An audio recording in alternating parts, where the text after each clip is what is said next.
Good morning all, and welcome to Bristol for this Rachael Heyhoe Flint Trophy encounter between the Western Storm and the Lightning. This is the first time these two sides have played each other in the women's regional setup, as they were drawn in opposite groups in the Charlotte Edwards Cup. The last time the Western Storm played here, it was a phenomenal game of cricket, as the Western Storm defeated the Thunder off the final ball of the match and effected the highest run chase in domestic List A cricket. So these two teams, as I say, first time they've met each other, and the Lightning, they come into this game off the back of a loss to the South East Stars, who defeated them by 28 runs in a bit of a run fest at Beckenham, which does tend to happen there. Yvonne Graves claimed 3 wickets and Catherine Bryce made 87, but they were sunk by all-round performances from Bryony Smith and Alice Capsey. The Lightning, they need to win their last 2 games, win them big, ideally with either a bonus point or a vast improvement in their net run rate, and they need help elsewhere if they're going to make it into 3rd place in the table, which still leaves you a lot of work to do in an away playoff game for a chance to reach the final at Northampton on September the 25th. As for the Western Storm, they sadly cannot make the latter stages of the Rachael Heyhoe Flint Trophy after the heartbreak of being denied a place in Charlotte Edwards Cup Finals Day right at the death. However, it is an opportunity for a couple of the younger players and indeed a couple of the more experienced players for the Western Storm to make a bit of a name for themselves ahead of next season. And toss and team news will follow in a moment, but I have to say I am thoroughly honoured to be joined by a former England captain and coach, someone who's been at the heart of the national setups of multiple sports and currently in an advanced coaching support role at the ECB. It's my absolute privilege to welcome Jane Powell to our humble abode here. Jane, first of all, how are you and how much are you looking forward to this game? Good morning, and thank you, Ed, for that nice introduction. I'm really well, and I'm really looking forward to this game. It's a beautiful day down here in Bristol, and these two teams, I think, should be fairly evenly matched, so it should be quite a good competition, and that's always what we want to see. Certainly. The weather is absolutely gorgeous. For a game between the Storm and the Lightning, a couple of rather violent weather phenomena, we've got an absolutely beautiful morning for cricket. Now, we've already had the toss. The toss was won by the Lightning, who won it, and they have elected to field first on what I have to say is a very green pitch. You may not necessarily be able to see it from your pictures at the moment, but it is very green, which should be a very good thing at Bristol. It should mean that there's plenty of pace in it. It's not going to seam about all over the place. It should be a really good surface as the Lightning come out and the Western Storm opening batters as well. And Jane, if you take us through the Lightning side. Yes, certainly. So playing for Loughborough today, we've got Bethany Harmer, number 11, Sarah Bryce, number 8, Catherine Bryce, 17, Abby Freeborn, 27, Lucy Hyam, number 7, Teresa Graves, 21, Ella Claridge, 33, Kirsty Gordon, 24, Sophie Munro, 22, Yvonne Graves, 98, Grace Ballinger, number 1.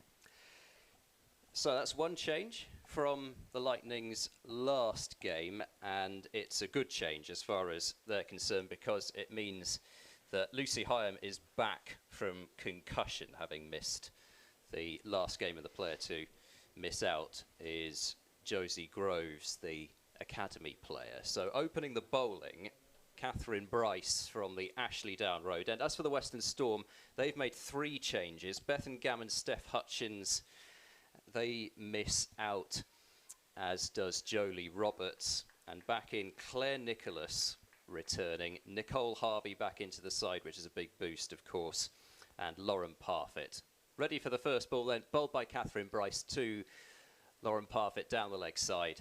And a wide is called off the first ball. So the Western Storm up and running straight away. So still Chloe Skelton playing, which is fantastic to see, especially from a Gloucestershire point of view, because she is, of course, a Gloucestershire player. That one's very much on the mark there. It's interesting with Lightning starting with that wide, because I think that's one of their biggest issues this year. They've had so many extras in all of their games. In fact, the last game they conceded 31 extras and only lost the game by 28. So read into that what you may, but if they can tighten up on their line, I'm sure they'll do much better from their bowling attack today. Bit of thigh pad involved there, down towards short fine leg, but Catherine Bryce, certainly somebody who they'll be relying on right at the start to lead by example in that regard. She is, of course, the Lightning skipper. Nice delivery right up to the bat. A little bit of swing early on. Yes, I think, you know, the conditions could enable a little bit of swing. You know, we've already talked about the pitch being green, but I think that there could be a little bit of early swings with this new ball. So as she comes in and she puts that one on the mark again, so there's no run there. Yeah, right on the money. And it's so often the case that you want to get the ball swinging early, but sometimes you can get the ball swinging a bit too much, which makes it hard to control, and that's where the wides start to creep in. That's absolutely right. So let's see how she controls the ball this time. And again, that's down the middle, but just turn round to short fine leg there, so no run again. Lauren Parfitt back up the top of the order for the Western Storm. Georgia Hennessy opening the batting in the last game and throughout the Charlotte Edwards Cup. Nicely bowled. A little bit of in-swing. I say a little bit of in-swing, more than a little bit of in-swing. And that ends the first over. Just the wide off it then. Western Storm won without loss. But I think what Lauren Parfitt will bring to the top of this order is a bit of stability. Somebody that the more explosive players, you like Fee Morris, Georgia Hennessy, Danny Gibson, Alex Griffiths, Lauren Parfitt can just fill the role of somebody who can just bat the innings pretty much. She doesn't have to worry, I would say, about her strike rate too much. It's just about laying that platform, because there are plenty of players in this Storm lineup who can accelerate the scoring rate later on. Yeah, and having played T20 and having played the 100, you know, I think these girls are suddenly realising 50 overs is a long time. So you don't need to go mad from ball one. You can actually play yourself in, wait for the bad ball almost, and if you can pick up those 4 runs and over off a bad ball and just work the ball around for a single off some of the others, you're going to be scoring quite big in this competition. Grace Ballinger. Oh, and that's a good start.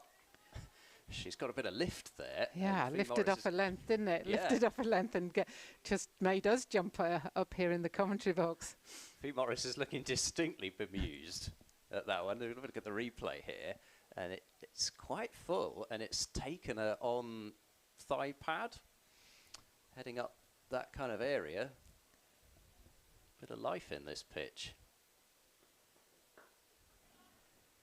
Once again, kind of dropping the hands on that. And Ballinger is somebody who I only saw her in the last match for the first time when I had a look at the stream against the South East Stars. But a left armer, strong action, and she looks like she can hit the pitch pretty hard, which, if it's going to play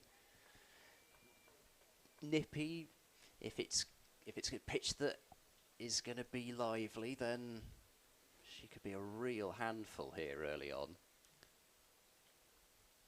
And then she comes. There's been a change of field and they've put one more on the offside, but she's pierced the field there, and that's that slightly wider ball that just goes to the boundary for 4. Good shot there.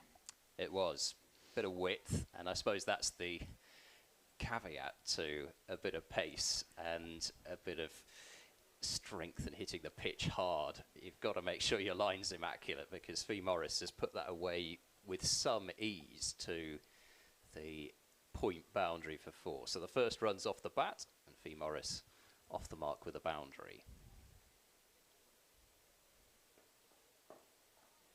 And a good comeback.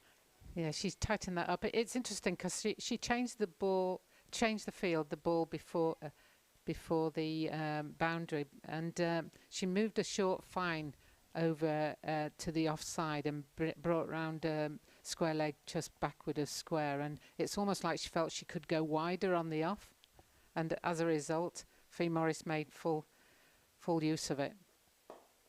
Inviting the drive, but picks out mid-off this time, and there's no run. Throw goes into Abby Freeborn, who's behind the stumps, and a terrific wicketkeeper. I mean, it seems as though everybody is a terrific wicketkeeper in in this regional setup. Every game, there's some great wicketkeepers. The yeah, there's some great wicketkeepers around, aren't there?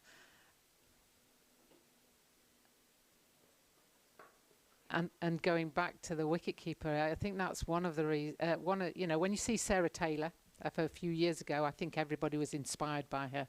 And then Amy Jones has been waiting in the wings behind Sarah Taylor for so long. But then you've got all these other youngsters coming through now who are pretty smart behind the stumps and offer so much to their teams. Yeah, I mean, you talk about Amy Jones's glove work. It is already getting towards the stages of being... Well, I think it's pretty close already in terms of best in the world. Yeah, I think you're right, Ed. I think she's coming through very strongly now. One of those takes that she had in the deciding T20 at Taunton as Catherine Bryce continues, and Parfitt will pick up a single out to square leg. Good batting there, just finding a little gap on the leg side with deep backward square back. There's a sizable area, just a drop and run really between mid-wicket and short fine leg. Yeah, and I think that's the key to rotating the strike, just keeping the run rate ticking over, is just running well between the wickets, and that was a very safe, simple single that they picked up there. Right, back on the money, just swinging it back in towards that off stump. But yeah, that take from Amy Jones, the one in particular, I forget, was it Catherine Brunt who bowled it? The short... Yes, I think short, it was. Wide delivery, and she had to reach so far up above her head and to her right to take it. Bryce is definitely on the good line and length at the moment, just putting it there, just making sure that there's no opportunity to swing the arms or no opportunity to pierce the field with a wide one. She turns again to come in to bowl to Morris. Yeah, keeping things very tight, Catherine Bryce, and she has been perhaps even busier than most in recent times. Her and her sister Sarah both involved in the T20 qualifier for the Europe region, and both of those sisters coming back into this, I'm sure, with a lot of confidence after having qualified Scotland for the World Qualifier, such is the way you qualify for the qualifier. Yes. But they beat Ireland, Netherlands, likes of those teams, Germany and France also playing in that tournament. Oh, that's close. LBW shout, not out. Maybe just swinging too much. Yeah, just drifting down leg, I think. It was a good shout, though. Good ball. It was. We'll have a look at a replay here just to see if we can see what may have been going. Well, that is a good shout. I'm almost wondering if as much in the umpire's mind outside the line of off stump rather than the swing. I mean, it looked as though it to be honest, it looked as though it may have just struck her in line and the swing maybe not taking it down the leg side. But the umpire only gets one look, and it's very difficult to make those decisions with the ball swinging about. And maybe that's the next progression of this tournament, is that we do have DRS, sort of, we have a look at it because, we've looked at it 2 or 3 times now and we're like, oh, that was close. And it looks even closer every time you look at the replay. Ballinger then to start her second over. 6 without loss, Western Storm after 3 overs here. Played neatly down the ground by Parfitt up towards mid-on. There are other fixtures, of course, going on in the Rachael Heyhoe Flint Trophy today. And I only briefly told you the table situation. So the Southern Vipers top at the moment after 5 matches with 19 points. Second place is the Diamonds after their victory over the Western Storm last time out, there on 18. Ooh. Looked as though that one may have been there for the cut shot, but Parfitt just not getting bat onto it. But Abby Freeborn doing well to knock that ball down. And Central Sparks in 3rd place on 17 points. South East Stars 4th on 13. And Lightning 5th on 9. So a lot of work for Lightning to do in 2 matches. But Central Sparks taking on South East Stars today. So it's played out towards point, and there's no run. But it's a pretty critical game, that one. Central Sparks against South East Stars, 3rd versus 4th in the group, and a chance for South East Stars to overtake the Central Sparks. And the way that the South East Stars have been going recently, pretty hard to bet against them. Yeah, they've got the Alice Capsey effect, I think, there, haven't they? Ooh, that is a good ball. God, Ballinger is bowling so well. Yeah, she's getting lift, she's getting a little bit of late movement, and I think she's causing a few decision-making errors for the Storm at the moment. So they've got to be a bit more decisive here and either get back or get forward, and don't be caught in that, I'm not sure whether I'm going forward or back.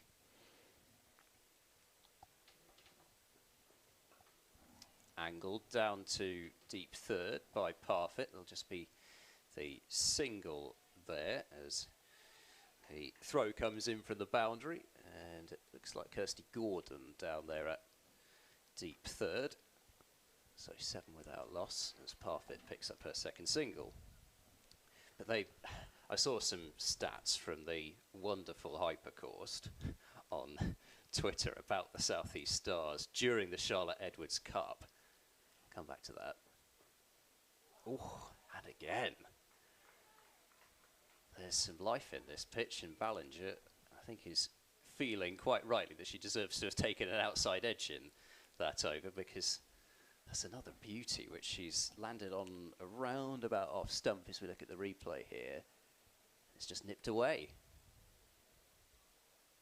Oh, that's a great line, isn't it? And that's the left arm over coming to a right-handed bat. That's always going to be the line. And as a batsman, it's quite hard just to make sure that you are just turning enough without turning too much, because the last thing you want to do is get square. But what you do want to do is be able to play down the line of the ball.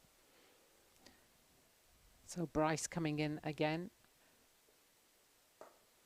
and just putting it on the spot. There's some disciplined bowling going on at the moment from the Lightning, and it's much improved, as I insinuated at the start they needed to with all the extras they were giving. And at the moment, you know, it's a nice tidy affair from their perspective. They'd be wanting to pick up a wicket though in these first few overs, so they'll be pushing for that. Oh, that one's actually bounced a bit as well. Just, well, not extravagantly. It's just zipping off the pitch enough, and that looks to have been uncomfortable for Lauren Parfitt in more than one way. Yeah, sometimes it's just like, Lauren, come on, move your foot, move your feet. And when you go out to bat to start with, it's quite hard to get into that position, and that's why you see a lot of people moving their feet quickly when they come out to bat. But that's a much better decisive coming forward onto the ball there.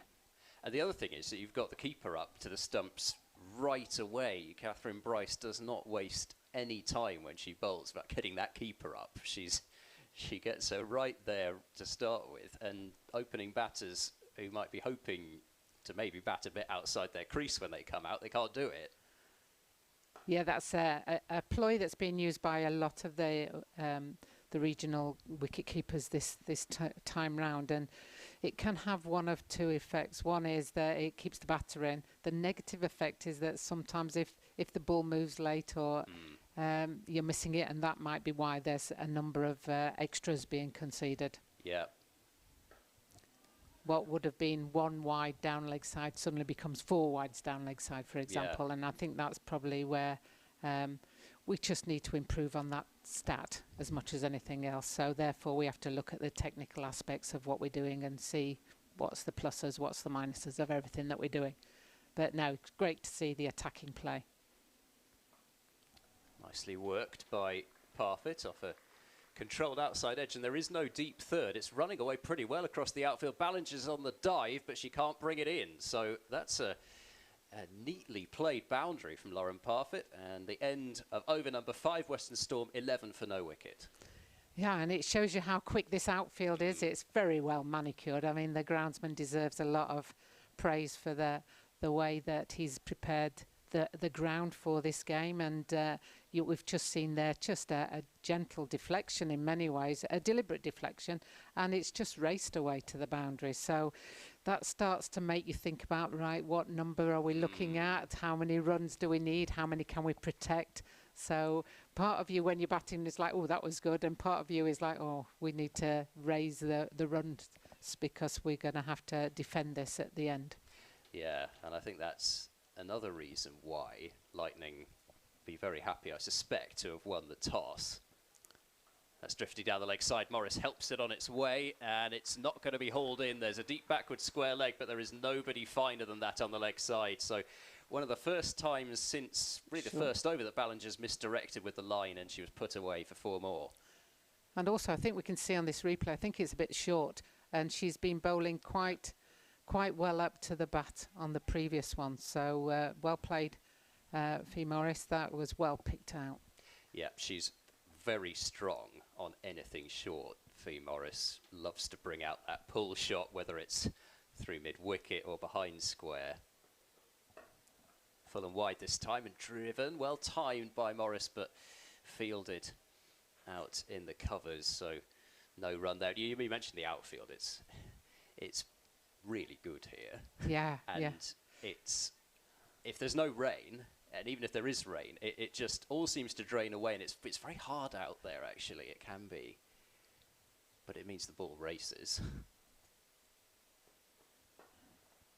Fee Morris just freeing her arms a little bit more now. She's I think the short ball where she was able to just help it on its way to the boundary has really given her a bit more confidence as she's playing these shots. And as a result, she's just starting to swing the bat a bit more. Yeah, last delivery was, again, well timed. Would have gone for 4 had the fielder at backward point not been in the way. Bethany Harmer doing the fielding there. Oh. Just when you think bat's starting to get on top of ball. That was such a great ball. Look at the line that she bowls on this one.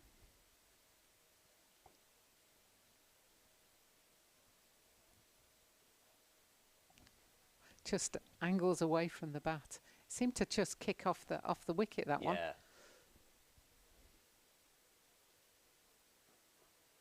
Leg side, clipped by Morris down towards the long leg boundary. They want to, well, Fee Morris wanted to, but Lauren Parfitt says no, we'll be happy with 1. So good effort out on the deep square leg boundary. I think that's, oh no, pardon me, it's Ella Claridge. I was going to say the wrong name there. But Ella Claridge, the fielder out on the deep square leg boundary, doing really well. A lot of ground to make up in just the 1.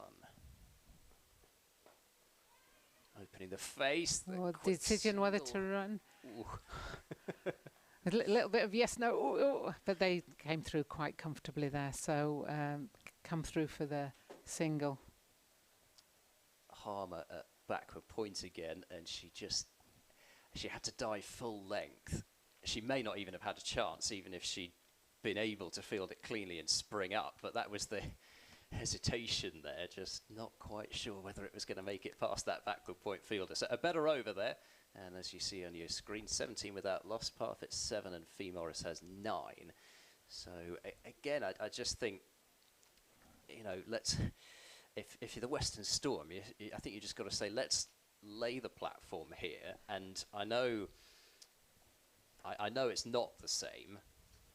And I don't like to reference the men's game too much when I do this, but we did see a fair bit of 50-over cricket here in the Royal London Cup, and at least a couple of the games were played on pitches quite similar to this. Green surfaces, team wins the toss, bowl first, and you've just got to rein in your sights a little bit in terms of the start that you get off to. Just got to make sure that you keep wickets in hand, and batting will get easier. Yeah, and I think they're probably a little bit nervous from the previous game where they lost 3 wickets for 4 runs and 4 wickets for 10 runs. You know, so they know that they need to try and be consistent throughout the innings, and that often starts from a good, solid start at the beginning, and there's a chance of a run out there, but the throw was off target. Yvonne Graves at short, fine, and Lauren Parfitt not quite as quick out the blocks as Fee Morris, but through safely. A little bit of drift in the air there. You can see that Bryce is just putting a little bit of in-swing in there. Yeah, they've got that fielder at short mid-wicket now. Kirsty Gordon is in very close. Say mid-wicket, it's almost more like a wide, short, wide mid-on. Yeah, I think that they've got the short mid-wicket and the straight mid-on that's in close, and then a sort of longer mid-on. But it's not a long on, it's very much sort of mid-on. So they've got their own ways. They've obviously looked at these players and decided this is the area we need to make sure she doesn't hit through. But there we go. And as we say that, or as I say that, straight over mid-wicket. Yeah, well, I suppose that's the thing, isn't it? In these first 10 overs, you can have as many fielders saving the single as you like, but with only 2 fielders allowed outside the circle, if you can get the elevation over the infield as Fee Morris did there, then you're going to have a good deal of success. Oh, that's come over to my side. She picked that up from way outside off stump and just placed it over the short mid-wicket into a vacant gap. Now, what's that come off? It'll be at least 1. Yvonne Graves across from short fine to field, and looks as though it's come off either bat or glove, so another run onto the Fee Morris tally. Yeah, I didn't know whether there was anything on that one, so no. It's I'm glad I'm not the umpire. Oh, what a beauty. How did that not bowl her? I think everybody's feeling the same. The batter, the bowler, all looking at, wow, how did that miss? That can't have been far off as we look at the replay.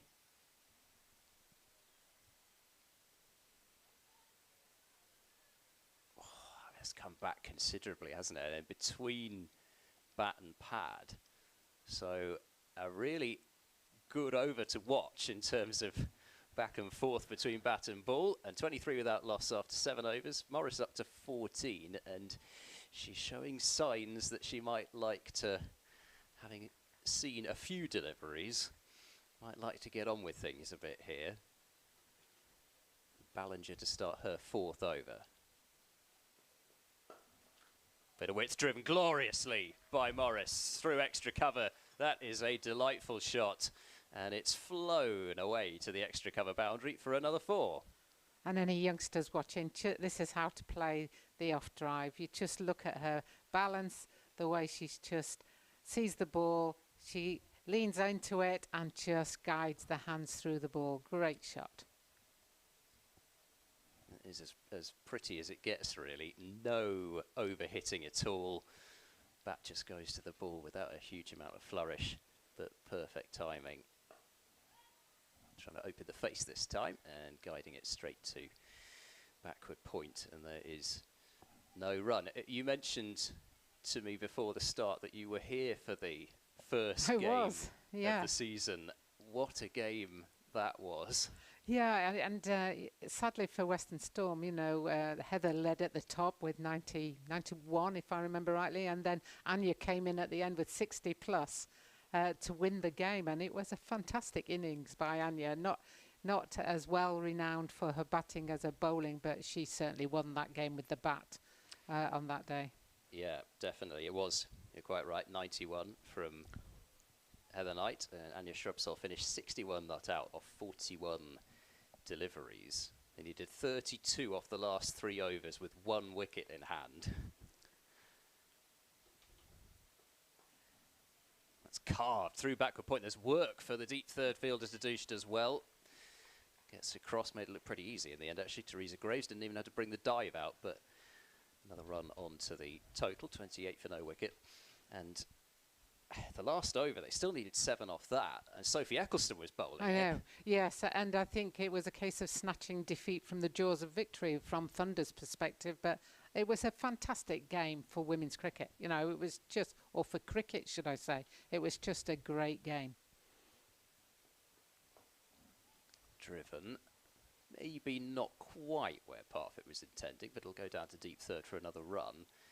Western Storm just beginning to get a little bit of a wriggle on here as far as the scoreboard is concerned. I was at the Oval for that game, and I was trying to keep my eye on the action at the Oval, and at the same time really trying to will on Storm. Yeah, that would have been a difficult one. But as I say, it was just the first game of the Rachael Heyhoe Flint Trophy, and it was like, wow, if this is what it's going to be like all the way through, it's going to be a classic tournament. It was incredible. I think that was the highest List A chase, but I think I'm right in saying it was something extraordinary, like 3 of the top 5 chases in domestic List A cricket happened in the first round of this tournament. I think you're right. I think that's what happened. Sadly for Western Storm, but Anya and Heather are now with the England squad in their series with New Zealand, so they're not playing. Neither is Tammy Beaumont for Loughborough Lightning, so you could say it's balancing out a little bit. Catherine Bryce continuing. She's still got that drift, so the ball's obviously still doing something for her, so she'll be encouraged with that. And I think coming off the back of the ICC European qualifier, she'll have had lots of practice, so she'll know what she's doing now with that ball. Parfitt covering up in defence once again, but that's all she's got to do, really. Morris has got the board ticking along. Admittedly, it's not absolutely racing along, but as I said, I just don't think it necessarily needs to be. Yeah, and Bryce comes again and yet again, just on that spot. She seems to have found where her line and length is, and she's just making Parfitt have to think about, how am I going to get some runs from this? ICC Associate Cricketer of the Year, Catherine Bryce. Well, she's getting runs and wickets, isn't she, for Loughborough Lightning? So, you know, you can see that would definitely be the case. You know, I think women's cricket is strengthening around the world, but we've definitely got a top group and then a middle group and then very much a lesser group. And it's great that, you know, everybody's playing, but it's going to take some time before they come up to the standards that the others are at. Worked backward a square on the leg side by Parfitt, just kind of riding the in-swing a bit there, and she moves into double figures. Yeah, I've read a couple of articles about the Bryce sisters, and it was almost a case of, well, we're not quite sure how they're going to go in the regional setup before last year, and well, they certainly showed. So that's whipped away out to deep square leg, just be the one yet, be brought under control by fielder out at deep square leg, and the strike will be kept by Morris at the end of over number 9, 31 without loss.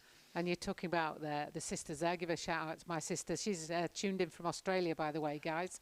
So she we are a Trivial Pursuits question. Who were the last twins to play cricket for England? So shout out to Jill, and thank you for your decision on the LBW. She gave it out, by the way, in Australia.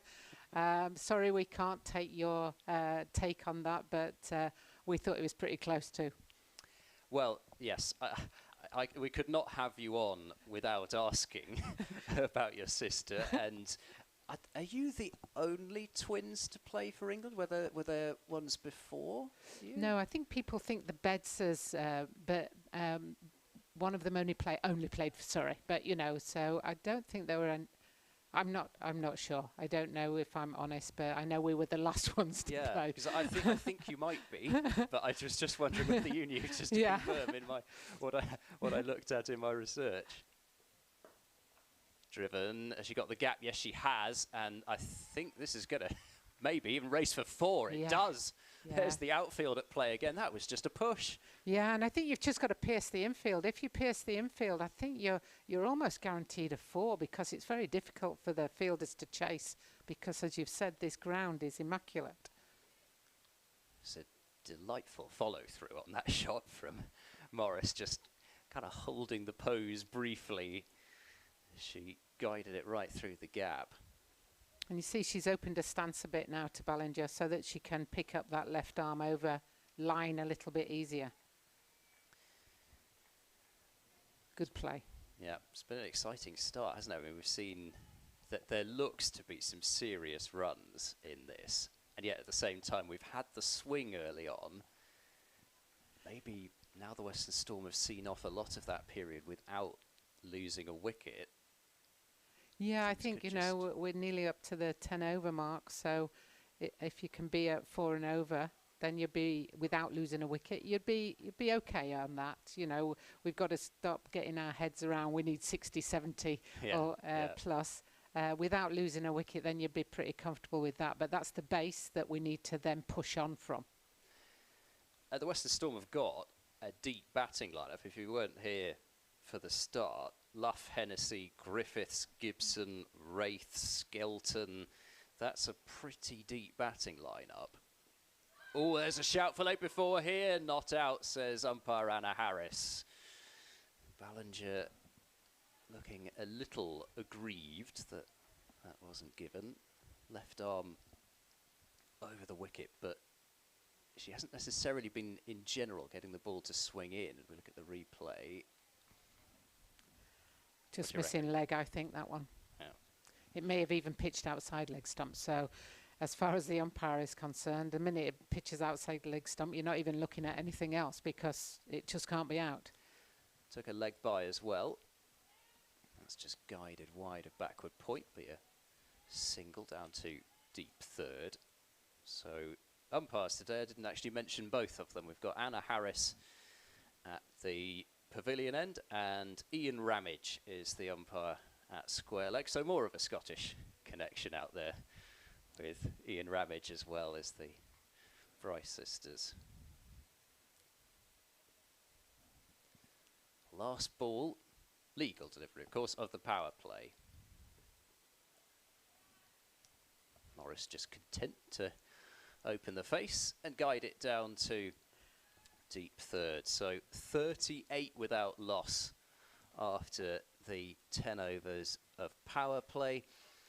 And Morris 25 and Parfitt 11. Decent start this for Western Storm. However, Lightning have also kept things pretty tight out there, and they haven't bowled badly at all. No, and we're seeing a change of bowling now. It looks like it might be Kirsty Gordon coming on. And she obviously has got a depth of knowledge and experience that I'm sure she'll bring to the party. Absolutely, and it's well, I said Scottish connection. There's another one. Oh, yeah, although she has played for England, yes, so of course, yeah, indeed.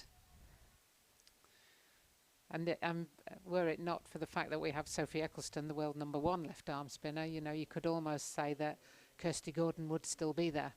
Well, that's, you know, exactly what I was going to say next in terms of the depth of slow left arm spin that there is. It's a mark of how many there are, and it's not just another area of real strength for English cricket at the moment. Oh, that's a lovely delivery to start with, and given this time. Morris departs for 25. Kirsty Gordon strikes with her first delivery, and Fee Morris has to drag herself off the field as Ian Ramage gives her LBW for 25, and the replay, I think, suggesting that was pretty straight. She got a big stride forward. Maybe she was hoping that that was just going to skid on down the leg side, but the The only opinion that matters is that of Ian Ramage, 38 for 1.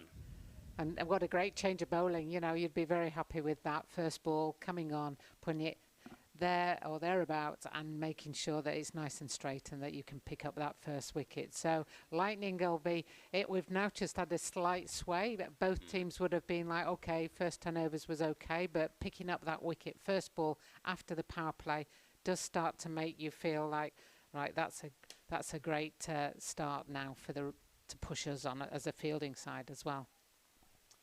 Decent smattering of people around the ground. I think looks as though nearly every area is open. Can't see anybody on the Hammond roof at the moment, but there's a decent smattering of people around in front of the flats and out in front of the club offices and over on the mound stand. And they gave Sophie Luff a very warm reception, coming off a half century in the last match. She was a little bit like the girl on the burning deck in that last match as the wickets just tumbled through that middle order around her. Yeah, and in fact she's the 8th highest scorer, I think, with total number of runs in the Rachael Heyhoe Flint trophy. So she'll be feeling fairly confident, I think. And you're right, batting all the way through an innings, even if you do feel like the last one on the deck sort of thing. Wanted a quick single, but probably a wise call not to go for it. Von Graves fielding it short fine, didn't have too far to go. Incredible season for Sophie Luff last season, but especially here. That trademark Luff skip down the pitch, get to the pitch of the ball, but they've got mid-on up, so they're not just allowing Luff to clip the ball down the ground for one. Yeah, she moved her feet so well there. You know, she's only been out here 2 balls and already she's moving her feet to the ball. And there she goes again. And just turns it round a little bit squarer, so the girl at the mid-on just slipped because she thought it was coming to her and then didn't.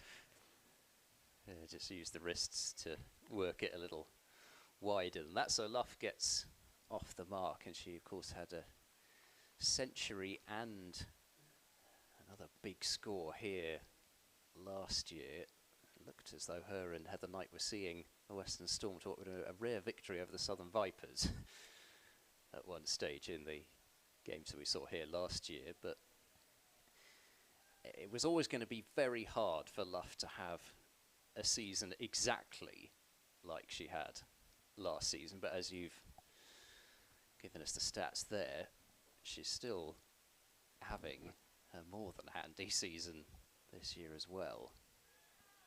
Parfitt tries to help that one round the corner, pitched outside leg, so wasn't going to be LBW, but that is a terrific start for Kirsty Gordon. 1 wicket, 1 run, and 39 for 1 after 11 overs. Yeah, and you'd be expecting Parfitt now she's been in 10 overs, so you'd be expecting her to know what the ball's doing, know what the wicket's doing a little bit, and starting to just shift the run rate on a little tiny bit.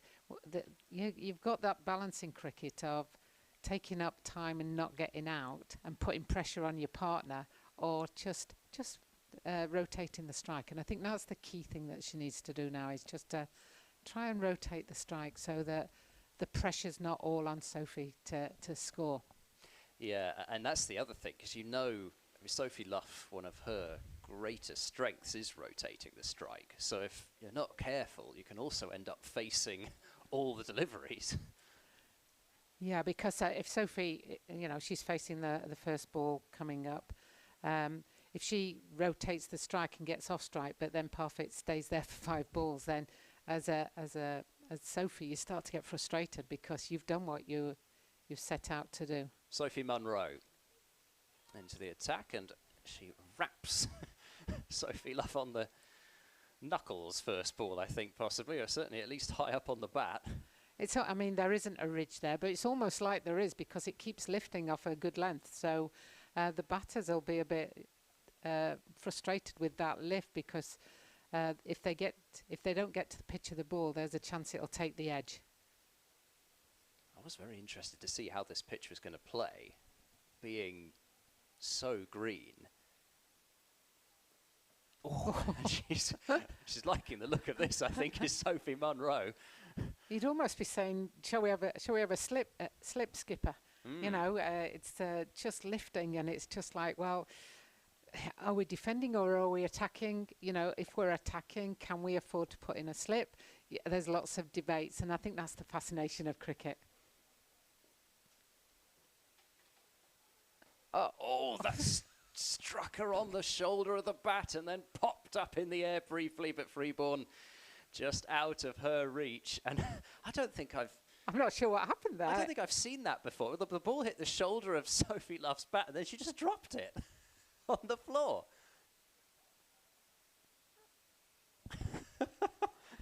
Good distraction technique for for anybody coming in. She'll get a full delivery, which we'll be quite happy about there, and still taking the hand off the bat, so hopefully she's not had any damage to those fingers there, but she'll be quite glad, I think, to get off strike there, 40 for 1, and Sophie Munro finally giving her a full delivery. But this is great to see, though, because it's great to see a surface which allows the bowlers to bowl back of a length and cause difficulties, because so often if you don't pitch it right up, you're going to go the distance. Oh, that is a perler from Sophie Munro that's just nipped away from Parfitt. She had to play at it because it was heading towards off stump originally. And each of the Lightning bowlers that have come on have really started quite strongly. You know, we see this in the replay here, where it just drifts away, just kicks away from the bat. That's chipped in the air and it's juggled and caught at backward point. I thought that was down for a moment, but it's Bethany Harmer who's taken the catch, and the Western Storm are 2 wickets down. It was short, it was wide, it was too tempting for Lauren Parfitt not to try and get runs off it, but she was kind of backing away as she played the shot, and 2 attempts at it at backward point because she had to run backwards and reach over her head. So a good catch in the end from Harmer, and Western Storm now 40 for 2. Things have gone a bit south for the Storm after the power play. Certainly have, and even with that shot, you know, the pressure came on the previous 3-4 balls there, and just really putting pressure on Parfitt. And with that shorter one, it was almost like Parfitt wasn't sure, am I going over the top, am I keeping it down? And in the end, she didn't do either, and it went straight to the fielder, even though the fielder did juggle it a bit and make it look like it was a difficult catch. She did juggle it a bit. We'll just get a replay in a moment of a delivery earlier on in this over from a different angle. This one will give us another view of that rising delivery to Sophie Love, where the bat just goes fly. I mean, look at that. I've never seen that before in all my years of watching cricket. I've never seen it before either. I mean, the ball hitting the bat and the bat going flying to the floor like that, and it's twirled around beautifully as well. It's like a sort of a sycamore, one of those sycamore seeds twirling round and round as it falls to the earth. But it fell to the earth with a bit more of a thud than one of those. That's amazing. And, you know, I'm sure Lightning are thrilled at the moment because they've really pulled this game back into their control. 2 wickets now into the 12th over and only 40 runs on the board. Getting towards the pitch, not quite to the pitch, but Luff adjusting with the hands and picking up a single. But I mean, terrific starts from both the bowlers who've come on since the power play. That first delivery that Kirsty Gordon got the wicket with, lovely flight. And then Sophie Munro just maybe seeing one ball back of a length, which really fizzed through. And she must be loving the idea of 9 more overs on this at the moment. Nice simple shot there from Hennessy as she comes in and just nullifies the spin of Kirsty Gordon.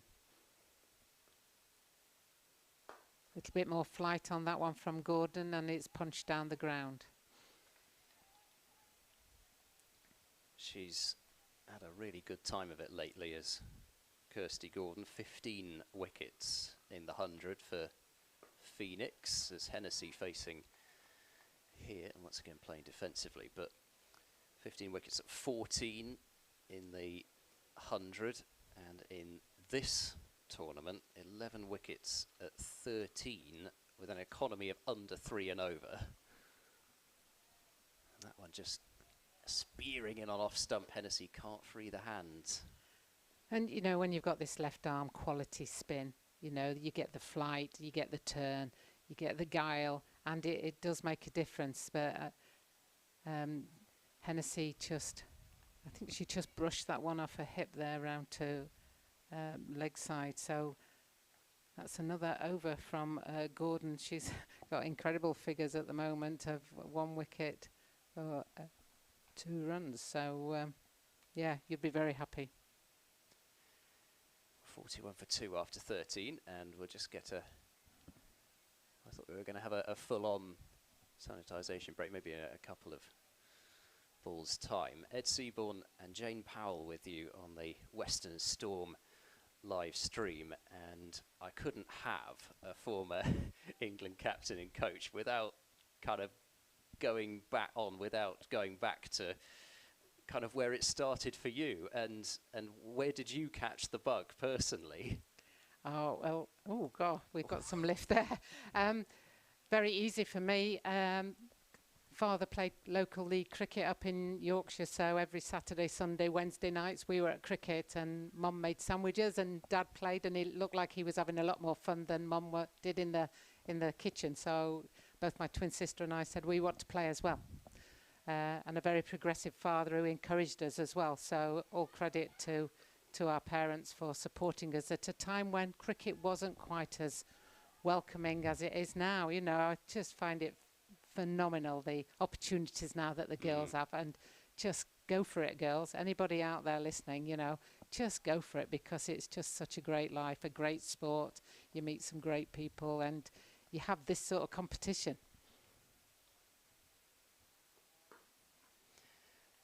But I mean, my next question, I suppose, was sort of preempted slightly there. Is there a part of you that looks at what exists now, the pathways and the for sure professionalisation of the game? Is there a part of you that wishes, I wish this could have been around when I played, or are you happy to have kind of been part of the effort to move the game forward to that point? There's a sort of double answer to that, really, as that ball just flicked round to the leg side there. In that I loved playing when I played, and there were things we could do then that you can't do now so much. I also had a profession. I was a teacher alongside it, so I could still do that, you know, full time.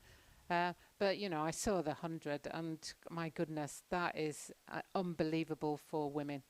For women's cricket, that has been a big step forward. And, you know, even now, the fact that we've got these regional teams playing in this tournament without England players, so the top 15 are not playing, and yet the standard is still good. And that's all credit to ECB and to all the people involved for developing the game. But I do feel that we did our bit, and we kept it going, and we played some good cricket. Could be a catch here, and it's taken. Apologies, Jane, for coming across you there, but Georgia Hennessy has gone and is livid about it. But once again, just that bit of life in the pitch, and it's bounced a bit, taken the leading edge of the bat, I think, popped up in the air, and a comfortable catch for Sophie Munro, who now has 2 wickets to her name. And the Western Storm are 42 for 3. Yeah, and this is what you can't afford to do. And I think they did this in the last game where they lost a clutch of wickets for very few runs. And I think they did that twice. You were there, Ed, so you probably know it better than me. But you can't afford, once you lose a wicket, you have to consolidate. And you have to then try and rebuild every time you lose a wicket. And she just tried to turn a ball that was fairly straight, and she should have just been playing it straight back up the wicket there. There wasn't a an obvious run-scoring shot to be played to that ball, and as a result, she's turned a bat and she's given her wicket away, which she looked pretty mad at, if I'm honest. I hope she hasn't injured her leg because they'll be needing her to bowl later on in the innings. So let's hope she's not done herself any damage there. And control your emotions, even if you are frustrated, guys out there. You know, you've got to realise that this game can turn one way and the other throughout the day.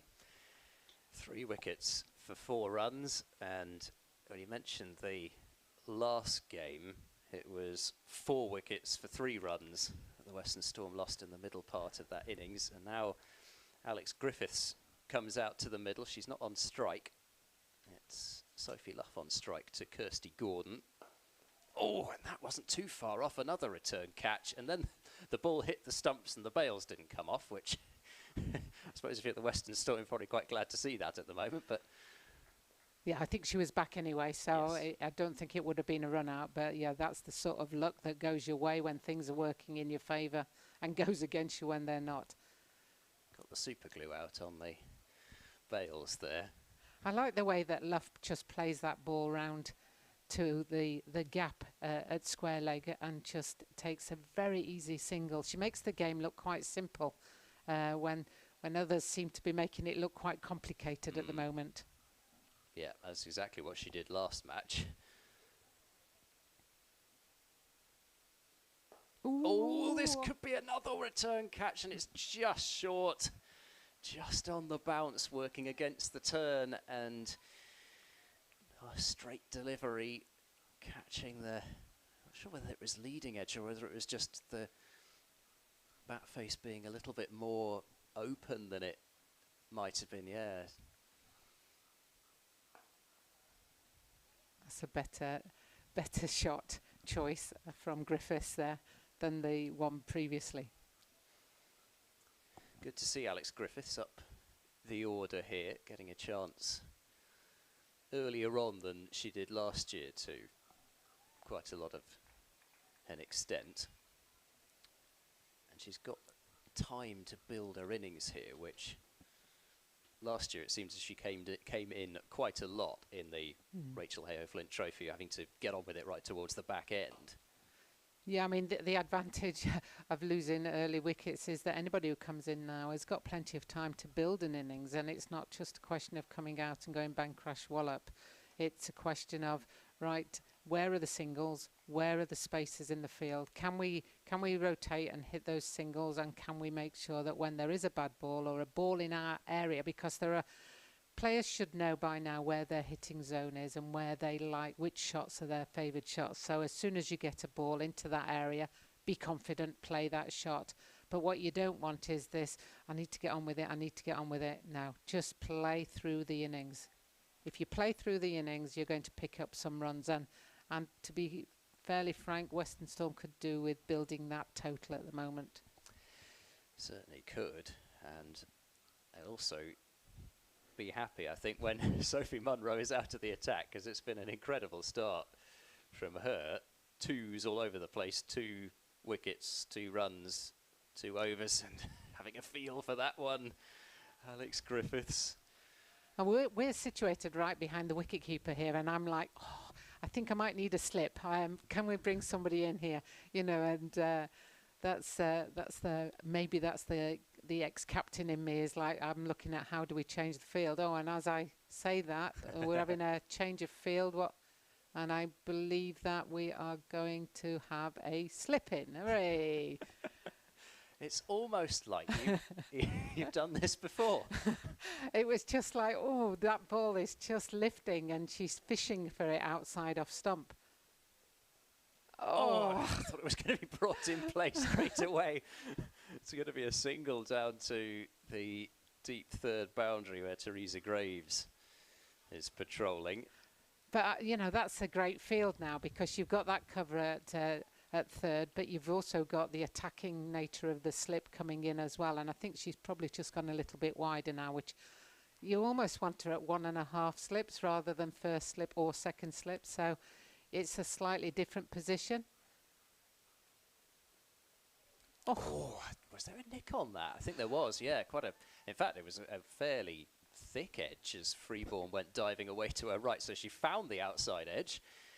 It just, to be honest, as often does happen at Bristol, I think we have to say, the ball not carrying, but then it was soft hands from Sophie Luff. And I think this is better from Freeborn now, just stepping back and not being up at the stumps, especially when this ball's zipping around. Yeah, I agree. It was always going to be difficult with, you know, especially when you think about how the dismissal might occur with shoulder of the bat being brought into play, having to reach up quite high from your crouched position, and then might also get one that pops up off the shoulder of the bat, which you then may go over your head. And maybe Lightning have learnt from Sophie Luff dropping her bat. You know, you don't want to have the bat drop on you. So Yes. no, I'm jesting.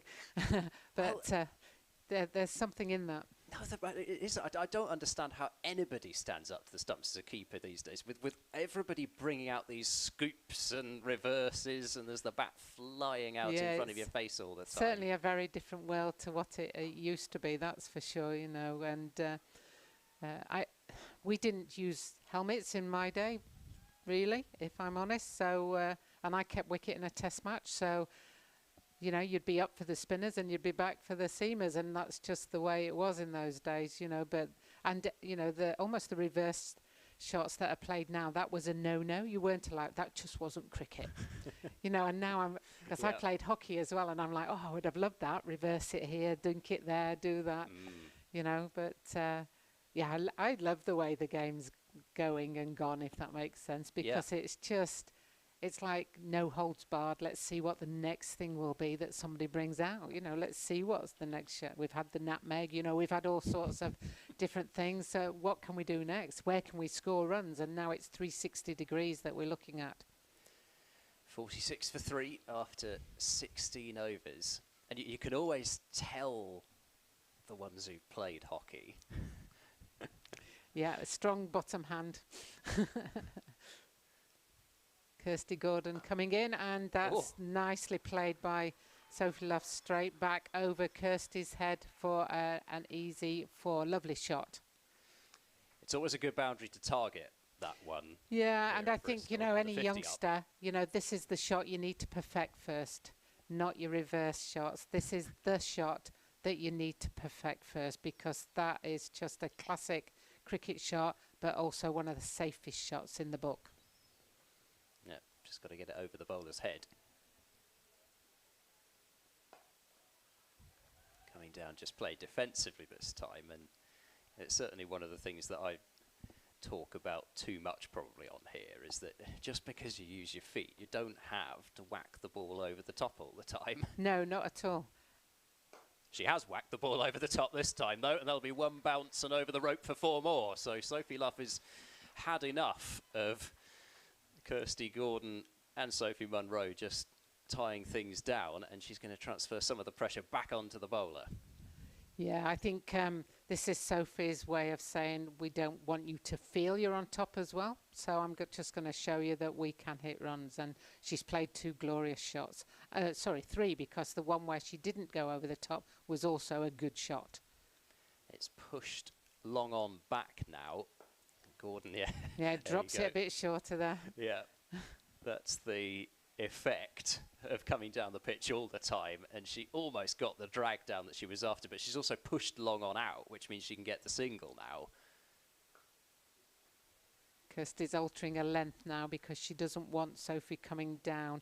It's almost like Sophie gets more power through her shots when she moves her feet and comes down, and when she's pushed back into a crease, it's very difficult to manoeuvre it from a quality bowler like Kirsty Gordon. Can't find the gap at square leg, but still 8 runs off the over. Sophie Luff up to 14 with a couple of boundaries, and I think especially that second one where she really freed the arms. Yeah, it was a great shot, wasn't it? You know, and you could see the intent. She wanted to attack the ball, and she did. And interesting, I think that's probably the most expensive over we've seen the whole game. So Kirsty won't be very happy for that for that, and she's taken. I think she's got 10 runs off her 3 overs, 4 overs now. So she won't be happy, and that's why she's such a good bowler, because she'll want to come back strongly on that. But having said that, here comes Munro into the block hole. Yeah, that's perfect execution. I mean, she's been hitting back of a length so much, and then you can throw in the Yorker as well. But kudos to Griffiths for being alert to that possibility as well. Kept it out. That's the most important thing. Just keep the ball off the wicket, off the stumps.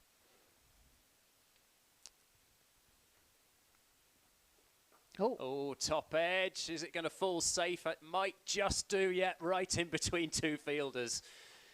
A slice of luck there, really, for Griffiths, because she didn't control that one, but it landed right between deep backward square leg and mid-wicket running out. But we'll see the replay, and it was... She almost tried to pull it, but it wasn't that short. And the top edge just flying high up into the air, but getting away with it.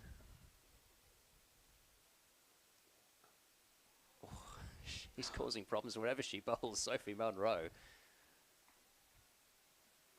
Yeah, Sophie looked like she was going to play that out onto the offside and suddenly realised that it wasn't quite there. So Munro's getting some swing off this ball, and then the lift off the wicket, I think, is causing some trouble.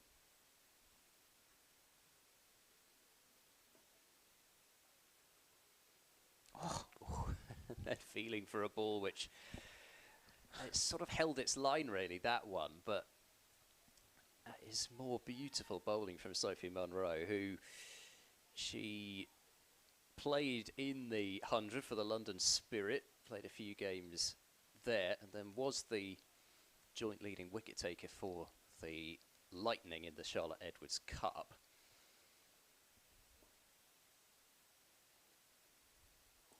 Beaten again. Sophie Luff just on the move a little bit, but that's the channel that you normally want to be bowling in, no matter what time of the innings. It's usually pretty effective. And Abby Freeborn is sort of thinking about, I probably need to come half a yard further forward, and I think she's just done that because it's just not carrying through. But then if it takes the edge, then you've got that problem as well. But that's down to third man, down to Teresa Graves for a single. It's a bit of a dilemma, isn't it? Because you've got the ball rising from back of a length, but then full, it's not necessarily quite getting through so much. So where do you stand? Yeah, and that's the debate you have all the time, all the way through, is do I go up or, because if it takes the edge, it could be going faster and over my head or to the side. But I think she's doing a good job all in all, and she's coming up to the stumps, I think, for Kirsty Gordon, and she's as a result the helmet is on, and that's a very wise idea these days, to make sure that if you're close to the stumps and you protect the head.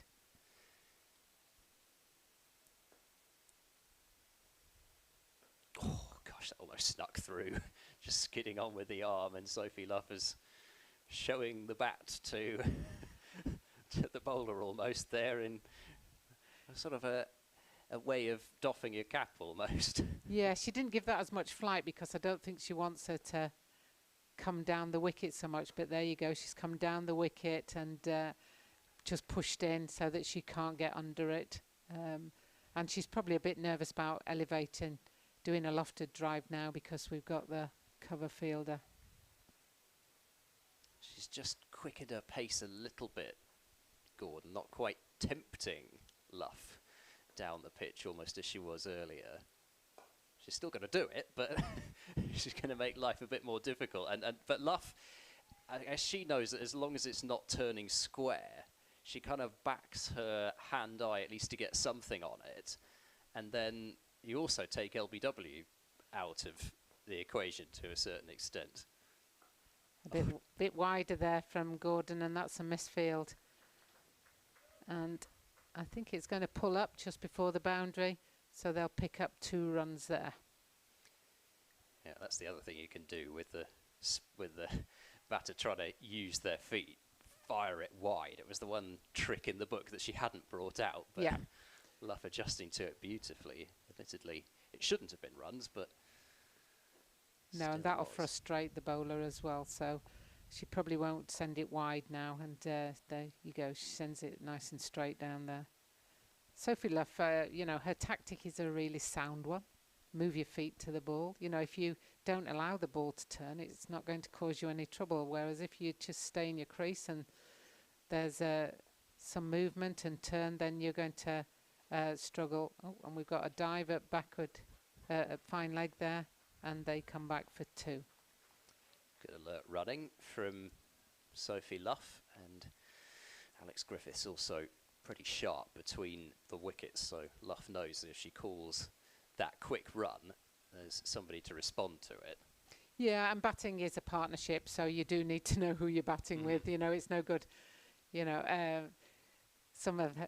I watched India on this ground in the test match against the England women, you know, and some of the running there between the wickets from the Indian girls wasn't as good teamwork as it could have been.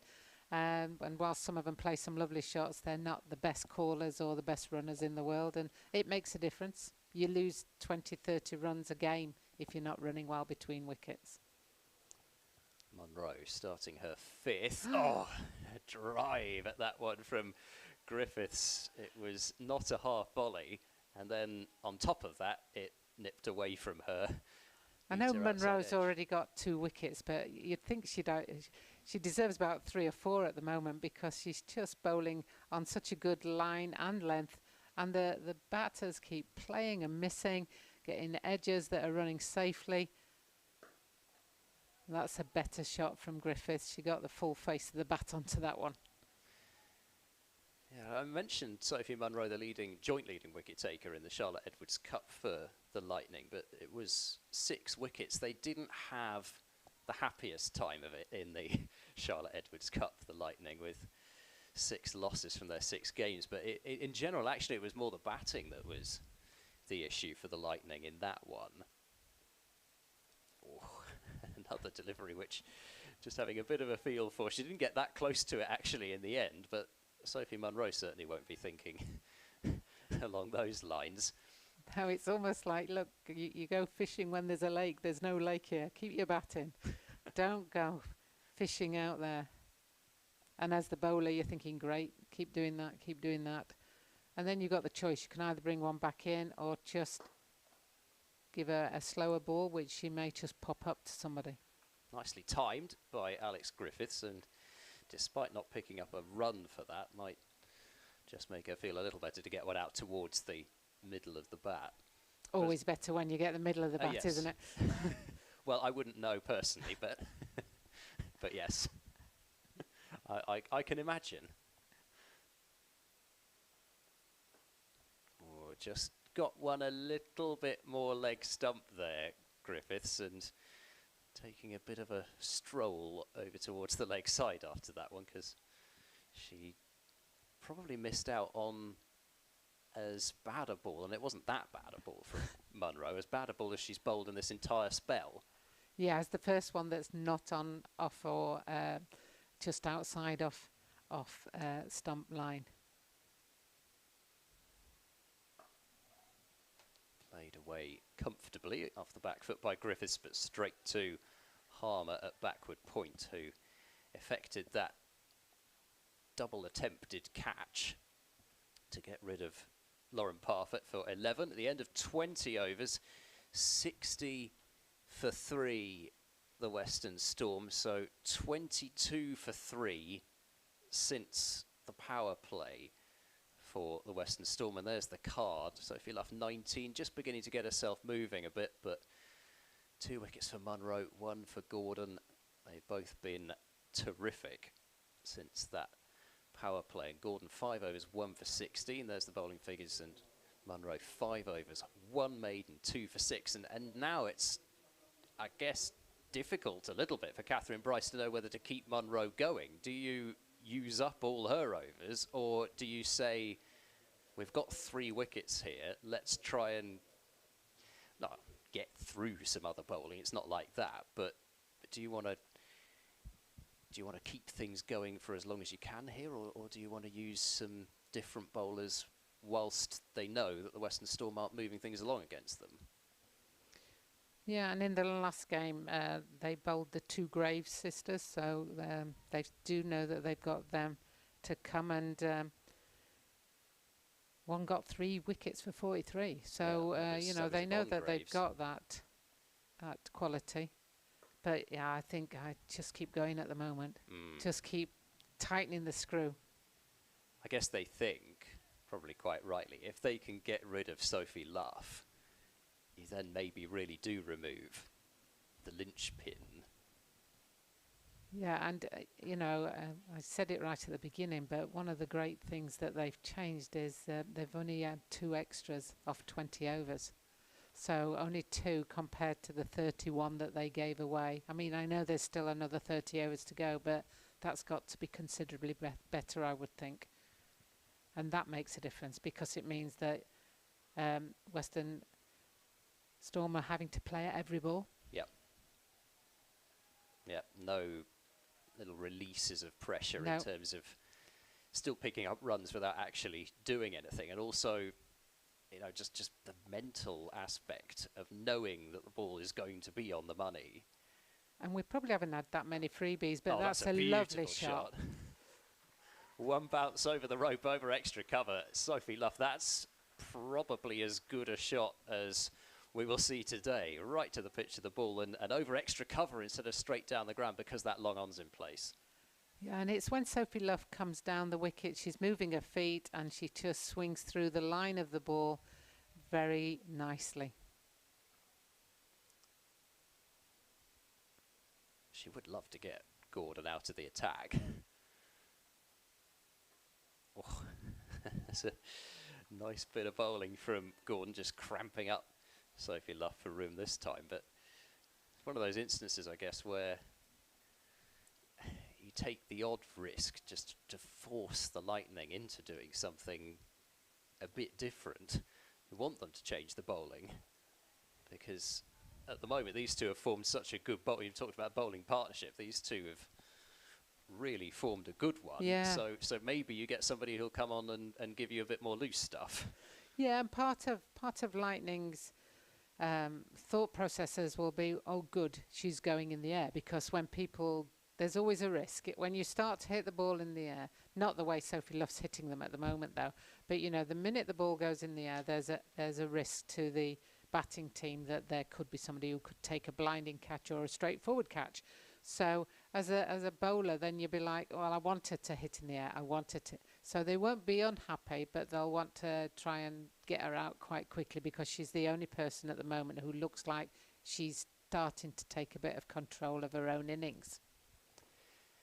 Ed Seaborn and Jane Powell, your commentary team for this Rachael Heyhoe Flint Trophy match. 50 overs aside, Western Storm 64 for 3 after their 21 overs so far, and now we do have a change in bowling, and it is Yvonne Graves into the attack with her offies, and Griffiths having a bit of time there, which she hasn't had, to be honest, when she's been facing the bowling from the Bristol Pavilion end. Just a bit of time to rock back and guide a single out to deep cover. You'd certainly, as a batter, be going, phew, thank goodness, because Monroe had a fantastic spell there, really, really effective. Yeah, definitely one of the better spells I've seen this season, I think I would say. Luff just guiding into the gap once more for 1. But I think this is by far the liveliest pitch that I've seen for either the Rachael Heyhoe Flint Trophy or the Charlotte Edwards Cup this season. And it's produced some really exciting cricket so far. Down the ground goes Griffiths, hoisted that one high, and I think it may just have fallen short of being the first 6 of the match yet. Going to be signalled 4 by umpire Anna Harris. But she has got some serious power, has Alex Griffiths, and she just displayed some of it there. Yeah, very positive shot there. She almost stopped as she hit it. You know, I think if she'd followed through a little bit more, that would have been a 6. It wasn't far away. Yes, I think if she'd followed through with it completely, one of her teammates in the Storm dugout might have been taking a catch there. Yeah, I think you could be right there. But I see that Lightning have got a fielder out there now. So she'll probably be a little bit reticent to play that same shot. So let's see what her alternatives are. Whips that one away. A little bit short from Graves, just around about hip height on Alex Griffiths. So at the moment, the change in bowling is proving one that the Western Storm are pretty happy about. Having said that, Slough makes that into a low full, well, maybe not low full toss, actually just right to the pitch of the ball again, and picks that one down to long on. And 8 runs off that over from Yvonne Graves, 72 for 3 after 22 overs. But mentioned Yvonne Graves 3 wickets in the last match, so her confidence should be up pretty high. And I think maybe as the arm loosens up a bit, might just increase the pace a little bit, because they just seem to have a lot more time in that over, the Western Storm.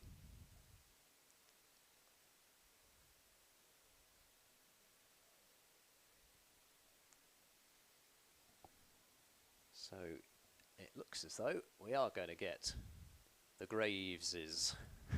It's the Graves slot with Teresa Graves coming on from this end. T Graves and Y Graves, but I'm noticing actually that Teresa doesn't have T Graves on her shirt. It's just Yvonne who has the Y.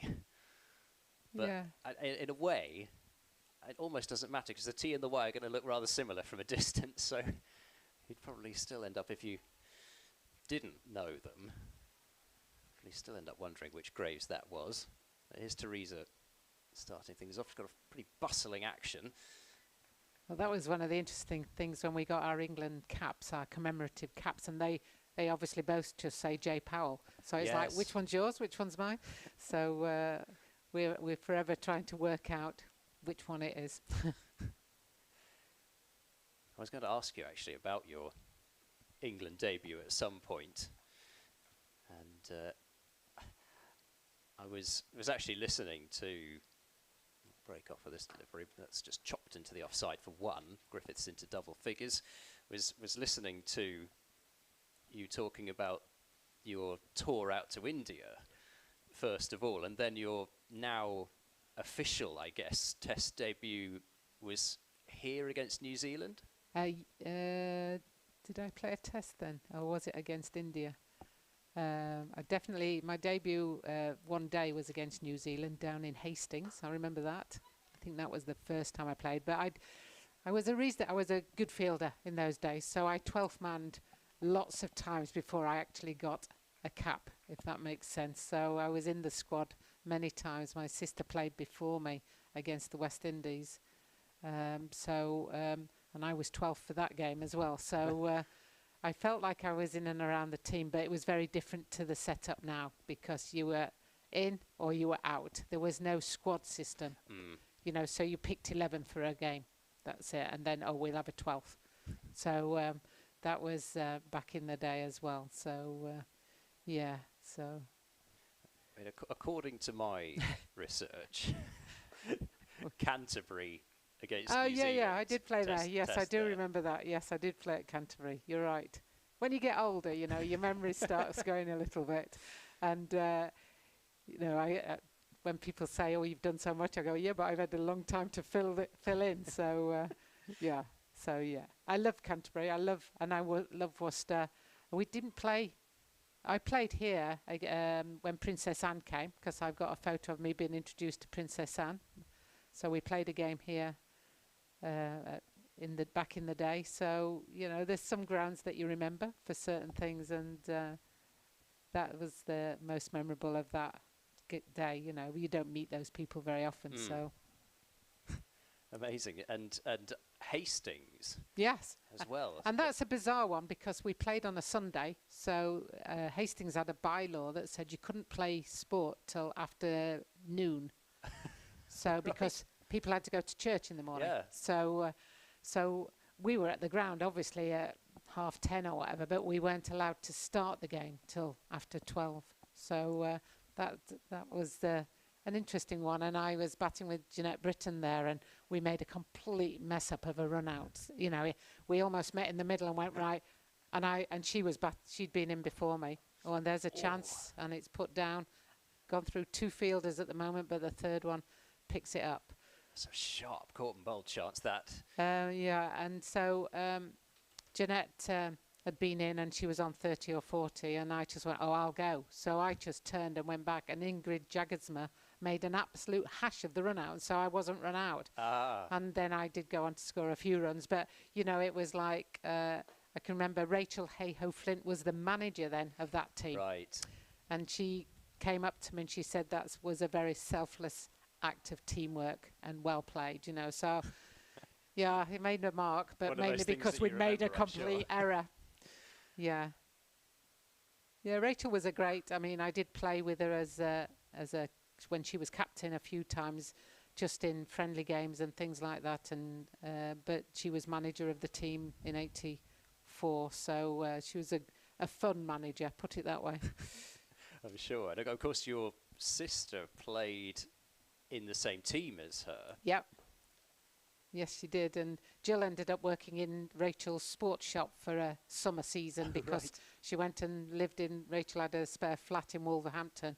So she went and stayed there, and she ended up playing for her club side. And so, yeah, we've got quite a close, quite allegiance to the past players, and especially Rachael, of course, because she did such a great job for women's cricket.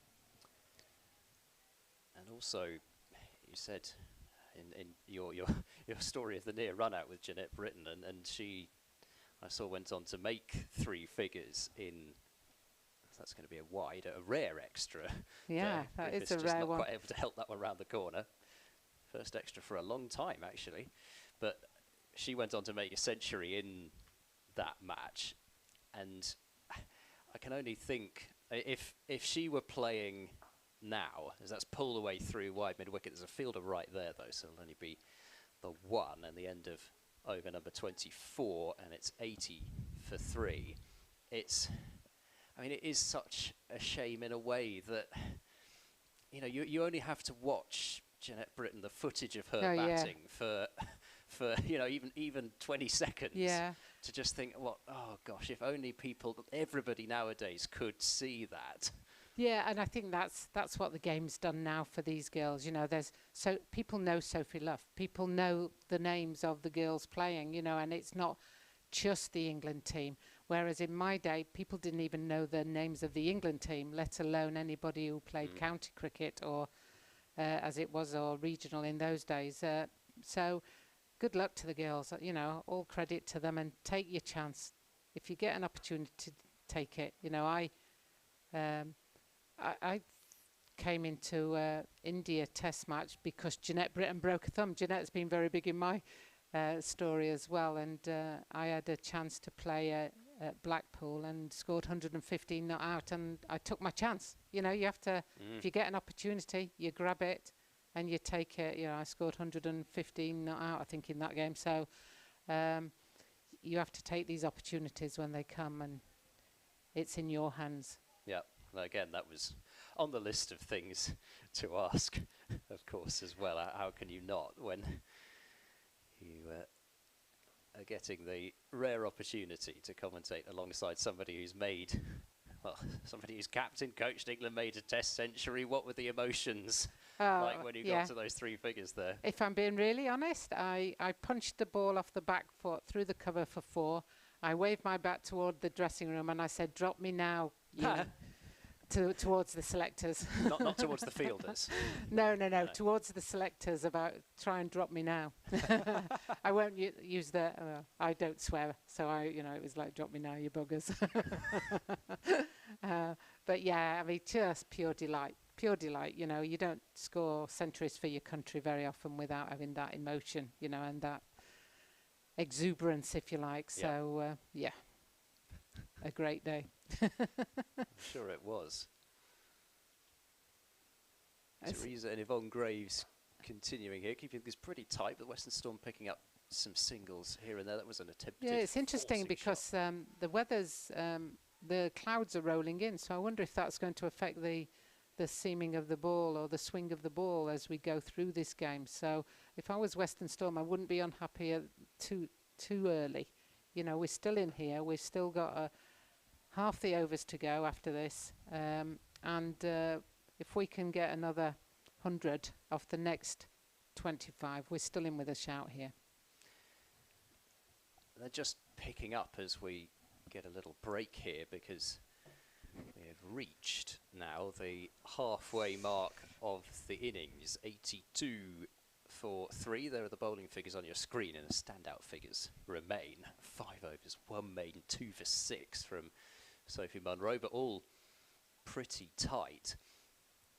And progressing through in terms of mentioning that visibility and the people knowing the names of the England team. When you coached England early 2000s, I suppose it was we're kind of at the almost at the halfway stage there. Is that? It was at the transition. So we'd been the Women's Cricket Association, and then we by that stage we were ECB. So we were part of ECB, England and Wales Cricket Board. I always say it in its full, because if you'll viewers will not be so silly that they can't see the W in the ECB, but it's England and Wales Cricket Board. Well, particularly here, when you've got the likes of Alex Griffiths. Yes, then I want to give credit to our friends from across the bridge.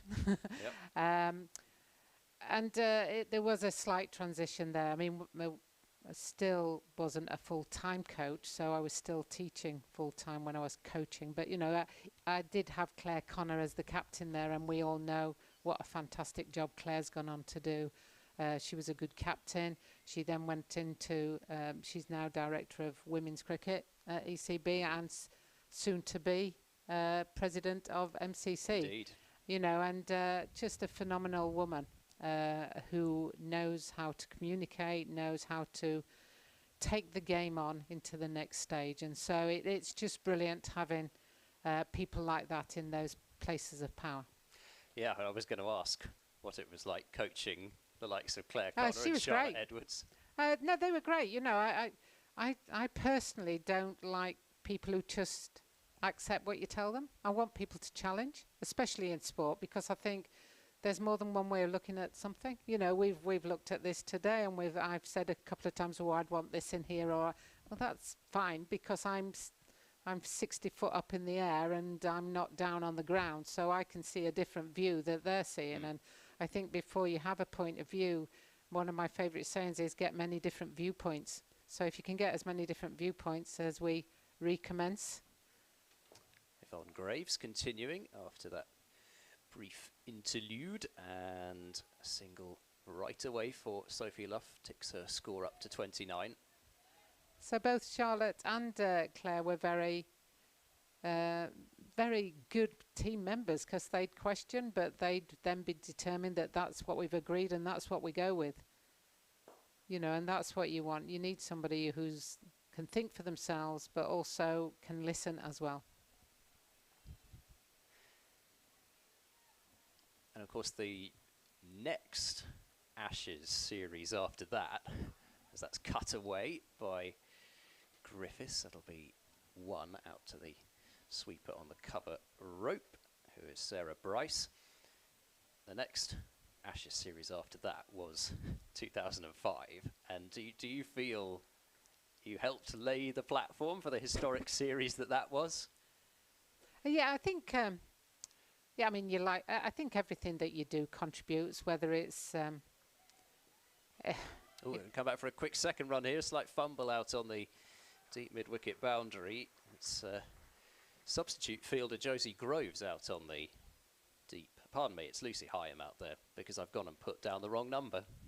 It's Lucy Hyam out there on the deep mid-wicket boundary, but they've pinched a second run there, and Sophie Luff moves into the 30s. Better ball there. I think, you know, everything that everybody does contributes in some way, bigger or, you know, greater or smaller. And I I'd like to think that something of what I did helped, as in 2003 when the girls won the World Cup at Lord's for the first time. You know, I was captain of the team in '88, the previous World Cup, and most of the team was still playing. I'd taken a group of youngsters over to Australia and we lost in the final. And then in 2003, the girls won. And I'd like to think that a lot of that was because of what we did in '88. You know, you go through a tournament and you learn things from not only winning games, but also from losing games. So I think the realisation that we did beat Australia in the game before the final, so we knew that we could beat them in their own backyard. So the fact that we'd done that there, I think, played into that, you know. And I was listening to the tennis. Wow, what a remarkable girl that is. Yes, well, we have to talk a little bit about that, yeah. don't we? And somebody said, oh, you have to lose I think it was Martina Navratilova said, somebody told me you had to lose a tournament before you won it. It's chipped in the air. It'll make it over the infield. And in between three fielders, they want the second run here. This could be tight, but good running. They're going to make it. That is good running. Good running there by Sophie Luff, coming back to the danger end and doing it with ease. Yeah, much more ease than my tone of voice would have led you to believe. But it was not too far outside the fielding circle. But no, I think if the throw had been more accurate and literally over the top of the stumps, it would have been closer.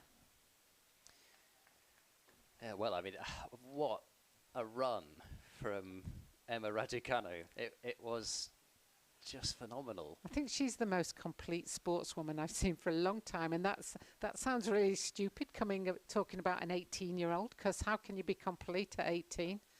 But the skill set, her ability to keep playing every shot, and her mental robustness is just phenomenal. Well, it is. I mean, to serve out a Grand Slam title has got to be one of the toughest things to do in all of sport, particularly, it has to be said, particularly in the women's game, where you don't have don't necessarily have a huge serve that's going to win you 2 or 3 of the points quite cheaply. You have to work for almost every point, apart from the match point, of course, where she served that booming ace out wide to win it. But in general, it is so much harder because the returner has so much more of a chance. So for me, it is one of the hardest things to do, and it is to not only to do it, but to get the mind back in the right place after scraping the knee on the court and having to sit down for a couple of minutes whilst that was tended to.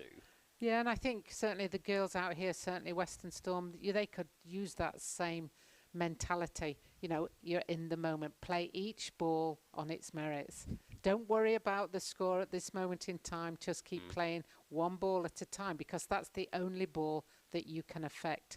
And I think that's a really a fantastic lesson for all sportsmen and women, is just do what you can do at this moment in time. And this is what Sophie Luff is doing out here. I feel that she's trying to, ball by ball, I'm going to play it on its merits. Kirsty chucks a couple up, I hit it over her head, she's now balling it in short. I have to make sure that I don't give my wicket away. And I think cricket, you know, it's got to be at least 50% what goes on in your head that makes you the player that you are. So you've got to make sure that you're thinking positively every single moment. Ed Seabourn alongside Jane Powell from the Bristol County Ground, 89 for 3, Western Storm after 27 overs. And well, just one other thing on the tennis. I genuinely wonder, as Yvonne Graves starts her next over, I just don't think we will ever see that again. I don't think we'll ever see a qualifier come through a tournament without dropping a set and winning. I mean, it's one thing to do it even in a regular tournament, but a Grand Slam, I just... That's whipped over mid-wicket, could be a catch. No, it's going to fall short, and Lucy Hyam just making sure that she pulled out of that. Otherwise, she may have ended up just diving past it. I was like, go Lucy. Oh, no. Okay, then.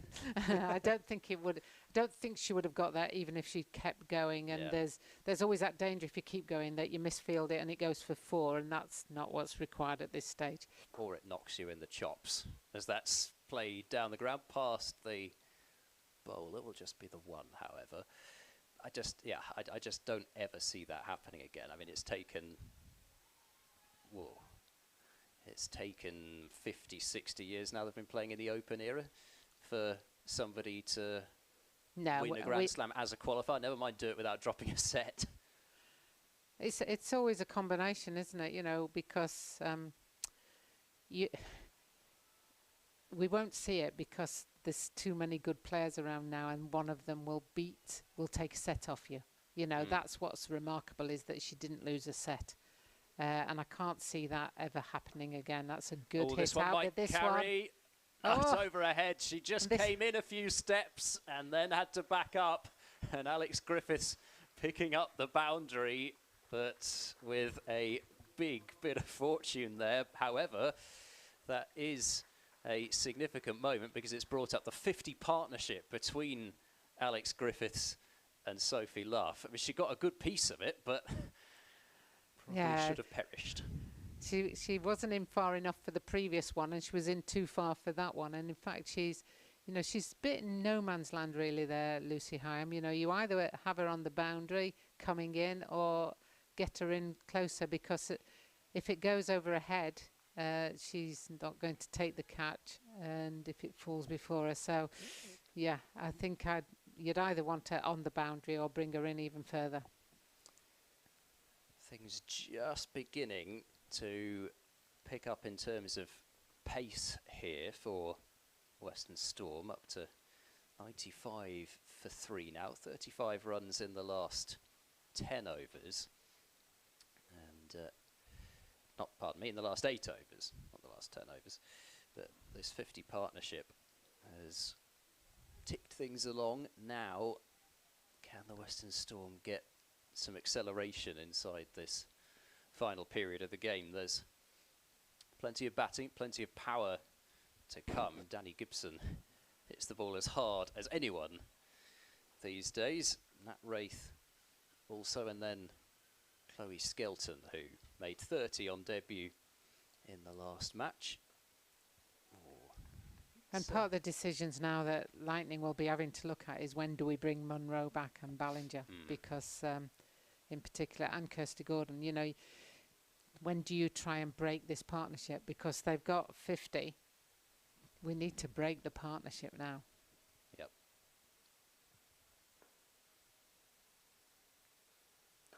Slower delivery. Just rolling the fingers across it there, Teresa Graves. She has, despite the fact that there has been some acceleration, it hasn't really come off Teresa Graves' bowling. She's only gone for 6 runs in her 3.2 overs. It's been more from the other end. Yeah, there'll be a little bit of sister rivalry going on at the moment, because the other end at the moment, of course, is the other Graves. So you're right, this is very economical at the moment. And she's just bowling a nice tight line and length. She's not doing very much other than that at the moment. And that's the thing, you don't need to do much with the ball, just to put it on the spot and just to make sure that they don't have an easy way out. You don't want to drop it short so that they can smoke it over the leg side boundary, you know, and it's just bowl that line and length, just keep it on the spot. 9 wickets in the tournament for Teresa Graves at 15.5. Oh, that's down the leg side and a good take from Freeborn. It'll be a wide, but I guess it was almost the fact that it was a little bit further down the leg side and slower helped Freeborn get over there, because she wasn't having to deal with it coming right up behind the batter, completely out of her viewpoint, but still a good take. And a pleasant cut shot from Griffiths to pick up another single, ticking things up towards the 3-figure mark, the Western Storm. 4 for 39 for Teresa Graves. Her best bowling of the season came against the Sunrisers earlier on in the tournament.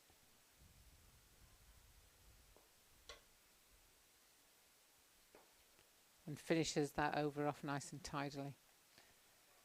Oh, have I miscounted? No, you haven't. I think they may be miscounted. I thought, I'm sure that's the end of the over. Yeah, and Sunrisers have had a poor season, haven't they? They've not won a game in this. And I had the misfortune of watching Northern Diamonds play Sunrisers over in Cambridge, and I think I'd set myself up for a day's watching cricket, and I think I was home by 1:30, having to drive for an hour and a bit. So that was a good comprehensive win, you might say, for the Northern Diamonds, but Sunrisers are just not fired on all cylinders this year. No, however, they did pick up their first win as a team against the Western Storm in the Charlotte Edwards Cup. Obviously 2020 suits them better than the 50 over. Yes, it certainly looks that way. Cordelia Griffith had a very good finish to the season in the Charlotte Edwards Cup, and of course they got that tie as well. Yes. In the Charlotte Edwards Cup, which was a pretty critical result at the time as far as the Storm were concerned. Clip down to long on for one more, and that brings up the 100 for the Western Storm, just inside the 30th over. They're wanting some real acceleration now, but this partnership has done wonders for them because they came together. Oh, and another sharp chance. That's 2 overs running. And interestingly, Graves is coming over the wicket to Griffiths and round the wicket to Luff. So she's obviously got some plan in mind as to why she's doing that. But she'll be a bit frustrated with herself having dropped her twice now. No bowler likes dropping a catch off their own bowling. No, it does hurt twice as much, doesn't it? Yeah, I think that most of the bowlers I know very rarely drop catches off their own bowling.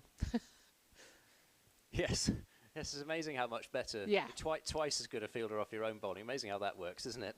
That's right, yeah. And there she is coming round the wicket, look, to Sophie Luff. Yeah, and she's not had too much difficulty adjusting the line. I think they've just found the pace that she's bowled a little bit nicer to deal with. And I think because Sophie likes hitting straight, she's cramping her a little bit in that line. So just trying to combat Sophie Luff's great hitting down the ground. 30 overs gone, 102 for 3, the Western Storm. So last 10, 42 without loss. These two, they came together with the score 42 for 3 after 14 overs. Strike rates, well, Alex Griffiths, as you see, just over 60, and Sophie Luff around about 54, but there's certainly plenty of room for acceleration, but they may find things a little bit more difficult in that regard because the bowling choices now, with 20 overs to go, really, Catherine Bryce can do whatever she wants as far as the bowling is concerned, and what she wants to do is bowl herself because she's going to come back into the attack. 5 overs for 14 early on, got plenty of swing, but it was after the 10 over power play that things went awry for the Western Storm, so Catherine Bryce will certainly be wanting to get in amongst the wickets here in her second spell. And a good start with that one, just on the right line and length, and just played down by Sophie Luff. We're talking a bit about the tennis. Have you played much tennis yourself? Because I know you're one of those people who will just turn their hands to any sport. And oh, that is a good shot from well Luff. fielded. In fact, it is well fielded out at deep mid wicket. They'll get 2 for this. Just lofting it over the infield. It was never going to be a catch for Sarah Bryce out at deep mid wicket, but she did pretty well to stop that because it was hit hard by Sophie Luff.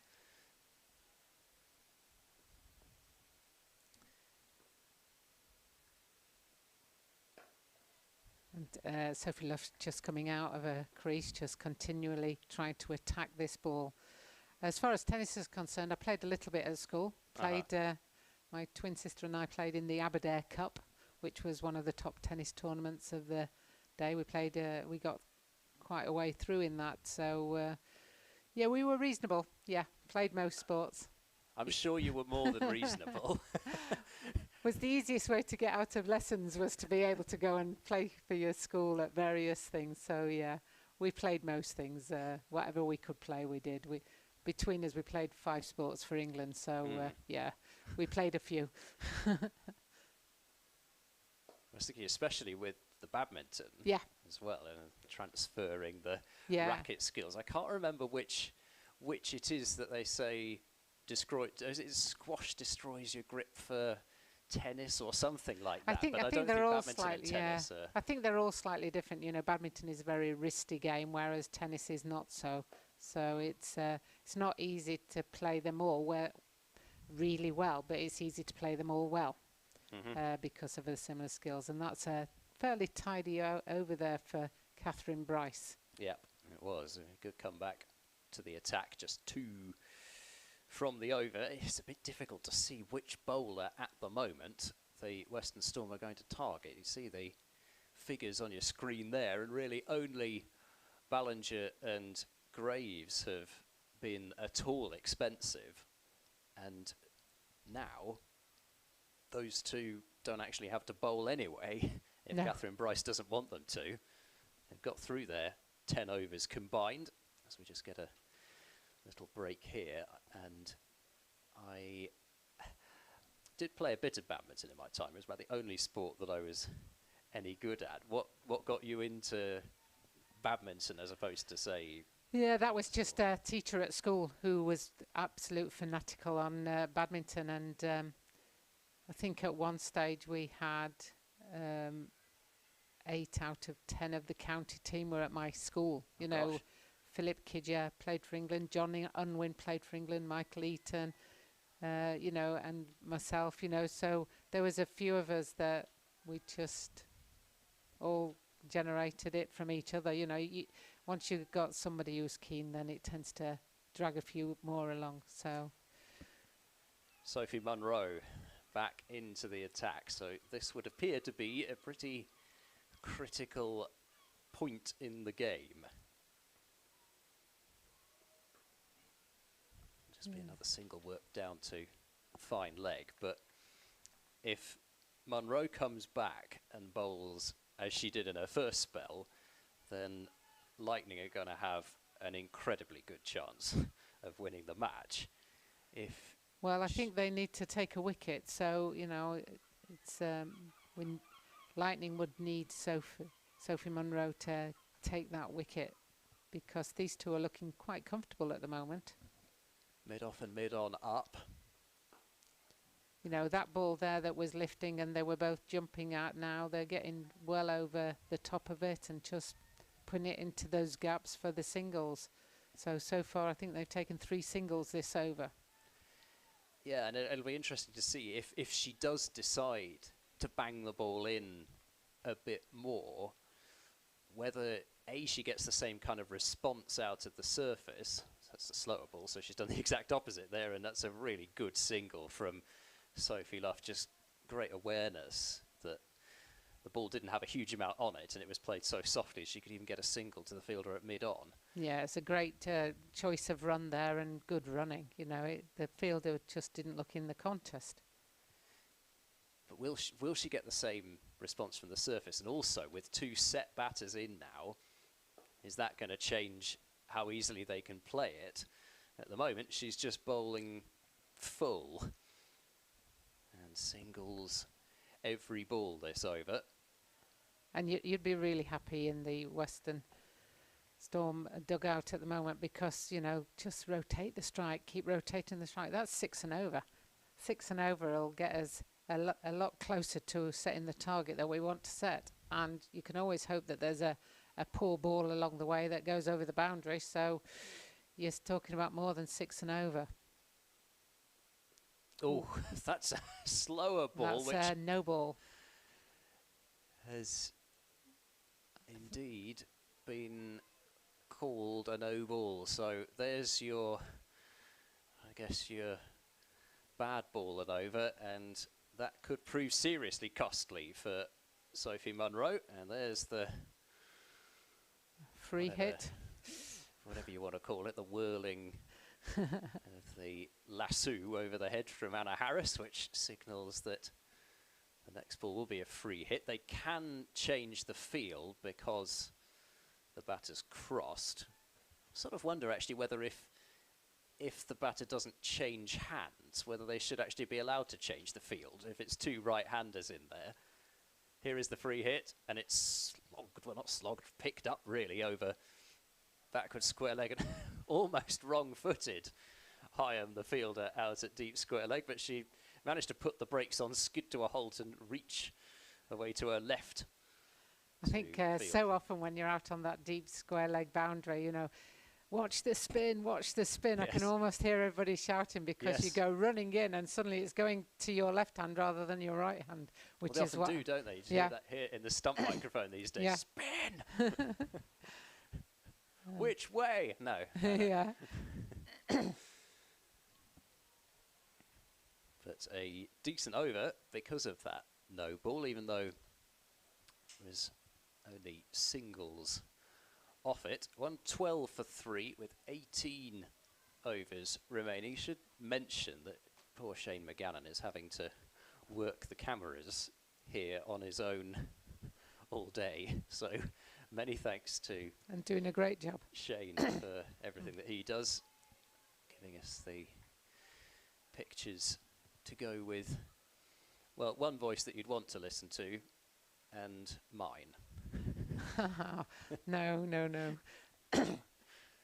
No, it's fantastic to have Jane Powell along with us today, the former England captain and former England coach, currently working with the ECB, and that's Boulder.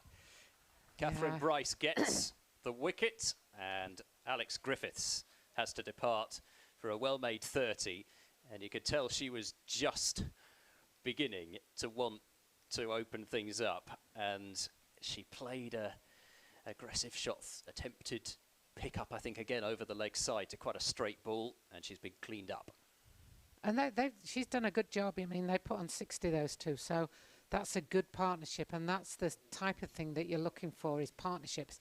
You know, if the next group can come in and get another 30, 40, and then the next group another 20, 30, you know, and suddenly you're building that target. And what Storm don't want to do is do what they had in the last game, where they would lose a cluster of wickets. Like we lost 3 wickets early, didn't we, within a short space of time? Yep, 3 wickets for 4 runs.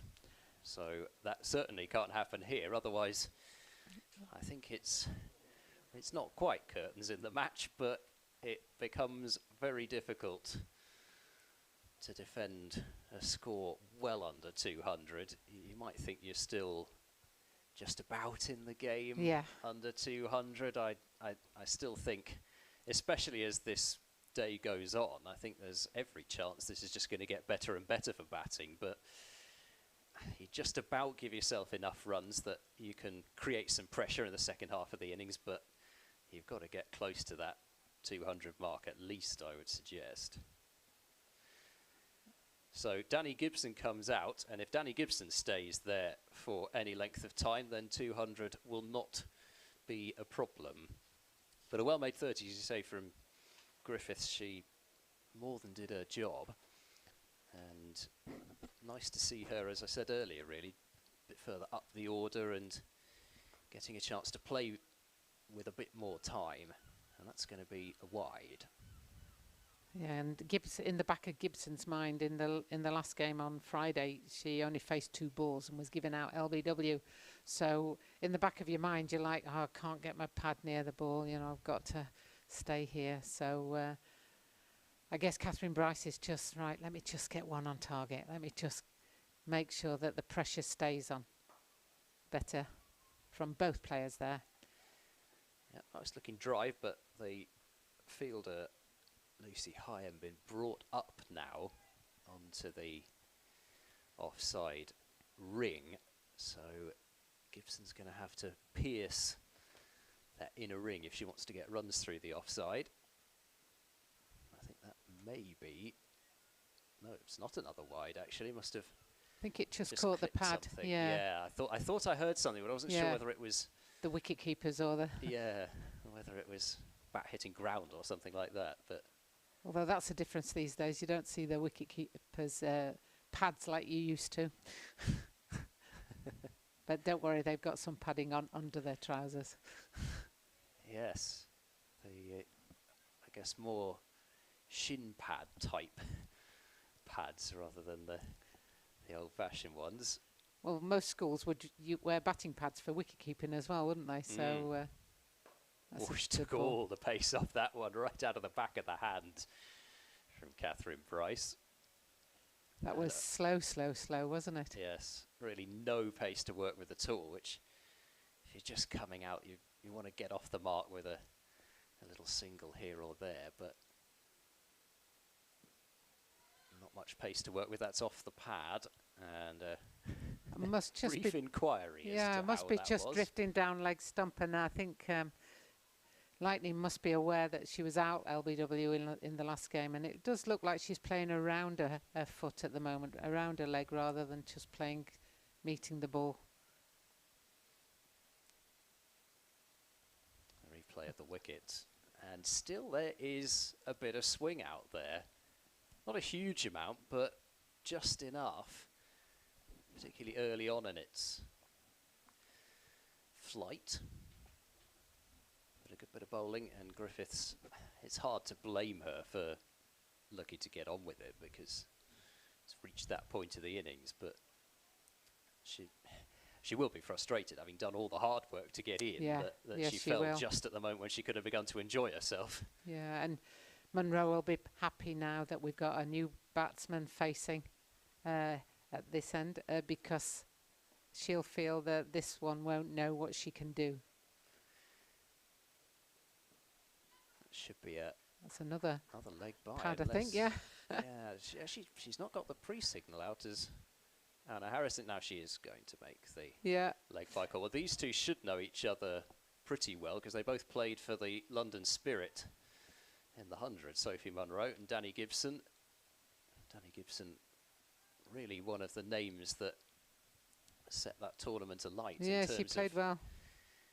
You know, that. Oh, that's really short, and that's surely no. It's A oh, no it is ball. signalled no ball. I was going to say, I thought that looked to be well over Sophie Love's head. I think she might have needed a lacrosse stick to Yeah, reach up over her head to reach that one. I'm mentioning lacrosse for an obvious reason because because of your role with the national lacrosse setup. it's very interesting that the bouncer is coming into the women's game so much these days, and a well bowled one is worth it, but sometimes you do something like that and it's like, oh. And I'm just wondering whether that's why Lightning have had so many extras in the previous games, that they were almost trying too much. It is lovely to see, though, as I said earlier, that back of a length bouncer coming into play, but it's not easy to bowl bouncers at Bristol. Aerially played, but short of mid-wicket. Luff watching intently. She's got her head on one side, a little bit like A golfer. well, I was going to say a robin looking at you, but I don't know if that was. I think your analogy might have been. No, might have been a little robin nicer. works. A robin works, but it's sometimes when you hit that golf ball and you're like, oh, please come round, come round. Yes.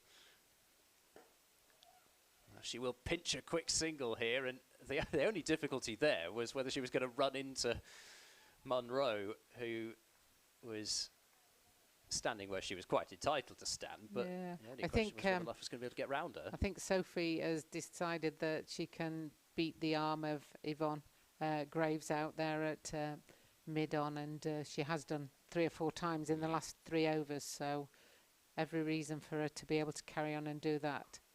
And Gibson just flicks that one off her hip, round to square leg, and they take a single. But she was one of those names, just back to Danny Gibson, in terms of players that a lot of people would not have seen before. Of course, we have been able to see what Danny Gibson can do for a little bit longer than necessarily some people would have done Yeah. during the 100. I think one of the byproducts, and another single there, easily taken. One of the byproducts of the 100 was that because there was only one game a day for the women and one game a day for the men, you got to see everybody. So we've got 4 games on today, and I'm sure there are some star performances going on in the other 3 games, but we're just seeing the one game here today, you know, and that's people watching online are having to make a choice often, unless they've got multiple screens, you know. See our friend over here with multiple screens, but I think he's busy sorting everything out for us. And it takes, you know, you have to make a choice, and sometimes you can miss those star performances. Whereas Danny Gibson in the 100, you saw every performance that Danny made. So therefore, it does raise the profile of all the women cricketers. Yeah, definitely. And you know, even in this regional setup, at least now with the advent of these live streams and people like Shane behind me who can edit little clips and things. That's Gordon back into the attack. Oh, that's a delicious shot through wide, long off, and Luff gets a boundary to move up to 46. Beautiful shot.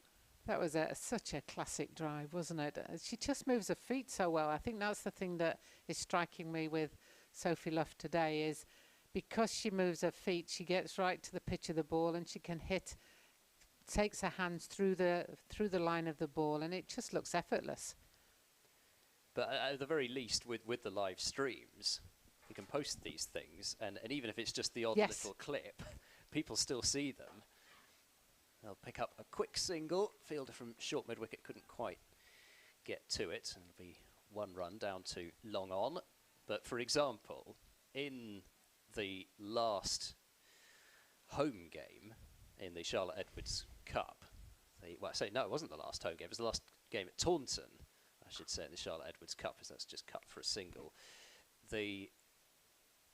One of the more incredible catches that you'll see, Sarah Taylor taking a blinder away to her right, and because of the fact that it was Sarah Taylor, she's making the comeback, and a sort of, I guess, a preview for what she was going to do in the 100 as well. It was just great that moments like that could be seen, whereas in the past, well, you might have been able to read about it, maybe, arguable to even be able to do that, but to be able to see it. Yes. No, the advent of online streaming and the advent of a number of things have really starting to raise the profile, you know, and expertise of yourself and Shane, you know, in the box is just second to none. You know, you wouldn't have got that in the women's game previously. Well, I think I can usually do without my supposed expertise, but yes, thank you. As Sophie Luff is just defeated by Gordon, but Kirsty Gordon will not be best pleased with this comeback. I mean, admittedly, it took a really good shot to get that boundary off the first ball of the over. What she'll be particularly unhappy with was the 2 wides conceded off the ball before that one, and Luff will just finish the over with a single to long on that will move her within 1 of another half century. 129 for 4 after 35 overs. Voices of Ed Seaborn and Jane Powell on the Western Storm live stream, and here is the scorecard with Luff 49 not out off 84 deliveries, and Alex Griffiths the last batter to fall, having made 30. Things have just clouded over a little bit here at Bristol, but it is still lovely conditions for watching cricket. I mean, particularly given we're almost in mid-September, which it just seems extraordinary that we've reached this point in the season. I can't remember a season going as quickly as this, and they do tend to flash by. Yeah, I think it's just been, we've all been so pleased to get back out playing, not just in this, but in club cricket, in all forms of cricket as well. That it's almost like, no, let us keep playing, let us keep playing, and I think it's gone so quickly. I think you're absolutely right. 50 for Sophie Luff, just working a single back at a square on the leg side, and the Western Storm bench making plenty of noise, as are those that are assembled around the ground, and we've also got the bell ringer out today who likes to... A bell ringer, is that something yes. present in Gloucester? Yes, very, very much a key presence. I think it's somebody in the flats away to our left. Ah. Gibson won't pick up a run there, but Sophie Luff reaching her half century off 85 deliveries, but 4 boundaries, all of which I think maybe all 4 of them came against the spin Kirsty using Gordon. the feet. Yes. So a really vital knock once again from Sophie Luff, leading by example. That's over the top from Gibson. It's not timed perfectly, but she made sure that she got it over the fielder at extra cover and will pick up 1 run. But she seems to, for a Somerset player to come to Bristol and love batting here the way that Sophie Luff seems to. I think you have your favourite grounds, you know, and I'm sure that Sophie has played enough here now to know the quirks of it, and a lot of it is getting your sightings, knowing where the angles are and things like that. So once you've done it, if you watch Owen Morgan whenever he's doing warm-ups before a day before a game, he'll go and literally stand in the middle for about half an hour and just have a look round, and you'll see him shadowing some shots, and you know, some of that is just getting your sightings right. Use the feet from Luff and then just using the pace of the ball to send it down to deep third. But Munro, off the previous ball, just beating Sophie Luff's outside edge. It's still showing that there is enough out there if you hit the right spot. Yeah, and I think a wicket's only as good as what you make of it. So I think if the bowlers put the ball in the right place, the overhead conditions could give you a little bit of swing. You know, it's still there as long as you put the ball in the right place. And I'm not sure, just played that one straight back to Munro, and it was stopped by Sophie Luff. Well fielded. Like I said, don't think Sophie Luff is making the dodgeball team no. after that showing, but 3 runs off the over and 132 for 4. And it's actually that getting used to the sight of a ground. I used to find, I used to do a bit of umpiring. I used to find actually that was the case with umpiring as well. And you'd think, how on earth can that be the case? Just staring down the pitch all the time. But you are still able to, have other things in your peripheral You've got different backgrounds, you know. And when there's a number of times when I see catches dropped and people are like, oh, why did they drop that? And I think, wow, go and stand there. You can't see the ball against the seats, or you lose the ball in the lights. You know, there's so many reasons that it's not as straightforward as what it looks like when you're looking at it on a screen. No, absolutely not. And it's something that's often said here, actually, particularly with the red ball. It's not a great seeing ground, Bristol. A bit less of an excuse with the white ball, but with the red ball, you've got a lot of blue and green seats up on the Hammond roof over there, and quite a lot of brick buildings round as well. The pinch a single here, as that just came, I think, off the leading edge of Sophie I think Luff's Kirsty is aware that Sophie's moving her feet coming down the wicket, so she's just firing it in a little bit shorter there. So Sophie was getting a bit frustrated, so just took the single. Let's see what Danny does. Oh, that's where she likes it. And any chance to free those levers and get it behind square on the leg side, she'll take, and might fancy 3 here. Luff's going to go for it. She's the one running to the danger end. Freeborn removes the bails, but Sophie Luff was already out of sight. Yeah, that was a poor ball, actually, from somebody of the quality of Kirsty Gordon. You know, just drifting down leg.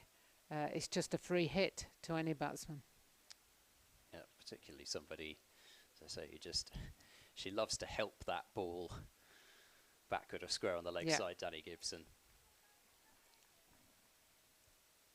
Picked up 3 for it, and the stumps have been repaired by Anna Harris. Just Kirsty Gordon's got that towel. Yes. It's like a tail, isn't it? It's like a... Yes, well, it's Japanese mythology where there's lightning from the tails of of the fox spirit, I think, something like that in Japanese I mythology. love So learning something channeling new her- every day. Channeling her Yeah, you'd just think. I mean, I can understand when we have towels there when it's damp and you want to, but my understanding is it's quite dry out there, and I'm just wondering what the towel is for. Yes, really. well, that's what I was thinking when I first brought it up. But I think there are some bowlers, it seems, who just, whether it's luck or just habit, but they do take one out there regardless of the conditions. I think I'm looking at Shane here. I think it's Tom Smith tends to have a towel. The Gloucestershire spinner. I think it's something that he does as well. He's got a towel regardless of. I mean, it can be 30 degrees out there in sunshine, and he'll take the towel out there with him. It's interesting in these pandemic times or whatever, you know, I think some of the hardest working people are the team members, the squad members who aren't playing. Oh, yes. Oh, having to run on in between each over, bring out different hats, take off different hats, bring out sanitizer. You know, they're working 3 times as hard as some. You know, I bet that some of them have, if we put a pedometer on them, they've probably done more steps than most of the people out there. It's funny you should mention that, but I think I heard somebody had done 2.2 kilometres doing 12th duties. That's quite a lot, isn't it? Yeah, well... When you're just 12. In the old days, you'd just sit there and take drinks out at the right thing, and then, you know... Exactly. And now you've got your hand sanitizer, you've got to come on and off for your... hats and sweaters helmets. Yeah, because the umpires can't do anything. Ballinger into the attack again, starting off with a wide down the leg side. The just realised I said the umpires can't do anything. With regards to keeping the sweaters, of course. Yes, not yes, disrespecting absolutely, absolutely. Although I did notice that the umpire at this end, Kirsty Gordon, didn't pick the ball up for him, and he just stood there and looked at it, and one of the other team members came and picked the ball up for him at the end of an over. Ballinger going well wide of the crease and really using that angle with the left arm around the wicket to cramp up these right-handed batters. Yeah, which is interesting because I often think that the left arm over is a better angle it cramps a right-handed batsman more. So it's interesting now that she's coming around the wicket, and that's where line can sometimes go astray, but that's okay, that's on, and there could be a couple here if they move quickly. Yeah, thought against it. Well in, Lucy Heyhoe. Yeah, I think probably if that's the last couple of overs, they might well take that risk for the second run, but at this stage, you just don't want to lose. I mean, it's just about beginning to build up this partnership. They put on 27 now, but do not want to lose another wicket at this point. Oh, Gibson's given that a fair thwack over, long on, 1 bounce and 4. A nice pick up from Danny Gibson, and another one that has just fallen short of being the first 6 of the innings. Yeah, and with that left arm round, it does allow you to free your arms a little bit, because the chances are it's going to just drift down leg side. If it's coming on a straight, it very rarely will come left arm round and veer off or cut as if it's going towards slip. So you know that you've got the swing of the bat, and if you time it right, you've got nothing to lose with that one. Long on back and deep cover up is the fielding change. Nobody on the single on the leg side. Oh, she bowls it wide though, and that allows Gibson to crash it through extra cover for 4 this time. So changed the field and then bowled the ball to the field of the previous ball. That's going to have Captain's Catherine nightmare. Bryce tearing her Captain's hair out there. Yeah. Where are you bowling? Where are you aiming to bowl? Right, we'll have the field over here, and then you put it on the other side. It's just like, oh. And you can't set a field for a bad ball, and unfortunately that was a bad ball. Yes, it was a full toss as well, which certainly didn't help. Now Gibson flicks down to fine leg to pick up a single. So 11 runs off 5 deliveries this over. But, you know, we're talking about acceleration, and I've said it before, but I'll say it again. If Danny Gibson is out there for the majority of the overs remaining, the Western Storm will get a very competitive total. Yeah, and I think they will need her to be out there because whilst they're starting to build now, there aren't that many overs left. We've only got 12 overs left. And even if you score at 6 and over, that's 70. That just takes you just over the 200 mark. So that would be probably a par for this competition. Yep, I think that's a fair assessment for sure. It's par in the sense of it's meant to be, rather than so often especially on the television, they talk about a par score when they actually mean a good score. Yes. That would be, you know, a par score really should be 50-50, not. Yes. We're so often hear about the par score, and it's actually at least 10-20 runs more than the par score actually is. So Yvonne Graves is going to come back into the attack. So Gordon has been removed. And I just wonder whether Sophie Luff is going to eye up this short, straight boundary towards the flats here.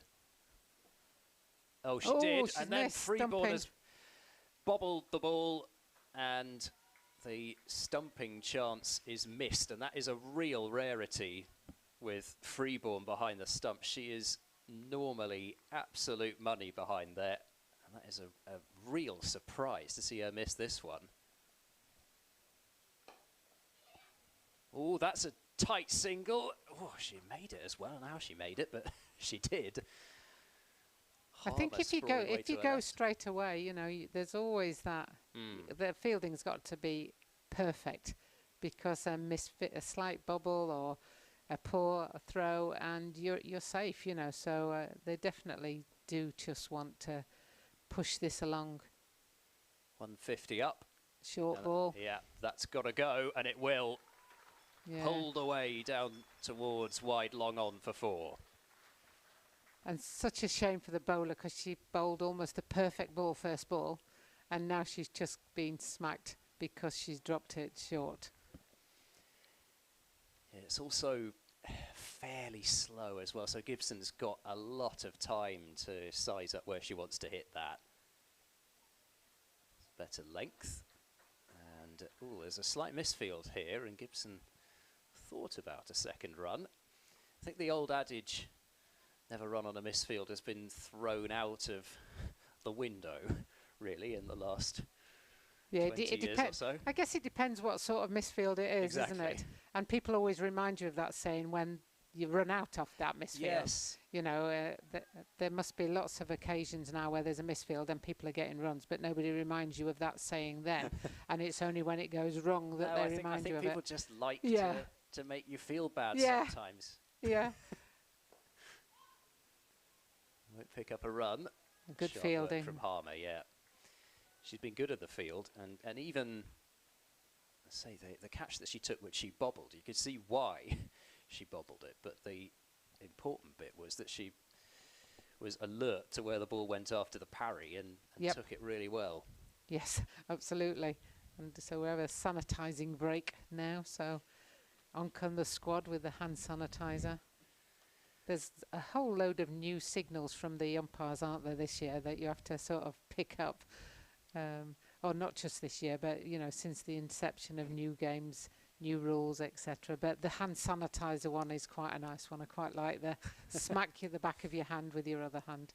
Yes, I think, speaking of those singles, though, I still think we have got to look at this card being held up in the 100, which apparently, and this is quite an amusing thing.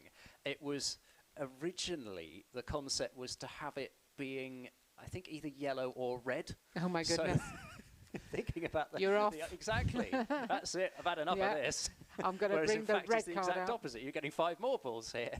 Yeah. No, exactly. And I think a lot of that was just to give a little bit of gimmick nature to it. Yes, definitely.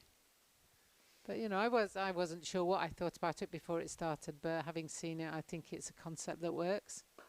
Oh, that is a powerful shot over mid-off, and that will be 4 more to Danny Gibson, freeing those levers, just lifting it pretty effortlessly over the top of mid-off, who was interested for only a brief moment. Yeah, Ballinger's just put it in the slot for her nicely, and she's replied with a super shot over mid-off. Trying the same thing, but just pulling round on it. I think she got a little bit defeated by the change of pace there, which just had her a little bit out in front. Yeah, it wasn't in the same slot, was it? So she had to just use the bottom hand a little bit more on that one. Yeah, and it is that slot length, isn't it? Which we've reached the point of the innings now, and you're bowling to a batter like Gibson, who is looking to launch the ball over the boundary ropes. You just can't really get away with bowling that kind of length. Oh, she's got away with that one as well. I think that would have been probably a wide, or like close to a wide if she'd left it, and ended up being a low full toss, just about okay in terms of not being a no ball. And Sophie Luff has only managed to get a single off that, which she might be wondering about at the non-strikers end there, wondering how she has only managed to get one for it. Would have been a boundary with this field, because deep cover comes up now for Gibson. Oh, Gibson slices this one. I think she's going to just get away with it. Yep, she does. Harmer once again, Good the effort. fielder. And yes, I thought she wasn't going to get even close to that. And then she came pretty close to effecting a decent catch. I mean, look at the replay with the ball really squirting away off the edge of the bat. But it brings up the 50 partnership between these two, so it's backed up the work from Griffiths and Luff. Yeah, in good quick time, and I'll be interested. I'm sure that the Lightning are doing their analysis, etc. I'll be interested in looking at the bowling of Ballinger coming round the wicket, and earlier she came over the wicket, and I just think that her lines are better when she comes over the wicket rather than around the wicket.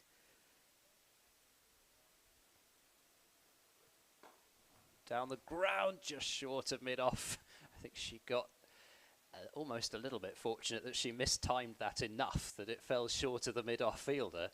So the end of 40 overs, apologies, the score has just disappeared off your screen there, but I'm sure it will be back very shortly. But 163 for 4, the score after 40 overs. So they've got the run rate accelerated in that last 10 to over a run a ball now. So if they can have another 10 overs like that with possibly even a bit more acceleration, they could still launch their way towards, if not maybe quite to that 250 mark.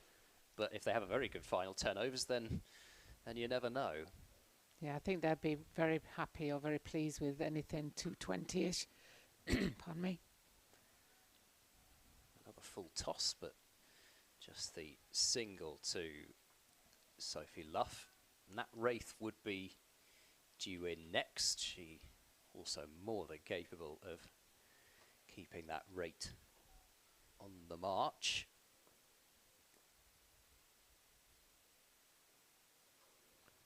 Pulled away, but she was hoping, I think, maybe to get that a little bit finer than she did, but picks up another single for it.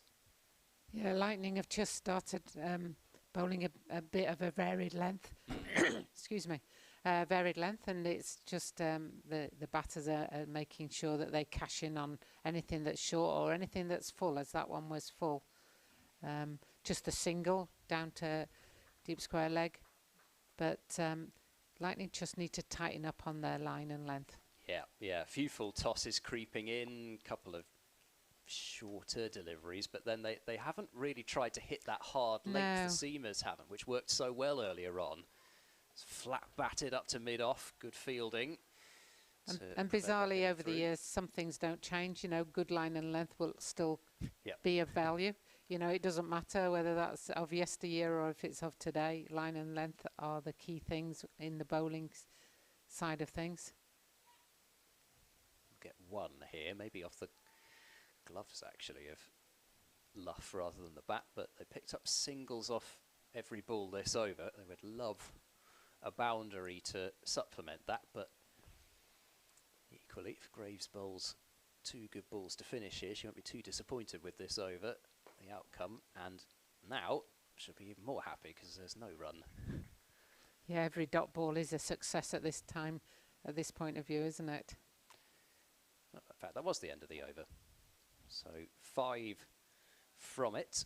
9 overs left. Luff 59. Gibson has 29. And it's been a entertaining watch, this, because there's been, and it'll be interesting to see what happens in the second innings, there's been this nice balance and a bit of to and fro between bat and ball, which, I have to say, a few of the T20 games that I saw, ball was very much dominant over bat. But here we've seen a really nice mixture. And you know, of course, it's nice to see a game like we saw here in the first game of the season where 290 plays 290. But, you know, I think it's just, personally, I think it's nice to see a balance between those three types of things. Yeah, I think you're exactly right, Ed. You know, we want to see a contest, and I think this will be a contest. And we often don't know what the second innings will be like until we've seen the first 2-3 overs, and then we get some idea of whether it's under par, that's just over the top of the short mid-wicket there, but fielded on the deep mid-wicket boundary for 2 runs there. Good shot again by Sophie Luff. Yeah, it's because you have the, I guess you would always want one more fielder out than you can have, even at this stage. Just hitting it over the fielders that are in the ring, that's the key, and that is a terrific shot straight down the ground. It'll go for 4 more, and Luff moves up to 65. And if you hit it straight over the bowler's head, not going to be too much danger there. I really like this shot from Luff. She moves her feet well, gets to the ball, and just nice, easy strike. It's not even over hitting. She just strikes it over the bowler's head. She's done that 3 or 4 times this game. Use of the feet. She's going to have to get back here, though, is Luff, as she's played it straight back to the bowler. Catherine Bryce bowling her first overs from the Bristol Pavilion end, having bowled the previous 7 from the Ashley Down Road end. 1 for 17. Once again, played back to the bowler, and I can tell you, plenty of bowlers who would have been sending that fizzing, despite the fact that the keeper's up to the stumps, would have been sending that fizzing back towards Sophie Luff. They just wouldn't have been able to help themselves. Yeah, sometimes they're too nice, aren't they? Oh, that's another glorious shot from Luff. 1 bounce 4, again, over extra cover. And it's pretty difficult, really, to pick out which have been the best shots in this innings from Sophie Luff. There have been plenty of contenders, but nearly all of them have involved her using her feet and lofting the ball over the infield. Yeah, the highlights reel will be quite pleasant, wouldn't it, just to see her stroking the ball straight over covers. You know, she's just got that natural ability, I think, and obviously works hard at it. Dot to finish, so 2 boundaries and a 2 still make it a good over from the Storm point of view, despite 3 dot balls in it from Catherine Bryce.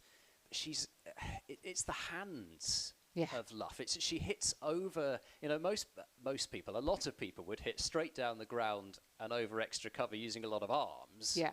And getting the whole body into it. Somehow Sophie Luff just seems to be able to do it almost just with a flick of the wrist straight down the ground. Yeah, I think it's her timing, because she gets there, and then it's all timing. And once you've got your mass planted, this is all the biomechanics, then the levers. The last thing to use is the smaller lever, and she uses that at exactly the right time, so it puts a lot of pace and power on the ball. Well, they're still, it's almost like a T20, this, really. The bowling being changed about a lot in this death period. So Kirsty Gordon coming back.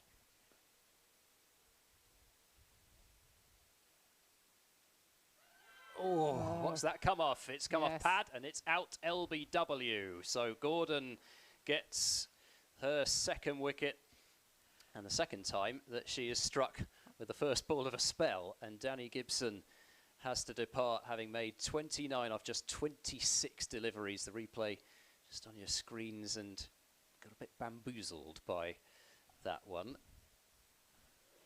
Yeah, Kirsty Gordon obviously likes the first ball of her spell, doesn't she? Because she got that first wicket just after we'd had the 10 overs. I think it was the 11th over when she came on. And she took that first wicket, and now she's just come back onto the flats or the apartment's end. What do you call this end? The Ashley Down Road. The Ashley Down Road end. I'm sorry for all the people especially when it's right there on the screen and you can see the apartments there. Yeah.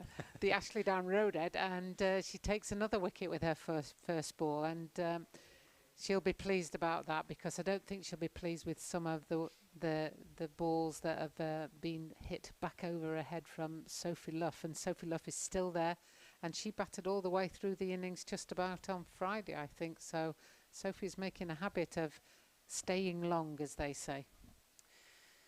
Yeah.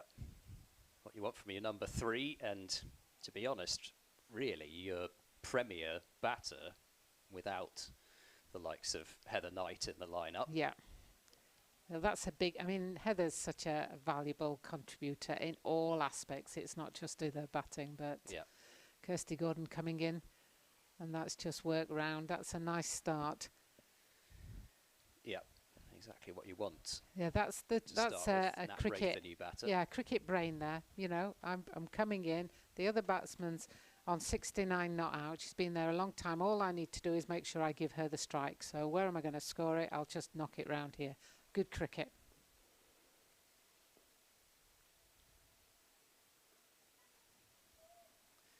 Keeping things ticking over. And the other thing is that Gordon's only got one more over left after this, and you might look at Gordon's overs now and say, well, if she's just going to bowl us good deliveries, then we're just going to try and look to score at 6 and over with singles here. Shorter delivery, but Wraith along the ground out to the sweepers on that leg side. And interestingly, with Sophie Luff on strike, the long off goes back and the cover comes in, and when Wraith is on strike, then they bring the long off in, but that's the one there, and it's another parrot catch. Yes, apparently she only does second attempted catches, does Harmer, but she's taken another one, and that is really critical for the Lightning, because now Western Storm are going to have to fight their way to what they can, because Sophie Luff has chipped one to mid-wicket, and at the second attempt, Luff has to go, having made a terrific 70, but the Western Storm now 181 for 6. And it's almost like Harmer wants to take the sting off the ball before she catches it each time, isn't it? I saw Kirsty Gordon smiling at her there. I'm not sure she'd have been smiling at her if she dropped it, so thank goodness for her that she did take it on the second attempt. But a good innings there from Sophie Luff, really solid, really good shots. She's carried the batting order throughout. She's coming in at number 3 and just playing a great innings. Yeah. She only does speckies. Yeah. No harmer, no foul. That's what I always say. Yeah. Yes. Icy silence after that one, isn't it? The worthy response. Sophie Luff, 70 though, 6 boundaries and just holding things together. But now it will be up to the, I guess, middle to lower order for the Western Storm to see them up to whatever total they can get to. And Nicole Harvey has come out at number 8. Good to see her back in the lineup. She wasn't in it for the previous match. And we'll get a bonus run there, the Western Storm with a wide. And like you say, I mean, Kirsty Gordon, she is such a good bowler. I think even though she's picked up 3 for 39 here with an over to go, she might not be entirely happy with every over in this match.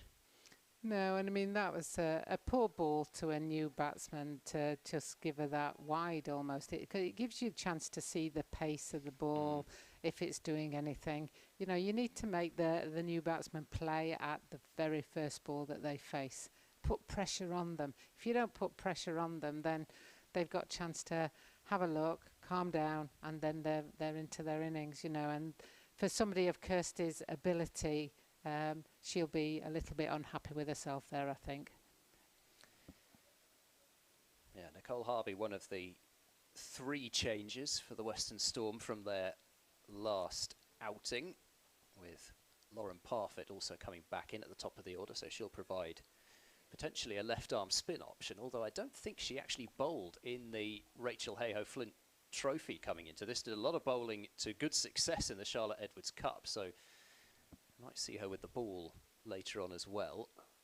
So that's right up at the block hole, and Wraith just digs it out, gets the shovel, and yeah, and of course now we've got 2 fairly new batsmen in, so Lightning will try and put pressure on now, just because there's nobody there who's been in for any length of time, and that was a really good ball from Munro. And she comes again. Oh, good take there. And the pressure's on now. We've got 6.8 overs to go. So basically we've got 44 balls, as if I quickly do some maths. So even one a ball is only going to take us to 220, 224 or so, 226.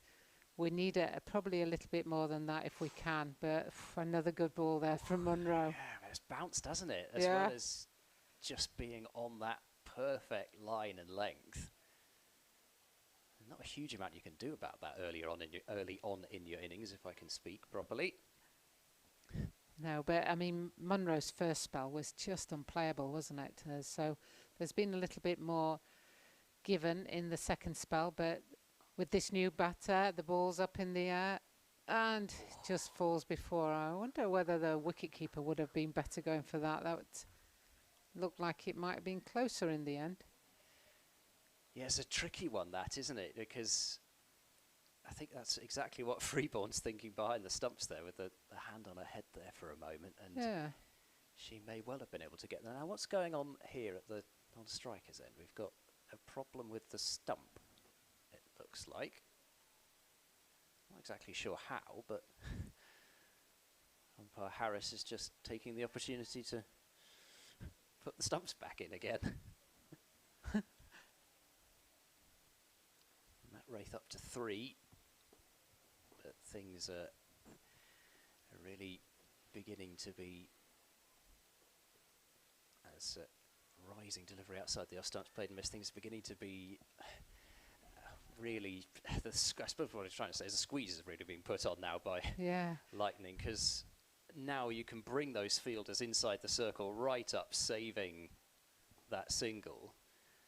You can really dry up the scoring rate.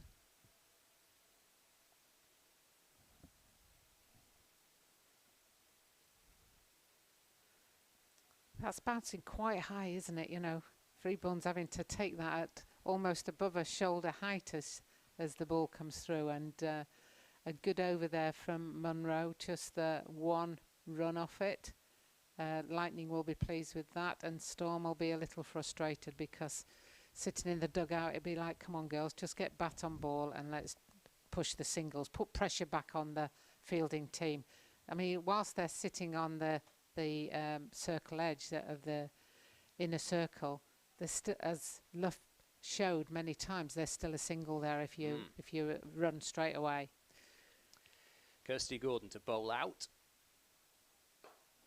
And use of the feet there from Wraith to just pick up 1 down to long on. Ed Seaborn and former England cricket captain and coach Jane Powell along with you for this one.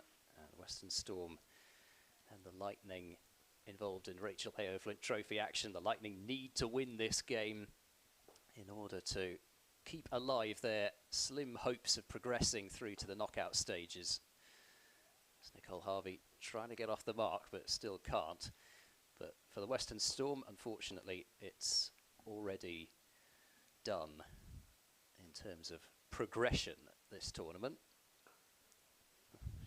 Goodness me, how she managed that? She's swatted that, I think, straight into the ground, Nicole Harvey, and almost managed to bounce it over the top of the bowler. I thought that one was coming a lot quicker towards us, and then it just didn't even reach the other end, did it? It was just a swat, as you say, into the ground. But that's a single out to deep mid-wicket. and put Wraith back on strike. Yeah, and I think for the final 5 and a bit overs, Nat Wraith is the one who can move this along the quickest, as that's parried by Harmer at short mid-wicket. They'll be able to come through for 1, but she probably wants to face the majority of the bowling here, Nat Wraith. Harvey gets decent wood on that, but it'll only be 1 because they've got that long on fielder set back. So that will mean that Harvey will keep the strike on 2, 187 for 6 with 30 deliveries remaining. Kirsty Gordon has bowled through 10 overs, 3, 4, 43 her final figures. And there's the card. You can see the big contribution from Sophie Luff, a few 20s and 30s around as well, but probably needed one of those to be a slightly bigger score, but also I think really that what's caused the problems is probably less that it's the 3 wickets for 4 runs after the 10 overs of power play that's really set the Storm back and meant that if they lost any wickets at all in the middle period, they were going to be struggling. And Munro's back on from the pavilion end, coming in. And that's punched out to the covers, but straight to the fielder. So Munro, this is her last over, and then I suspect Catherine Bryce will come back for a couple. Not quite sure which end she'll choose, having bowled a little bit from both ends. Oh, here we go. Out comes the scoop, and it's played delightfully by Nicole Harvey. That is terrific batting. I mean, she exposed all 3 stumps there, I think, and managed to get it away really fine. And 191 now for 6, and well, that is, well, you can't do it much better than that. That's such a high risk shot, isn't it? But when it comes off, it's fairly easy runs for the batsman. But to expose all your stumps like that, you've got to be confident, and she played it well. 1 scoop or 2, just the 1.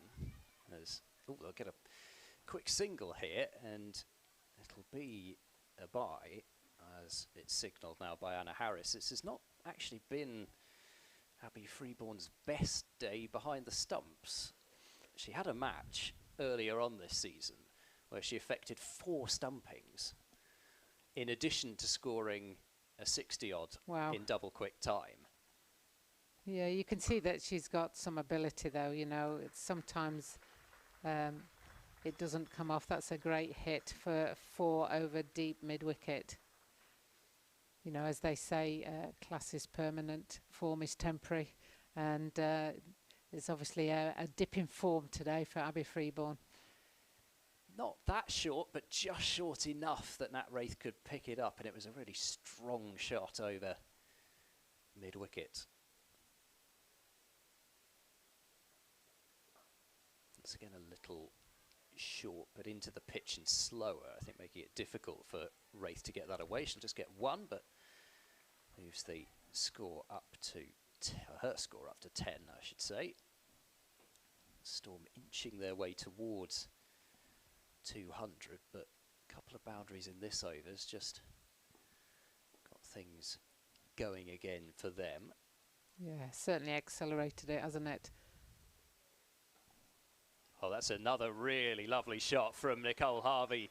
More cheers, because that's brought up the 200 for the Western Storm. 3 boundaries in the over, a little bit of width, but that was a delightful little, almost late cut actually, just to get it back on a square on the offside, and 4 more, 201 for 6. Yeah, good shot there, as you say, off the back foot. And whilst I really commend the fielders for chasing that, this outfield is one of those that if it's past you, I'm not sure you're going to head it off at the pass, so to speak. So no. The minute it passes those fielders, you know that it's 4 runs. And certainly if I was out in the field now, I'd be noting that for when I'm batting, because whilst the score gets over that 200 mark, and it's a psychological step as much as anything else, it's very gettable.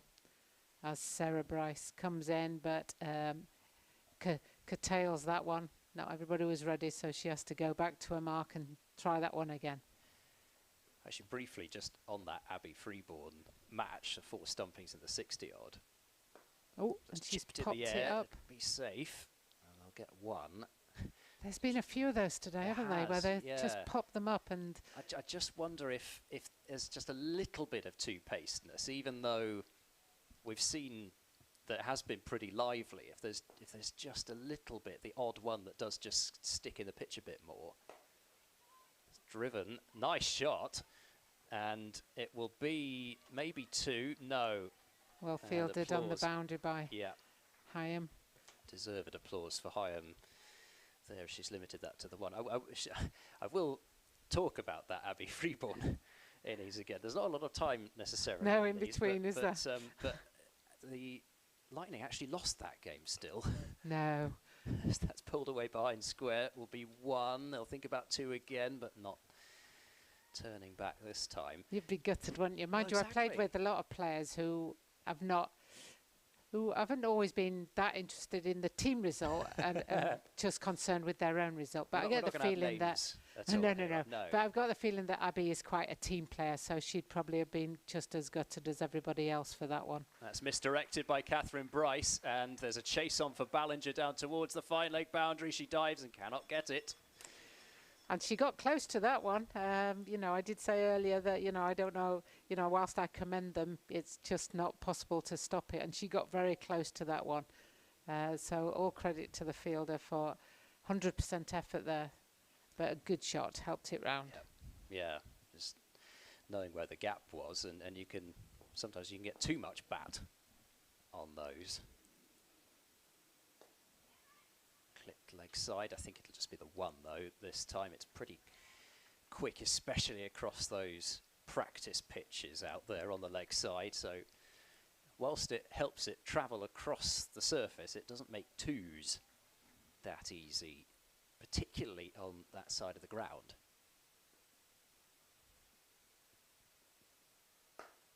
Use of the feet, driven up to mid-off, and suspect even had it not been slightly fumbled by Ella Claridge up there, it would still have been the 1 anyway. So 9 off the over, 3 overs left in the innings, 210 for 6, and this has been excellent stuff from Harvey and Wraith. 3 boundaries to Nicole Harvey, 1 to Nat Wraith, but both scoring at or in excess of a runner ball, and they've got 18 balls left in the innings to make the absolute most that they can. Yeah, in fact, Gibson, Wraith and Harvey have all come out and done what you would want from your middle to lower order bats, is to score at 100 plus.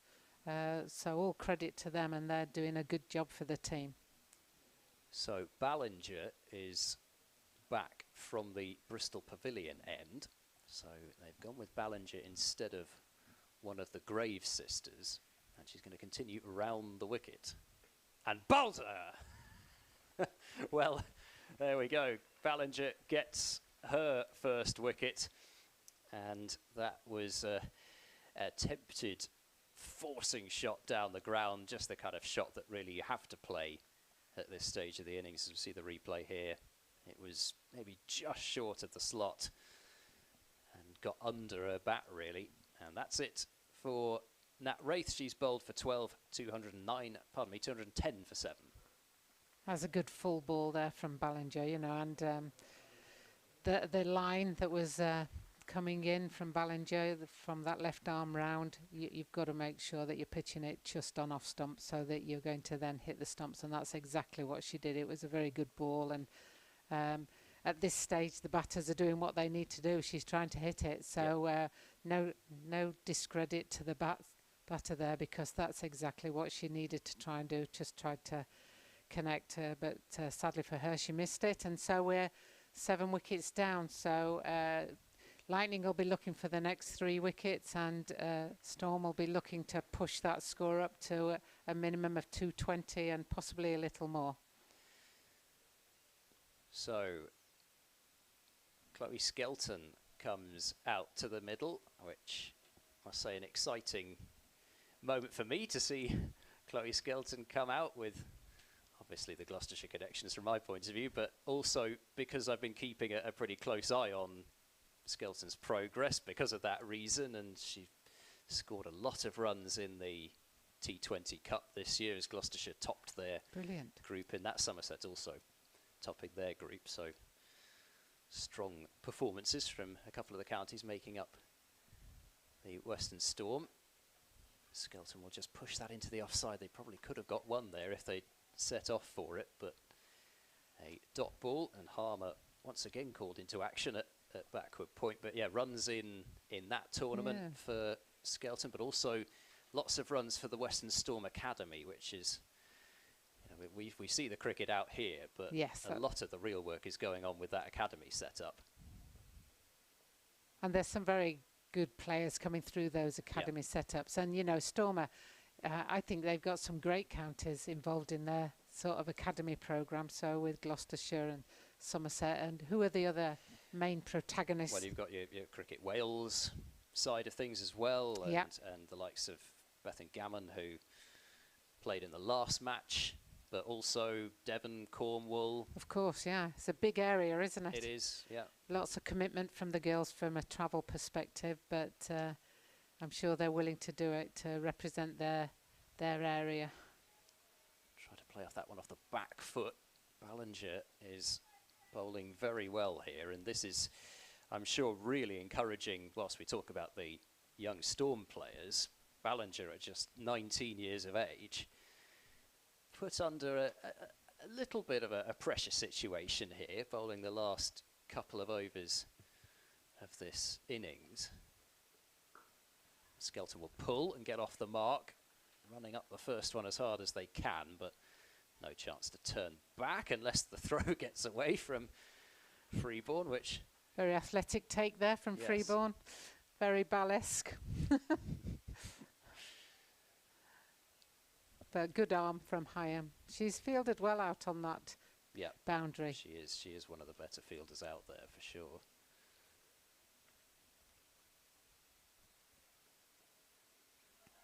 Down leg side now. Did that take something? It did, but it wasn't bat or glove, according to Anna Harris. Whether that was just one of those appeals where... We'll stop a wide. Yes. I thought I did hear something. We'll just look. We'll see whether we can get anything from the replay. Not always easy to tell. Might have just taken the thigh pad.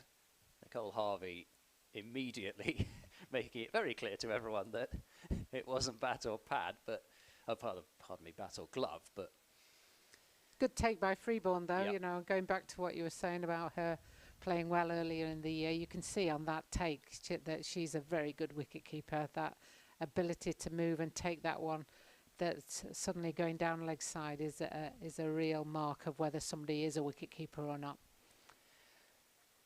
I'll give you the scores from around the country just before we leave you for the interval here. So I'll give you those in a couple of overs time now. 49th over.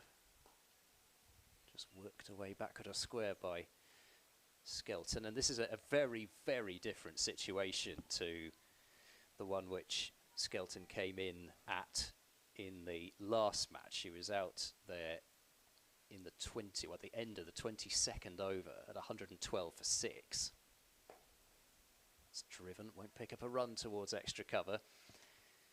But here, there's no time to get going. She did quite rightly take her time just to get things moving along, and was really impressed with a lot of the shots that she played in her 30.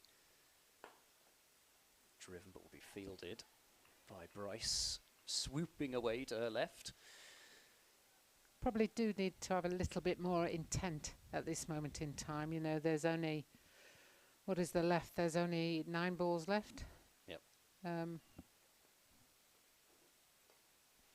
That's flashed away down to deep third, and the outfield will do the rest. So a boundary for Skelton, up to 5, 215 for 7. And, you know, once you have that intent, things like that will happen. And it's like, they're always the shots that frustrate a fielding team. You know, the Chinese cut, the one that just gets the edge and flies off. but that's what you need to be doing now. The intent needs to be there. So she's got some nice shots, but at the moment she's playing some nice shots. She's batting to her field rather than anything else. She struck me as somebody who was very offside dominant in the 30 in the last match. And I think with everybody up on the offside and then singles galore on the leg side, they've just said, right, if you can pierce the field, then good luck to you. But we're having dots if you don't. That's sliced away. That will be a dive and an unsuccessful one from Harmer. It was travelling very quickly off that outside edge. So, despite 4 dot balls, 8 runs off the over. So, not a bad over, as it turns out. 219 for 7 with 6 balls remaining in the innings and a sliced cut shot, admittedly, but you take those for sure. Absolutely, and no shot's a bad shot when you're scoring runs, especially at this stage of the game. So with just 6 balls left, you know, you'd be thinking, let's get to 230. You've got to push it off this last over, and this last over will be bowled by Grace Ballinger. Yep, picked up a wicket, which I think you'd say she deserved. It was a good opening spell from her. So here we go, last over. Full and wide, and Harvey just squeezing it straight to extra cover. Really the perfect execution of that wide Yorker. Wonder if Harvey's having a think about that scoop shot again, but they've moved. She was more of a long leg before, and now it's fine leg, so it's going to be quite difficult to play that shot again.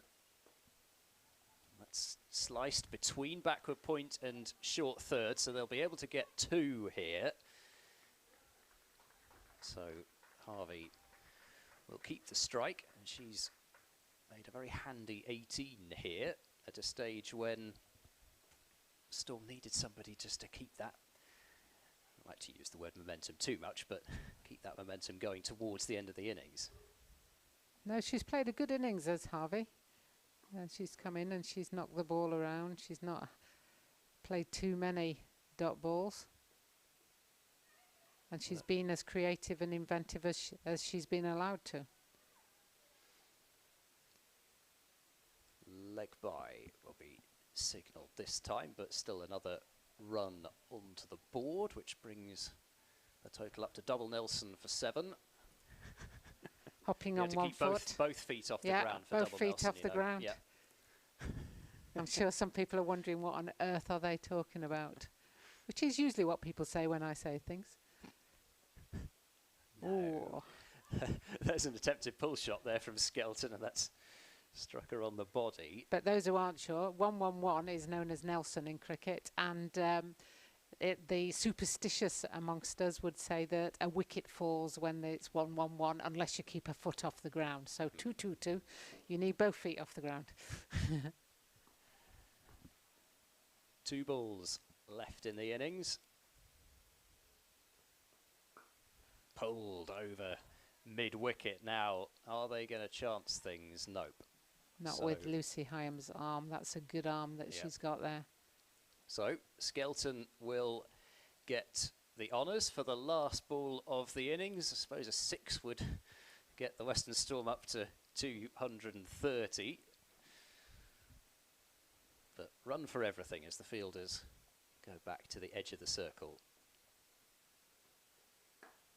And that's hit strongly wide of mid-on, and that will be 4 for Skelton. Terrific end to the innings. A powerful shot from Skelton wide of mid-on, and a good finish there for the Western Storm. They end things on 228 for 7.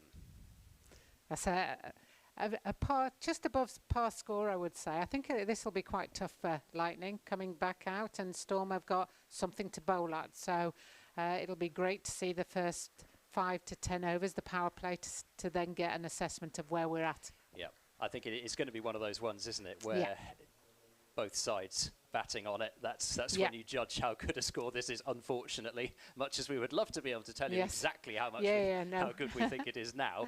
It's in the balance. I think 228 for 7. The scorecard on your screens there with Sophie Luff top scoring with 70, and some really useful contributions, especially lower down. Griffiths, Gibson, Wraith, Harvey, Skelton, all contributing something towards that total. And the Storm balcony there in the background, as we'll see the bowling figures now come up. 3 for 43 from Kirsty Gordon. Sophie Munro bowled a fantastic first spell. I think it was something like 5 overs, 2 for 7, but she wasn't quite as effective when she came back into the attack the second time. 4 tidy overs from Teresa Graves. Catherine Bryce, usual tidy self, 10 overs, 1 for 44. Grace Ballinger looks a really good prospect.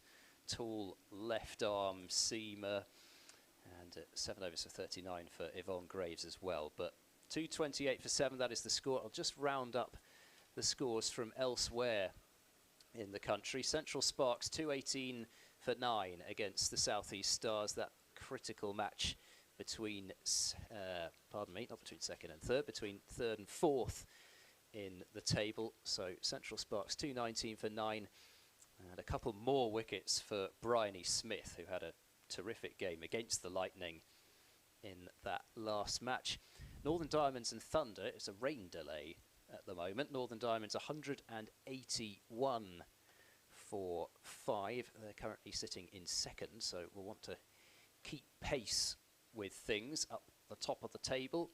Southern Vipers against Sunrisers. Southern Vipers 309 for 8. Georgia Elwis has made a century, 112 not out off 118 balls, 12 fours and a 6 in fact between innings. Now 309 for 9 the final score. Another half century for Georgia Adams as well. 3 wickets for Sonali Patel for the Sunrisers.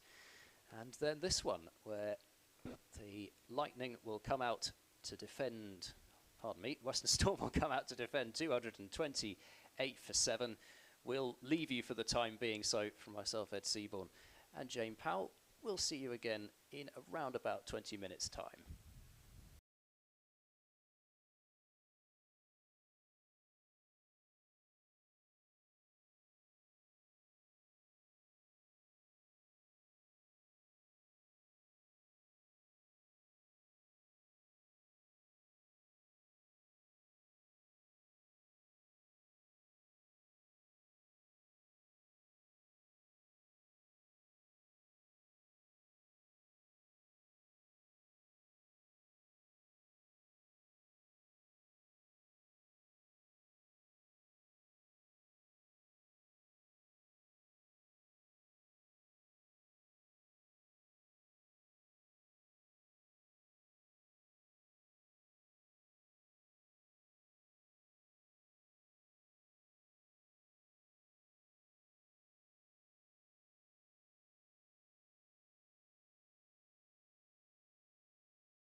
Welcome back to the Bristol County Ground. The old adage, you can't tell how good a pitch is until both teams have batted on it. I think that's kind of where we were at the halfway stage here, with the Western Storm having made 228 for 7, having been stuck in by the Lightning. And Sophie Luff top scoring with 70. Some useful contributions, particularly down the order, from the likes of Alex Griffiths, Danny Gibson, Nat Wraith, Nicole Harvey, Chloe Skelton all came in and put bat to ball and got the Western Storm up to a total which certainly more than gives them something to bowl at. And now the Lightning batters out there, opening up the innings, Bethany Harmer and Sarah Bryce. My name's Ed Seaborn, and alongside me is England captain, former England captain I should say, of course, and England coach. It's a very warm welcome back to Jane Powell. And Jane, early wickets probably key here for the Western Storm. Thanks very much, Ed. Yeah, I think early wickets are absolutely key, as you say. The first 10 overs, the power play, will determine in a large extent what will be the outcome of this match. It'll either set a platform or it'll provide inroads for the Storm. So let's see whether Lightning or Storm can come out on top in this encounter. Yeah, and for Lightning, they have to stand any chance of progressing through to the knockout stages. So Claire Nicholas to open the bowling. Oh, Harmer's come a long way down here, and good job that Sarah Bryce wasn't going anywhere at all. So Claire Nicholas, as she likes to do, opening things up from the Ashley Down Road end. And what she will do is, whilst she's not going to turn the ball a huge amount earlier on with this new ball, she does get that drift away from the right-hander when they've got in their mind off spin, it's going to be coming into me. Ooh. And that one almost got through. And what I like here is that there's a real press on in the field.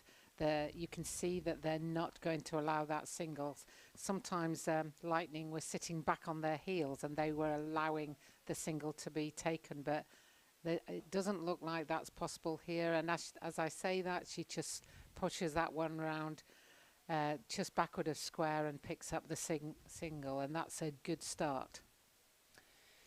So Sarah Bryce off the mark, 100 winner, of course, with the Oval Invincibles, part of that inaugural 100 winning side. She didn't necessarily get a huge amount of opportunity with the bat, but she was very good with the gloves. No, I think your South African contingent, yes, there, Van Niekerk, exactly, etc., Marizan Cap, took up a lot of the space there. So, but this is a nice tidy start from Nicholas. 8 catches, 3 stumpings for Sarah Bryce in the 100 competition. Of course, doesn't keep wicket at the moment for Lightning. Sweep hit hard by Harmer. That's a terrific strike to get off the mark with. I was really impressed actually with Harmer in Lightning's last match. She looks like she can give the ball a good whack, and that was a really well executed sweep shot, just rolling the wrists on it. Yeah, she picked it up. First over. Picked it up nicely, didn't she? It was on just on or about leg stump, but she just picked up the length quite quickly and knew that that was going to be in her hitting zone, and just managed to smack that around past the fielder at backwards square. 20 years of age, Bethany Harmer, and she used to play her club cricket for a club called Swardston, just outside Norwich. Very successful club, and club with a rich history, and it's always nice. I've visited their website actually going in my preparation for this. It's always nice to see a club website where women's and girls cricket is, you know exactly where you have to navigate to get to it. Lauren Filer opening things up from the Bristol Pavilion end, and they'll work a quick sing. Oh, ow. That's the ball that's hit her in the backside. That definitely did hit her in the backside. She's smiling, so I'm sure she's okay. and it went off her onto the stumps. So it's a good job she'd already crossed the line, because what she wouldn't want to do is be run out of her when the ball's hit herself. So good for her. Would have been another thing I don't think I've seen. We've had a couple of things like that in this game, haven't There we? you go. This is why you turn up to the cricket match, isn't it? You see something that you've never seen before. Yeah. That Sophie Luff incident earlier on, quite extraordinary. Ooh, a little bit uncertain, that shot there from Harmer, and Lauren Filer gets that ball to swing in to the right-handers quite characteristically, and if she gets it right, she's a handful. She's a nice tall bowler, isn't she? Yeah. So she's going to get a little bit more movement than some of the shorter players. It's drifting leg side though, and that's a wide, and will be another run as well. So with getting that in swing, as we talked about in the first innings, really, it's can you start it on the right line? If you don't, then it's going to be a nightmare for Nat Wraith behind the stumps there. Yeah, it's like all bowlers. You've got to know what you're doing with the ball, and therefore what line you need to bowl. And with the in-swing, you've got to be putting it on or about off stump. That's a terrific stop from Gibson, because I thought that was going to be 4. Just laying back and playing a nice cut shot there, Sarah Bryce, but Gibson made a real crack as it hit her hand as well. I never know whether that's a good thing or not. Yeah, great stop. And this is where the game can be won or lost in the field as well. So they need to be on their toes, and they need to be trying to stop as many balls as possible. And Lightning are taking some quick singles here, and it's paying off. Yeah, chipped in the air. We've seen a few chips just fall mostly out of the reach of fielders in this game. That was another one of them. Fee Morris is sharp in that short mid-wicket position, but was well short of her, and they are, as you say, grabbing a lot of quick singles here. It's cut. Deep third's got work to do here. They're not going to challenge the arm of Nicholas down on that boundary rope, but they're moving things along nicely at the start here. Yes, they started very sort of positively, haven't they? And they look like they are coming out to take the game to the Storm. But having said that, Storm are on their toes, and they're still trying to press the ball. There's some good bowling coming in. Ooh, that is good. That is a fantastic ball with a little bit of lift and plenty of in-swing, just boring in towards the edge and the gloves of Harmer, but not quite taking them. Yeah, nearly cut her in half, this one, didn't it? Started outside and then really cut back. And for my next trick, she did, she did well to miss that one. Yes, did 6 well off the over. Not to get an edge on it. Yes, another angle to see the quick drop and run earlier on in the over. Oh, and that's the one off the back. I'll be nice, off the back onto the stumps. Nicholas with that sort of sneak attack approach. It's almost that she's got to the crease there, but it's very smooth. And good to see her back. Of course, she played in the Charlotte Edwards Cup match, which took place at Cardiff. It was her first game back since giving birth, and I have a feeling it was, I wish I could remember exactly, it's some ridiculously short time frame that she's been able to come back in. I wish I could remember the number of weeks exactly. I'll take my hat off to anybody. You know, that's a phenomenal feat to come back to play at this level. So good on her. Not able to pierce the inner ring this time. Sarah Bryce. She's got a really nice technique. Sarah Bryce, lovely batter to watch. And a huge amount of success, of course, even early on in her regional career. She did well for Scotland, didn't she, with the bat at the ICC qualifier? Yep. So, you know, they both sisters, as you'd imagine, really instrumental in getting Scotland over the line in that tournament. Yeah, I did see that one of them got player of the match for one game, and then the other one got player of the match for the next game. So it was very much. Oh, this could be a run out here. I think this is going to be outgiven by umpire Anna Harris, who raises that finger to the sky, and a run out. They were pushing the field, but they pushed it too far this time, and Harmer is the batter who's got to go. It was cut pretty much straight to the fielder. I don't think she'd be in the frame. Just had a little bit to move to her left. That's a good angle to see it from. And actually, she had more work to do than it almost looked from this angle, because you can see from that angle how she really had to throw slightly across her body and got it right where it needed to be, right on target. And that's a huge early breakthrough for Western Storm. Lightning are 11 for 1. Yeah, and that's not the start you want as the batting team. To lose a wicket in the first 3 overs, let alone in the first 10 overs. And while Storm were quite pedestrian, if we like, for the first 10 overs, they didn't lose a wicket. And I think that's the base that we're looking to build. And so at this moment, then Storm will be very happy that they've taken that early wicket.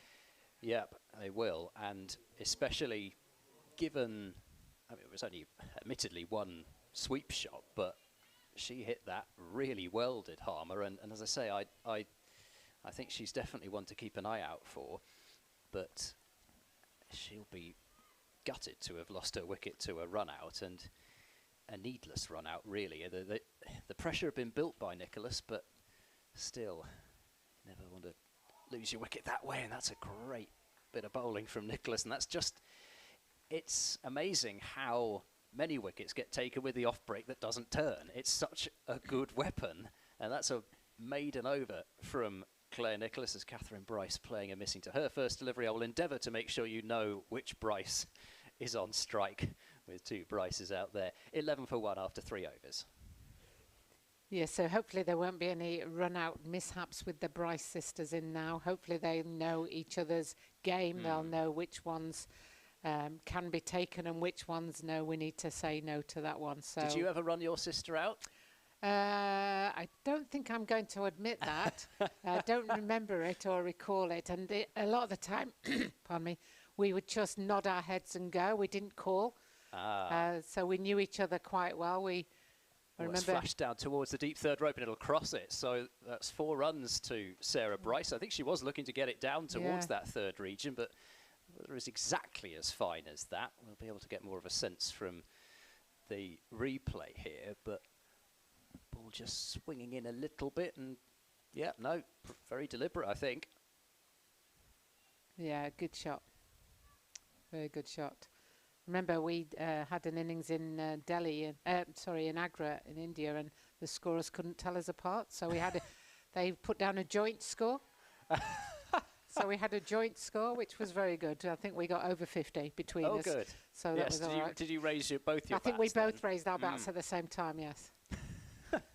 That's fantastic. Well, yeah, I don't think we'll have such problems with the Bryces out there, despite the fact that they do both. Oh, I've just been told, no, you didn't run me out. Ah, well, so there we go. My sister in Australia has told me I didn't run her out, so I was correct on that one.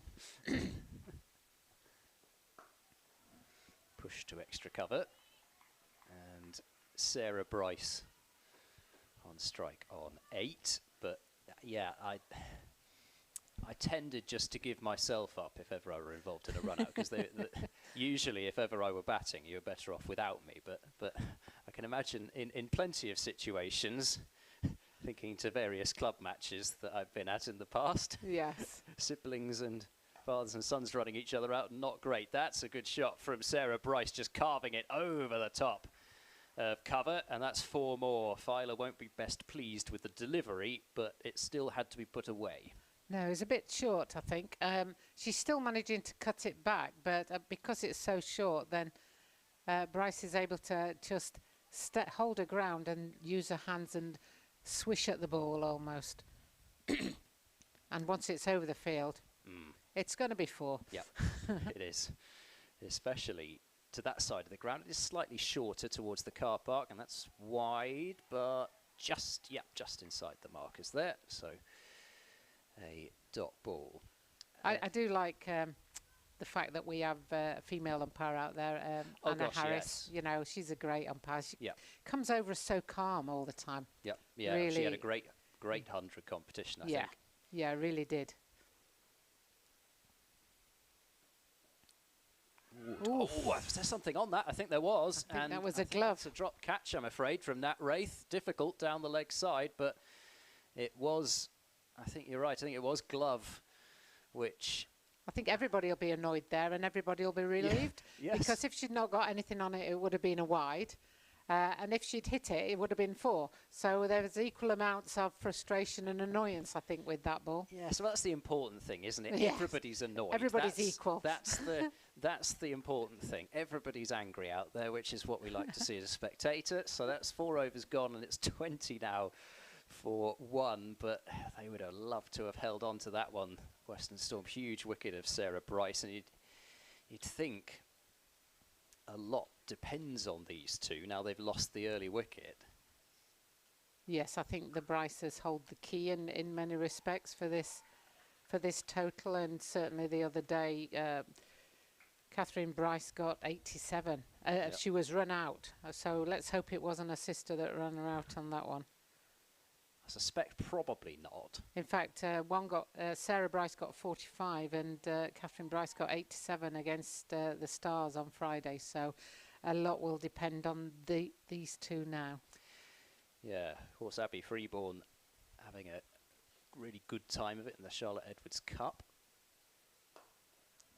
Clipped straight to mid-wicket, but after that you've got, well, Teresa Graves, who has scored runs this season for sure. Ella Claridge, a 18-year-old youngster, and then Kirsty Gordon's down to come in after that.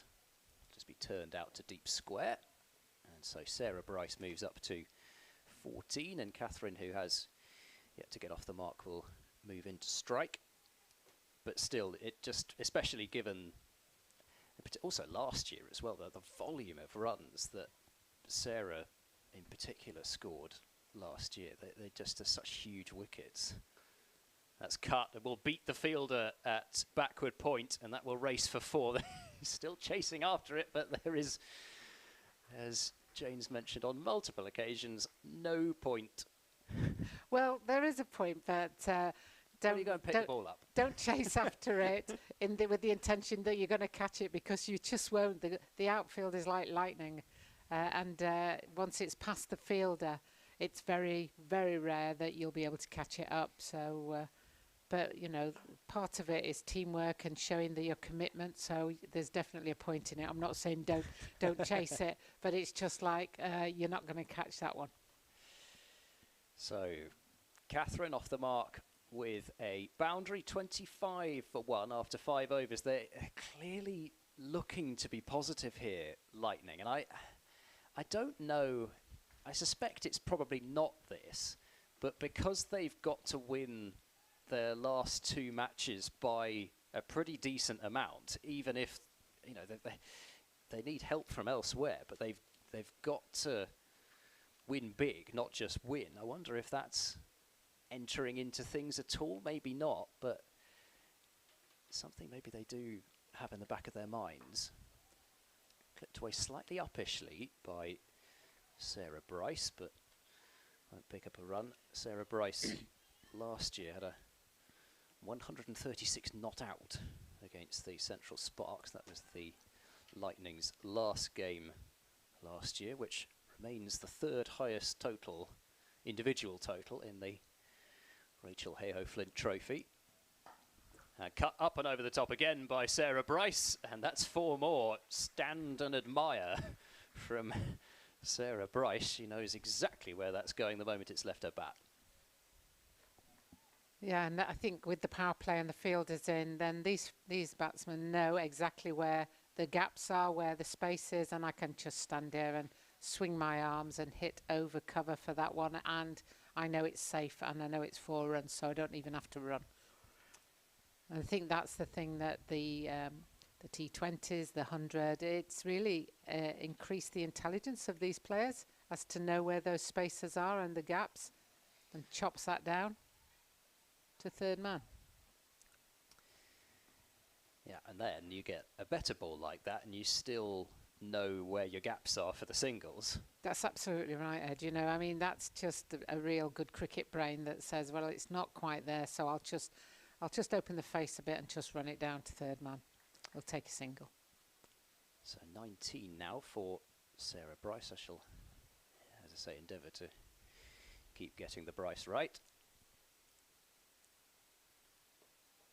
Oh, that is a good bit of bowling, and there was a brief appeal from, well, from cover, I think, rather than the bowler or the wicketkeeper. It's always out from cover. It's like LBWs. They're absolutely plumb from cover.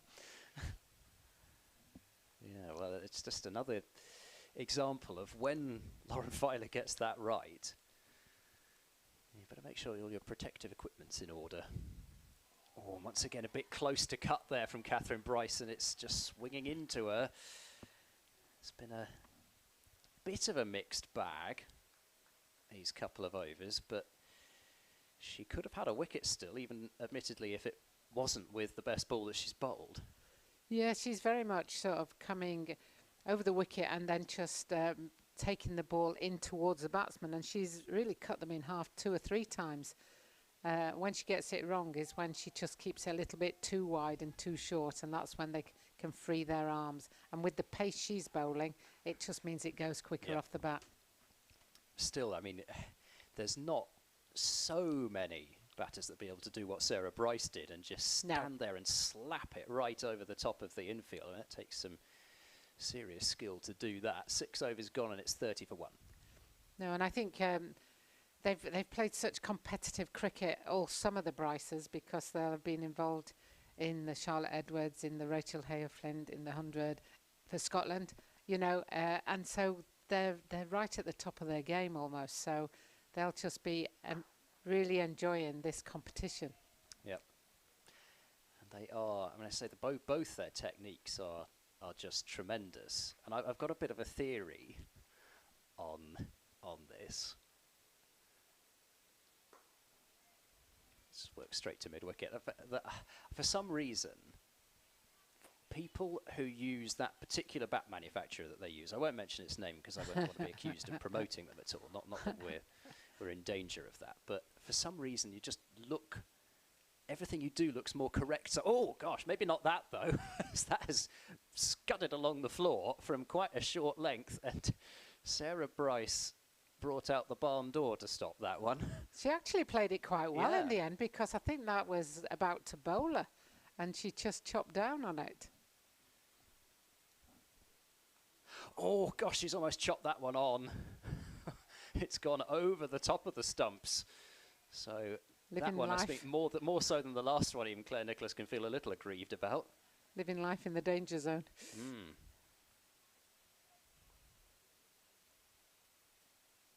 Oh. That's better. It's, you know, when you're just trying to play it out onto the offside, I think they're almost looking too often to just work it round on the leg side for that single, because as you're batting, where the umpire's standing, there's a certain single every time. Whereas I think you have to start using your hands a little bit more like that, and there's a lovely, lovely shot. That might be one you can catch, because she didn't hit it at all. She literally just guided it there. But they are back for 3 to end the over. It spoils potential maiden over. Just a little bit too much width on that last one from Claire Nicholas, but still took a good shot to pierce the field. And so Sarah Bryce will keep the strike on 22. It's 33 for 1 after 7 overs, so 3 more remaining in this power play. I mentioned the 3rd highest score in the Rachael Heyhoe Flint Trophy. Western Storm fans, sadly, will be able to tell you who scored the 2 highest scores in the Rachael Heyhoe Flint Trophy, because they both came against the Western Storm.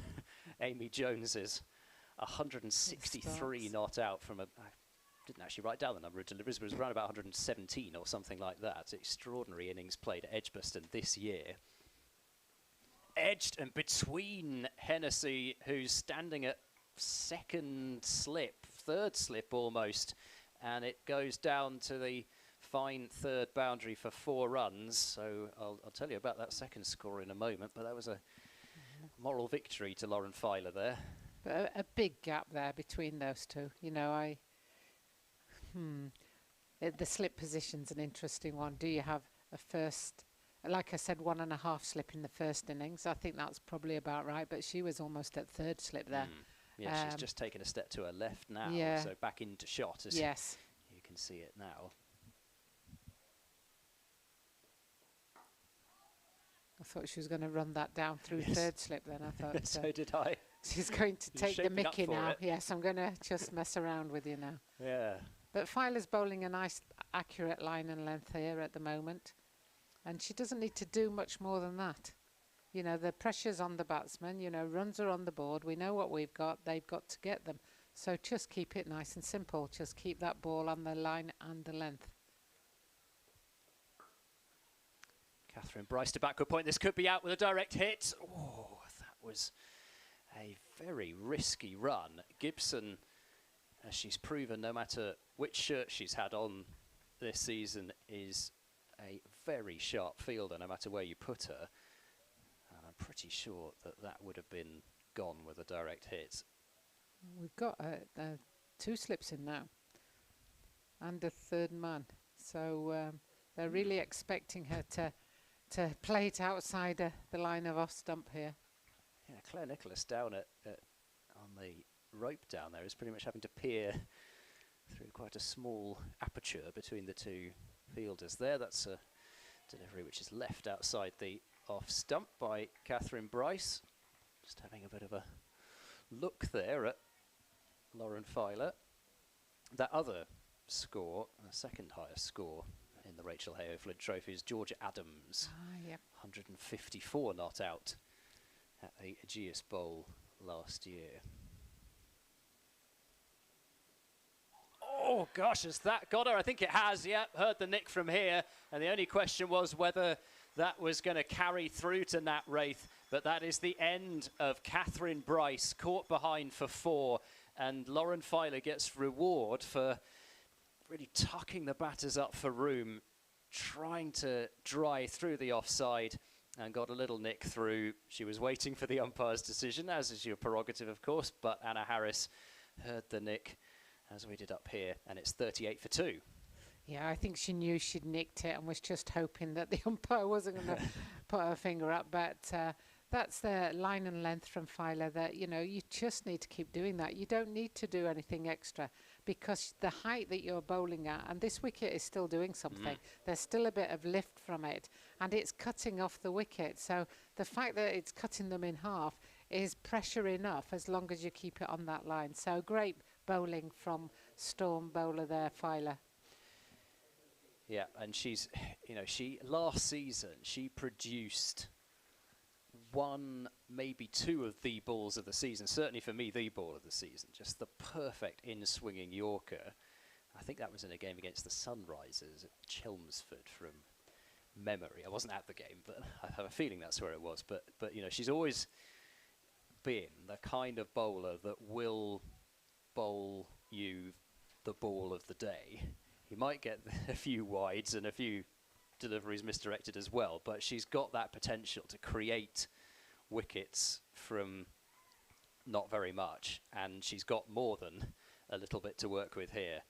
Abby Freeborn out at number 4. I should just have one delivery of this over from Filer to face. Oh, and she'll get beaten off on the outside edge, I should say, but and that's what she needs to do. Yeah. It's just she's got that line now, she's got that length, and the pressure is certainly on the batsman, and all she needs to do is just keep it there. She could so easily have got another wicket there, exactly the same as Bryce the ball before. Yeah, would have been pretty similar. Just the batter's eyes just lighting up, thinking we've got some width to work with here, and then it just keeps on following them. 38 for 2 after 8 overs. And Abby Freeborn, who scored a half-century for the Lightning in the Charlotte Edwards Cup, was the leading run scorer for them in that competition. That was at number 4. And Sarah Bryce remains there, facing a dot to start this over, but she also had some pretty handy knocks in the 100, did Abby Freeborn, a 30 off 23 deliveries against the Birmingham Phoenix, being her top score there. But she's certainly somebody who's got that power, clear the ropes and get the fielders on their toes. I think what Lightning will be looking for now, they need partnerships, so they need these two to actually stay there for a minimum of a 50-run partnership. They were racing away at the start. I think they were up to over 5 and over. They're now pulled it back to just around or just under that. Oh, what a ball that is. And if Storm just keep doing what they're doing now, they're going to make it very difficult. Claire Nicholas very helpfully telling us exactly why that wasn't out. Yes. An inside edge involved there. Otherwise, that might have been pretty close, but she made the universal signal for inside edge. Oh, and that has got her. That's bold. Another wicket bowled through the gate pretty much, and that is the end of Sarah Bryce. She got a bit of a life earlier on in her innings, but not this time, and Claire Nicholas joins the wicket-taking party for the Western Storm, and that makes it 38 for 3, and a lovely bit of bowling there from Claire Nicholas. It's a great partnership of bowling here going on at the moment, because you've got the pace and the in-swing of Filer, and then you've got the flight and the guile of Sarah Nicholas. I'm not sure if it's turning massively, but what it's doing is it's just making them lift their eyes and thinking they can hit it, and it's just dipping on them. I think that over, well, there's still one ball left of it, but I think this over, Claire Nicholas has just bowled it a little bit slower, actually. And we saw earlier on that actually, when Kirsty Gordon bowled it a bit quicker, she had a little bit more effectiveness. But it's interesting to note that, you know, you can, well, it's nice to see that you can go about things in different ways here. Yeah, and sorry, I think I called Claire Sarah, so my apologies, Claire. But she's just got that ability to make the ball dip, you know, and if you don't spin, you've got to put enough revolutions on the ball that it'll just drop at the right time, and that's what she's doing very well. So a great ball, and, you know, 1 for 13 is pretty good going for a slow bowler at the start of an innings. Lucy Heyhoe. In a power play. That one threatened to bowl Heyhoe as well, just jamming the bat down on it at the last second, and that is a wicket maiden from Claire Nicholas. 5 overs, 2 maidens now, 1 for 13, and just showing what an asset she is with the ball. I mean, she proved it over and over again back in the Kia Super League days, keeping the biggest names in world cricket at bay, bowling off spin in the power play, and she's doing it again here. And getting a warm round of applause from the crowd down at the Ashley Down Road end. Yes, good places to sit actually in front of the flats down below us as Filer starts a new over. Won't be a run out to backward point, as now a lot of pressure is on Freeborn. As I said, she was leading run scorer in the Charlotte Edwards Cup, but she fought a bit of a lone hand in that. I mean, in 6 matches, she was the only batter to accumulate more than 70 runs, which shows you the extent to which the Lightning did struggle with the bat in that competition. And I guess, you know, we were talking, oh, that's a good hit, and that's going to be 1 bounce for 4. We were talking earlier in the first innings about the Emma Raducanu and just live in the moment. This is really one of those cases now, because if you look at the total, it's massive. And we're 3 wickets down, and we're only on, well, we were on 38. We're now on 42. But if I start looking at the total, that's just too far. I start putting pressure on myself. So all I can do is play every ball as it comes and make sure that that is all I concentrate on. And hopefully, oh, she's done it once and she's gone again, but its ball's landed safely. And this is the problem. If you start going for the big total straight away, then you might end up making a mistake or making the error. Yeah, they've come out with such positive intent. It's almost, on a couple of occasions, the run out being the most notable. Yeah, I think Occasion there. They've almost been it was across the line between frenetic and having a lot of positive intent. Or is it a T20 100 mentality rather than a 50 over? 50 overs is a long time. And so you do have time to actually build it. You know, Storm weren't racing through their innings, but they accumulated and they scored 220, which we thought was par. Now it's looking a very good total. You know, it's looking like a winning total at the moment because it seems a long way off once you've lost 3 wickets in the first power play. Yeah, and again, underlines maybe, despite the fact that Storm did lose 3 for 4 after the power play, again, the importance of those first 10 overs when batting was pretty tricky, where they didn't lose a wicket. So there's a drive from Heyhoe, but it won't produce her first run of the innings. I mean, the other thing is also that when you talk about the T20 mentality maybe versus the 50 overs, they've had one game, of course, of 50 over cricket, but they were chasing 293 against the South East Stars in their last match, the Lightning. Yeah, One is too wide. that's a wide signal by Anna Harris. Filer's got the double teapot out. And I mean, I can see why, because actually that one didn't come back as much as some of the other ones that she's bowled, and she was hoping that it was going to swing back inside that wide line.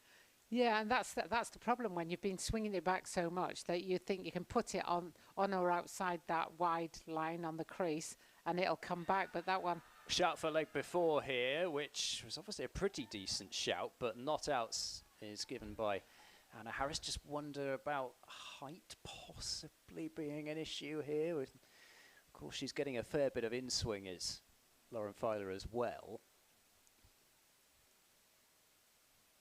Yeah, possibly height and just drifting, I think.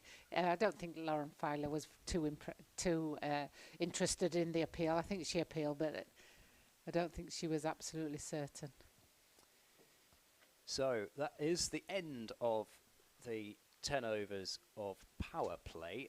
So after 10 overs, 38 without loss, Western Storm. In reply, Lightning 44 for 3, as often happens, really. The team chasing ends up ahead in the runs column, but behind in the wickets column. It's a fairly familiar pattern, that.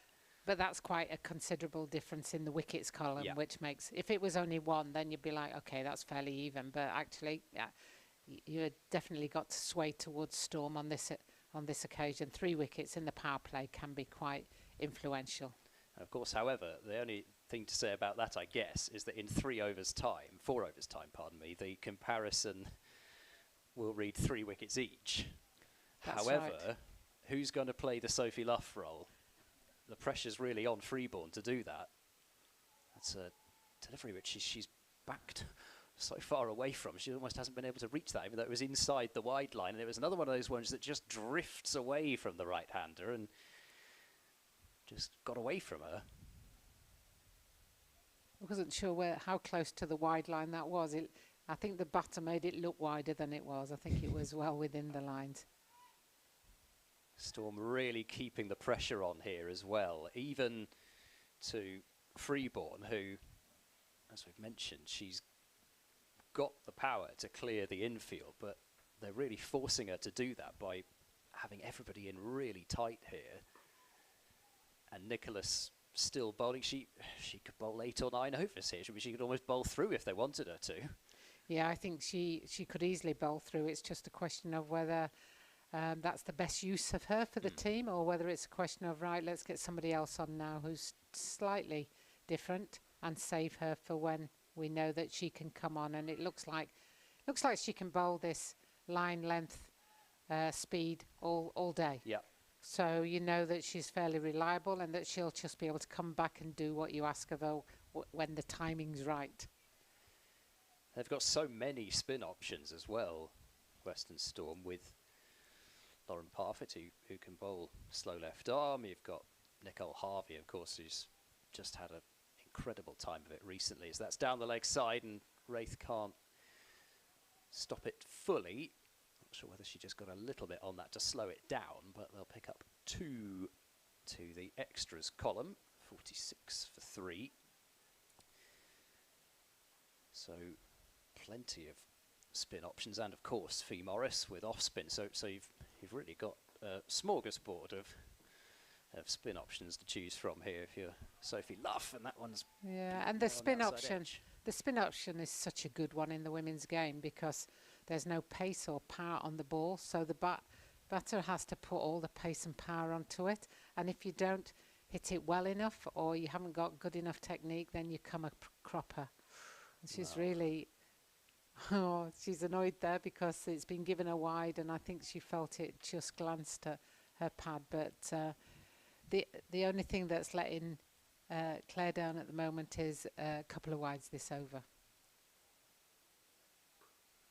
I'll pick up 1, so that'll get Heyhoe off the mark. 48 for 3 after 11 overs, so still 4 runs off that over, despite the fact there was just 1 run off the bat, but still magnificent figures for Claire Nicholas, and maybe Sophie Luff might look elsewhere now. It's hard to know, really. There's almost no bad decision to make. What I'd be surprised by is if Lauren Filer bowls too many more overs, but it does look as though she's going to get at least 1 more for now, and then we talk about the spin options, but there's still plenty of pace options as well, with Georgia Hennessy, Danny Gibson, Alex Griffiths could come on and bowl some seam up as well. Clipped away down towards long leg, and I'll get 1. Just trying to rebuild things here after a period fairly similar to what Western Storm had in their innings, where a couple of quick wickets have gone down, both Bryce sisters going down with the score on the same total, 38. Drifting down the leg side, helped on its way, and straight to the fielder. Yes, exactly. Not a huge amount of work for the fielder to do down at long leg.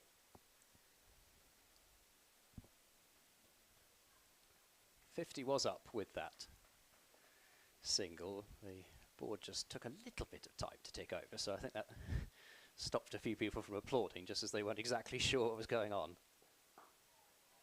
She's still getting that line and that lift, is Lauren Filer.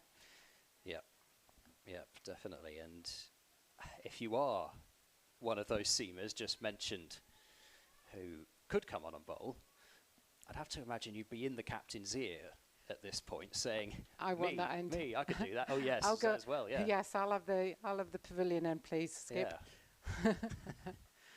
Because in the first innings, Munro got some lift from that end. Ballinger had got some good pace, and it looks like Filer's just carrying on from where that was. So it definitely looks like the end for the seamers is the far end, and the spin bowlers definitely from the Ashley Road down road end. Yeah, and it's funny that, because normally it's the exact opposite. Really? Yeah, normally it's the Ashley Down Road end where you see, particularly in the championship cricket, you see a lot of wickets from this end. Wow. The main strike bowler chooses this end, usually.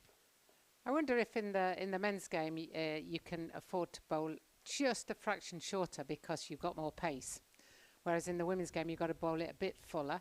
So I wonder whether that makes a difference on this ground as well, you know. But definitely today, if I was a seamer, I'd be wanting to come from the pavilion end. It's just funny how it's, how it's the exact opposite. And normally you would think the spinner would bowl from the pavilion end because it's a much longer straight boundary at that end. Yes. As that's turned straight to mid-wicket, there'll be no run.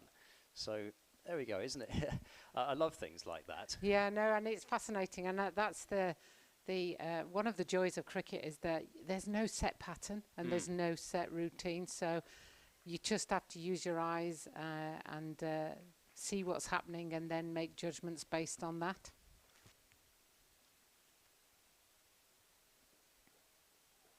Well, that's just this time going to be inside the markers, or maybe Anna Harris has just given Lauren Filer a bit of leeway there, because Lucy Heyhoe was moving across her stumps a bit. You can see what she thought of whether that should have been given a wide or not, but she got away with that one. I think there was one a little bit earlier on where she was a little bit harsh, so it possibly evened itself out there. 51 for 3 after 12 overs. Freeborn and Heyhoe just steadying things after, as you can see. Sarah Bryce played some really nice shots in her 27, but got out right after they'd lost Catherine Bryce as well.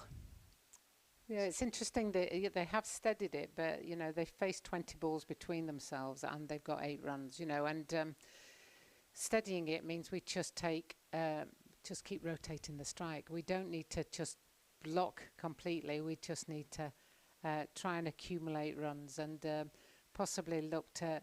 So the next stage would be look where the gaps are, look for a drop and run, make sure it's a safe run, make sure you know where you can just put the ball so that we can get a single. So Nicole Harvey is preparing to bowl, and what a season it's been, though. She just seems to have got better and better as the season's gone along, and really impressed in the 100.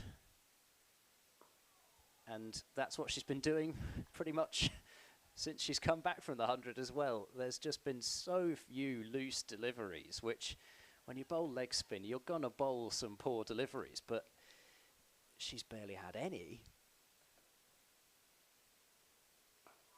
And has been picking up wickets for fun, and I think it's just, obviously it's great to see because you know the Nicole Harvey story, but also just purely from a point of view of a leg spinner.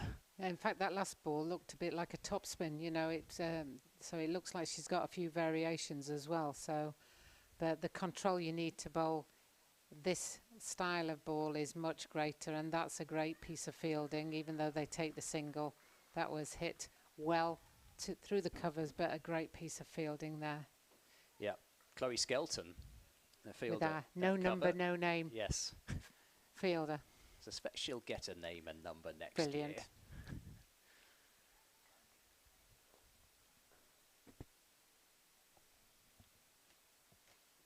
Short pulled out to deep mid-wicket. I'm being told 20 will be the number. Okay.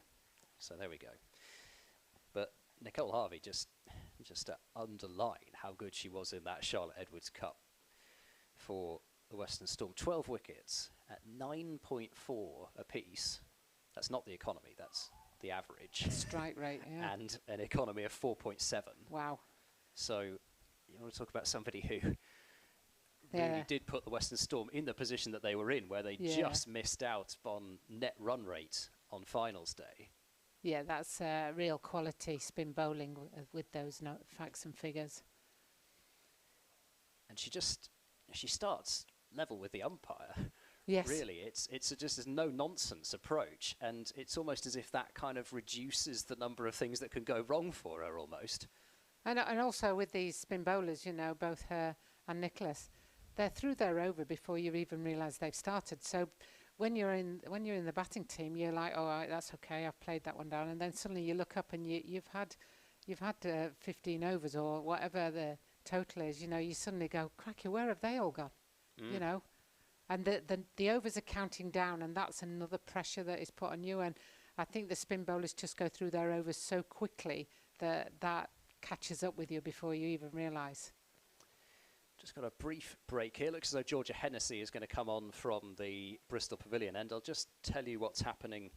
Well, we've got a short moment or two in the other Rachael Heyhoe Flint Trophy matches. Central Sparks 229 all out. South East Stars are 31 for 2 after 11 overs. So not quite having it all their own way as they did for most of the Charlotte Edwards Cup. And since the resumption here, as here is Hennessy. Cut aerially over the top of backward point, and there's nothing that the fielder on the deep third boundary is going to be able to do about that one. So a boundary to Heyhoe, that's her first, and a bit of a loosener maybe from Georgia Hennessy there. Yeah, a bit too short and wide, I think. Yeah, I mean, that is quite wide, isn't it? It's almost on the wide line. And it just enables the batter to throw their hands at it. That's a much better line from Hennessy.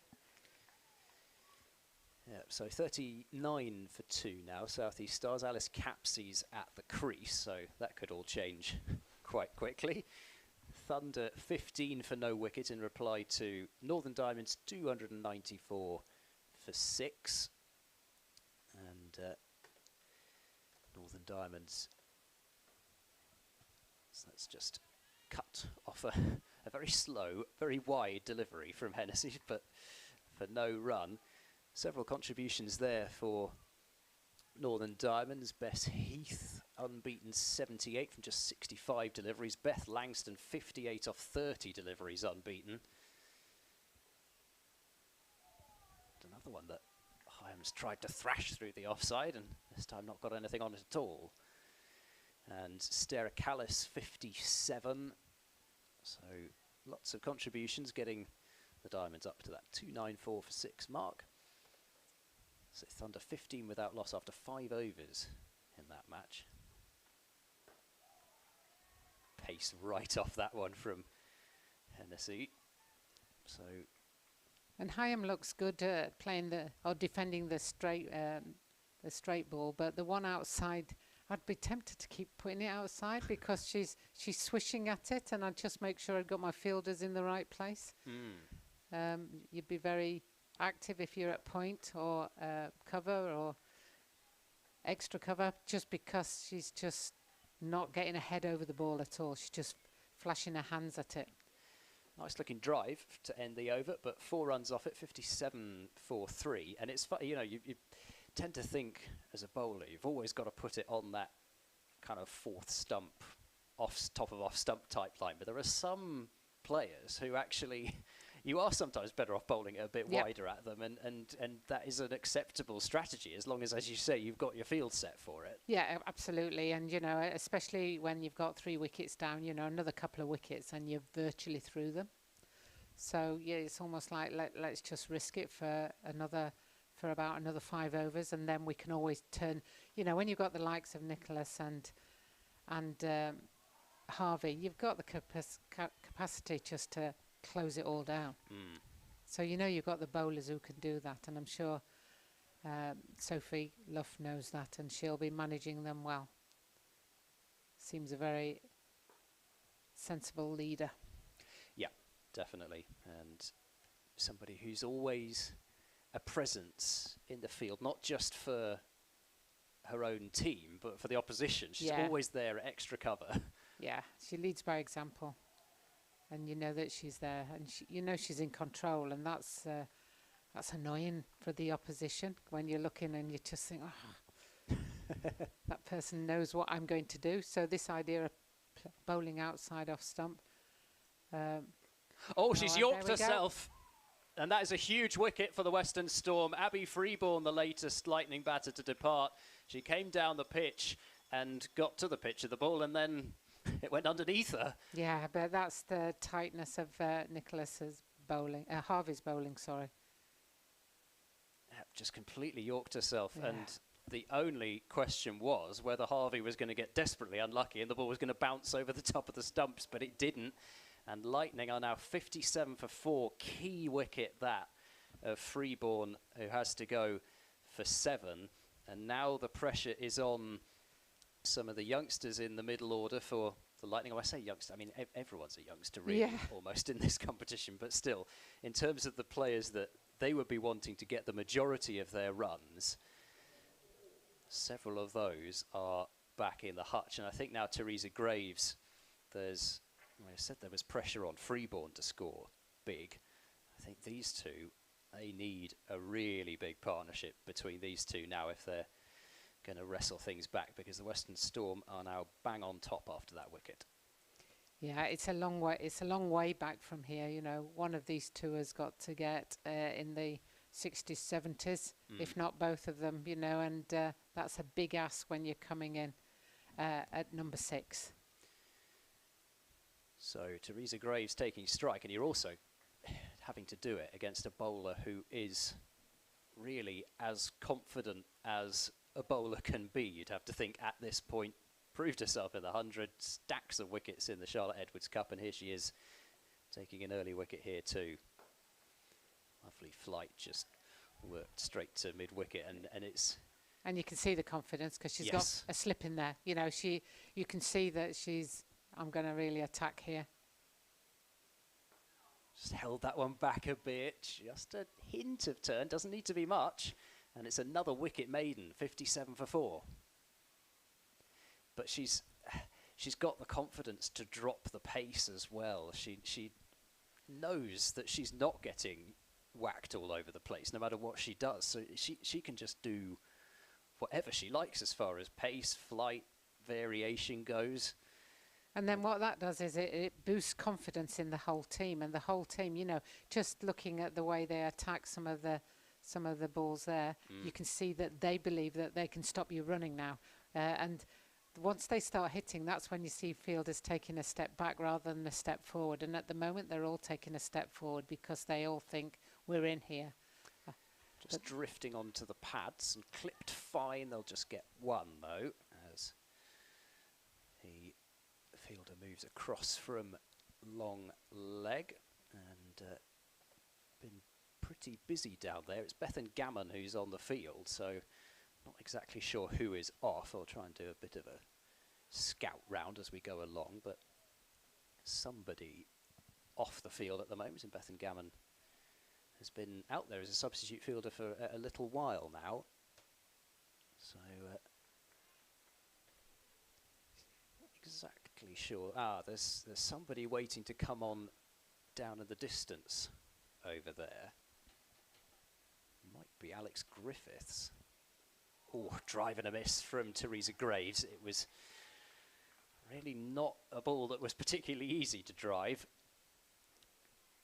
And just that extra little bit of bounce causing more issues from that end. Yeah, and Hennessy's getting that bounce as well. You know, it's just lifting. It's not unplayable, especially some people have shown how to play it well, but it just offers a little bit extra for the bowler coming in from that end, who I'm sure is just like, there's a spot and I want to try and put it on that spot. It's not Alex Griffiths who's off the field because she's just fielded that ball.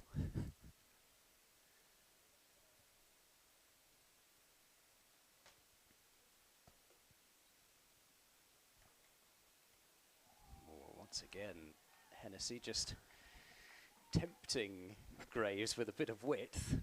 And she's going for it every time. Every time it's just outside there. She's taking a stab at trying to hit it through the covers, but she hasn't really connected yet.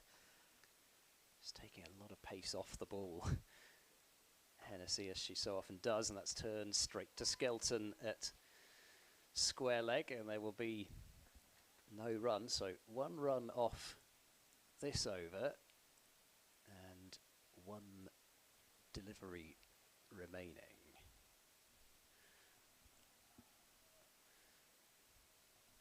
The run rate has really fallen away now for the Lightning as well.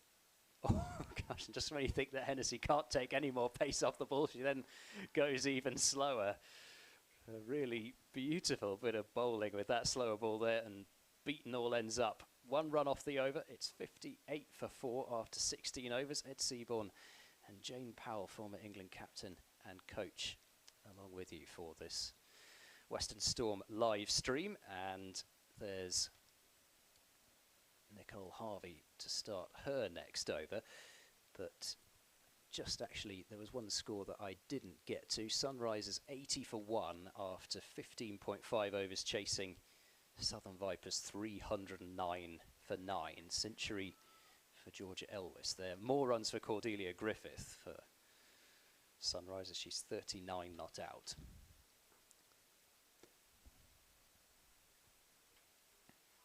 Helped round the corner.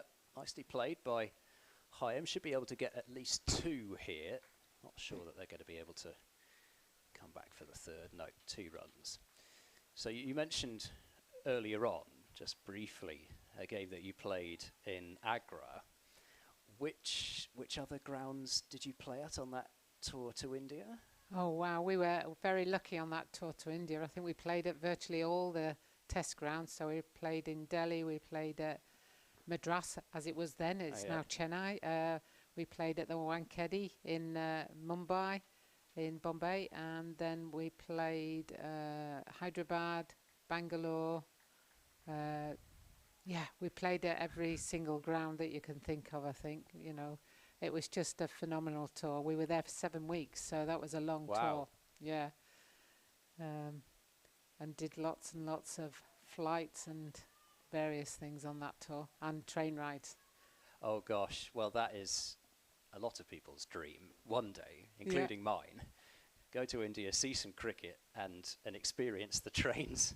It was phenomenal, you know, and cricket's a universal language in India, you know, so just because you were women, you know, I think we had about 20,000 at the first game. I was going to say, the crowds were, you know, the crowds were fantastic, massive, you know, and it was just like, wow, where have they all come from? But yes, I mean, you can imagine we were used to 3 men and a dog, basically, in England at that time. This was 1981, so before you were born, Ed. And it was just, and you, Shane. But, you know, it was just fantastic. And there's a shout there for LB, but going down leg side, I think, for that one. 17 overs gone, 61 for 4. And yes, I think you're right. I think either or both of pitching outside leg and missing leg. Just look like sort of sliding on kind of delivery from Harvey there, but just starting a little bit too straight to consider LBW.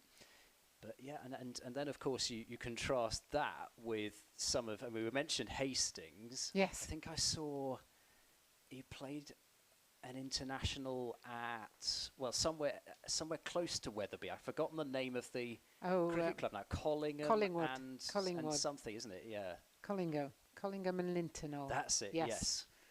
And that was the one where we had to keep moving cars because they kept. Apparently, the light was glinting off the cars. Right. And nothing to do with them being hit. No, I think they wanted us to slow down because we were taking wickets. So the opposition kept saying that car's in the way or that car. So there was that became the joke of that tour, that test. Gosh. And yeah, so they were your cars, were they? Not spectators' cars. Oh, they were right. Yeah, spectators' cars. You know, a little bit, you can't see the cars here because obviously the pavilion's there, but if you imagine the car park behind the pavilion, it was just there sort of thing. Yeah. I'm not sure exactly where Teresa Graves was looking to hit that one. It was, I mean, she was looking to hit it far. I'm not totally sure whether it was an attempted flat bat almost down the ground. Yeah, and Hennessy's just keeping that line and length just on or outside off stump. So it'll be an interesting...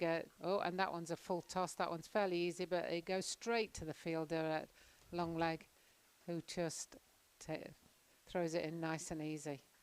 So even when we get in a bad ball, they're not finding the boundaries, and that's a frustration as a batter because you think that should have been 4.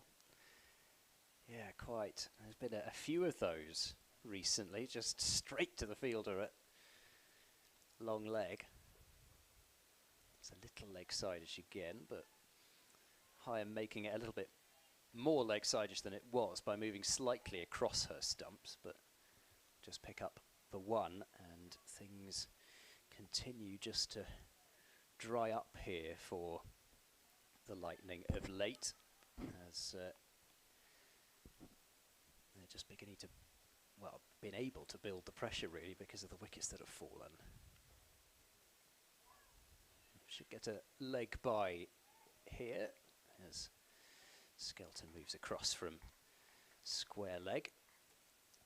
And actually, speaking of venues, I haven't actually really touched too much on your captaincy during the World Cup out in Australia yet, but I'll come back to that after this. So this time there'll be no run to mid-wicket, and that ends over number 18, 65 for 4. The over's really rattling through here at the moment. You played at some really nice venues there as well. I mean, the you played at the North Sydney Oval for a couple of games, I think. Yeah, which North Sydney Oval. I really like that ground. Yeah, I do too. I think it was the one that was in the Bodyline series on TV. So with the green roofs and things, and a great ground. I really love that. Previous to that, I'd been out in Australia 83, 84 on a tour, and we played at the Wacker, the Gabba, Adelaide Oval, North Sydney. You know, we played in Canberra at the Manuka Oval. Yes. And then that's another nice ground. In '88 in the World Cup, we played the final at the MCG. Well, you see, that was my next thing. Yeah. Because of course, you played in that final. Yes. And then they had in 2020 we had the T20 World Cup final. I know. I know. It's like, wow. Crowd. Because I would say that it was too big for us at that stage, and there was a crowd there. I think there was about 2,000-3,000, which is not bad, but in a ground that side, you just couldn't see them, you know, and it just sounded hollow. Right, so and we've still got Harvey here, just persisting away with that good line. Yes, it's a little bit short of that one, but once, like that earlier one from Nicholas, it just doesn't get up very much. No. There's no pace to work with for Teresa Graves, who's still just got the one run to her name. Sharp work from Luff at extra cover, as you would expect, and she sends that throw in quickly as well. But I mean, to play at the MCG, and when you know you're comparing and contrasting the venues that that are being used. Yeah, there was no comparison really between the World Cup T20 final. You know what an occasion that was, 83,000 or something, wasn't it? So that was phenomenal. But you know, we played at Eden Gardens in Calcutta, you know, Kolkata, and just incredible to play at some of those grounds. I can imagine. And I mean, what was that?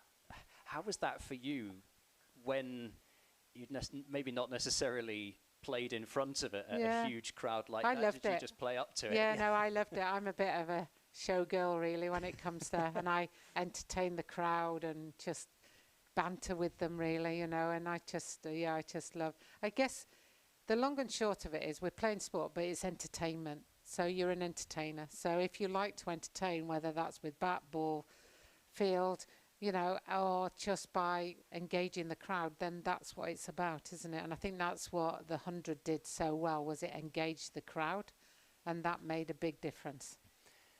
Yeah, well, I mean, the other thing is exactly that's sometimes it's lost a little bit. That's surely the point of sport, isn't it? To entertain people, and we kind of lose that a little bit sometimes. Short and pulled. Will just be the one, I think. Yeah, good work. It's Skelton out on that deep square leg boundary rope, and if you are batting lower down the order and you don't really bowl, you can still have a huge impact in the field. Massive. I think fielding is the one underlying thing that we don't always see the stats for. You know, we don't see that Skelton has now saved 25 runs, or you know, that type of thing, or there's been a misfield there, so you've let that go through for 4, so that's -4. We don't see those stats, and yet there are some fielders, some players who you know will save you 30 runs every game. So that in some ways should be added to their batting average. Yes, exactly. Or detracted from their batting average if they keep missing the ball, you know, because it's no good scoring 60 and letting 20 go straight through you. Well, exactly, and I think also, particularly in the women's game, with the boundaries being, you know, with the dimensions of the ground being, I mean, it's usually even in terms of, you know, even in terms of sides of the pitch. So, you know, if you're a good boundary rider square of the wicket, you know that you're always going to have a huge part to play in the game. You're not really going to have many games where you've got such a short boundary to one side that you can't stop balls in the gap. Yeah, and there won't be many sixes over your head and things like that. So your ground fielding is absolutely key.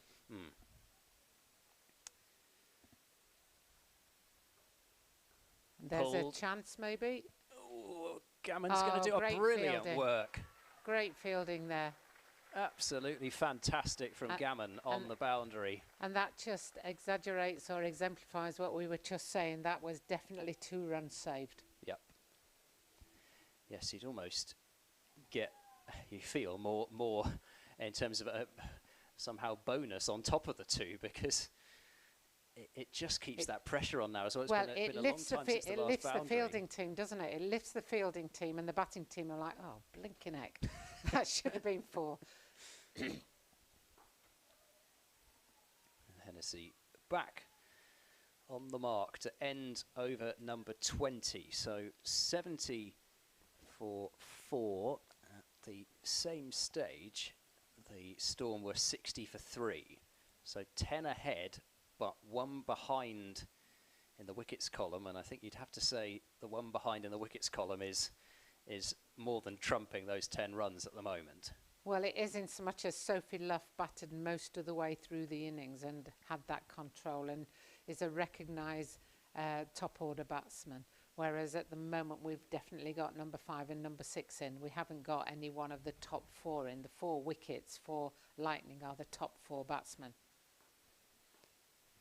And have scored the bulk of their runs over the season. So these guys have now got to play over and beyond what they have been doing during the season.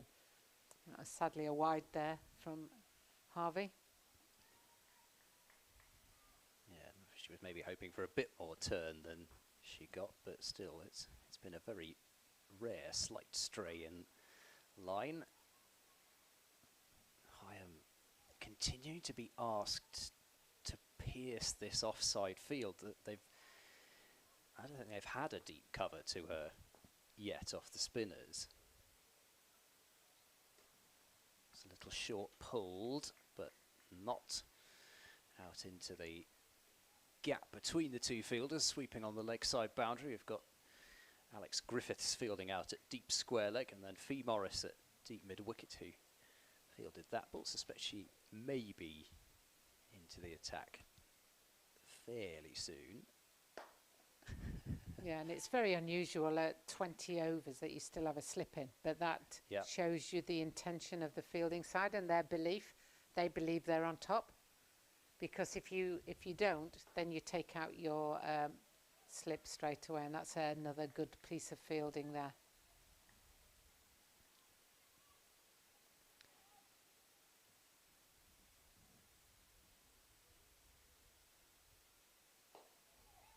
Slightly uppish, but well short of Gibson, who's fielding at mid-wicket, and they'll pick up 1 down to mid-on.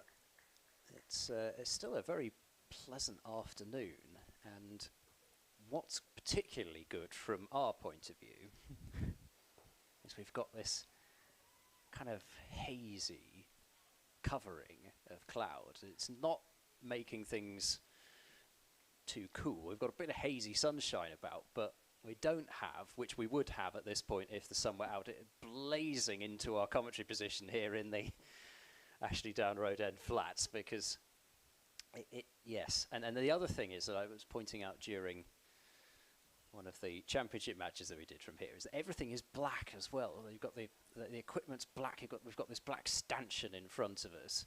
You're sitting on a black chair there. Yep.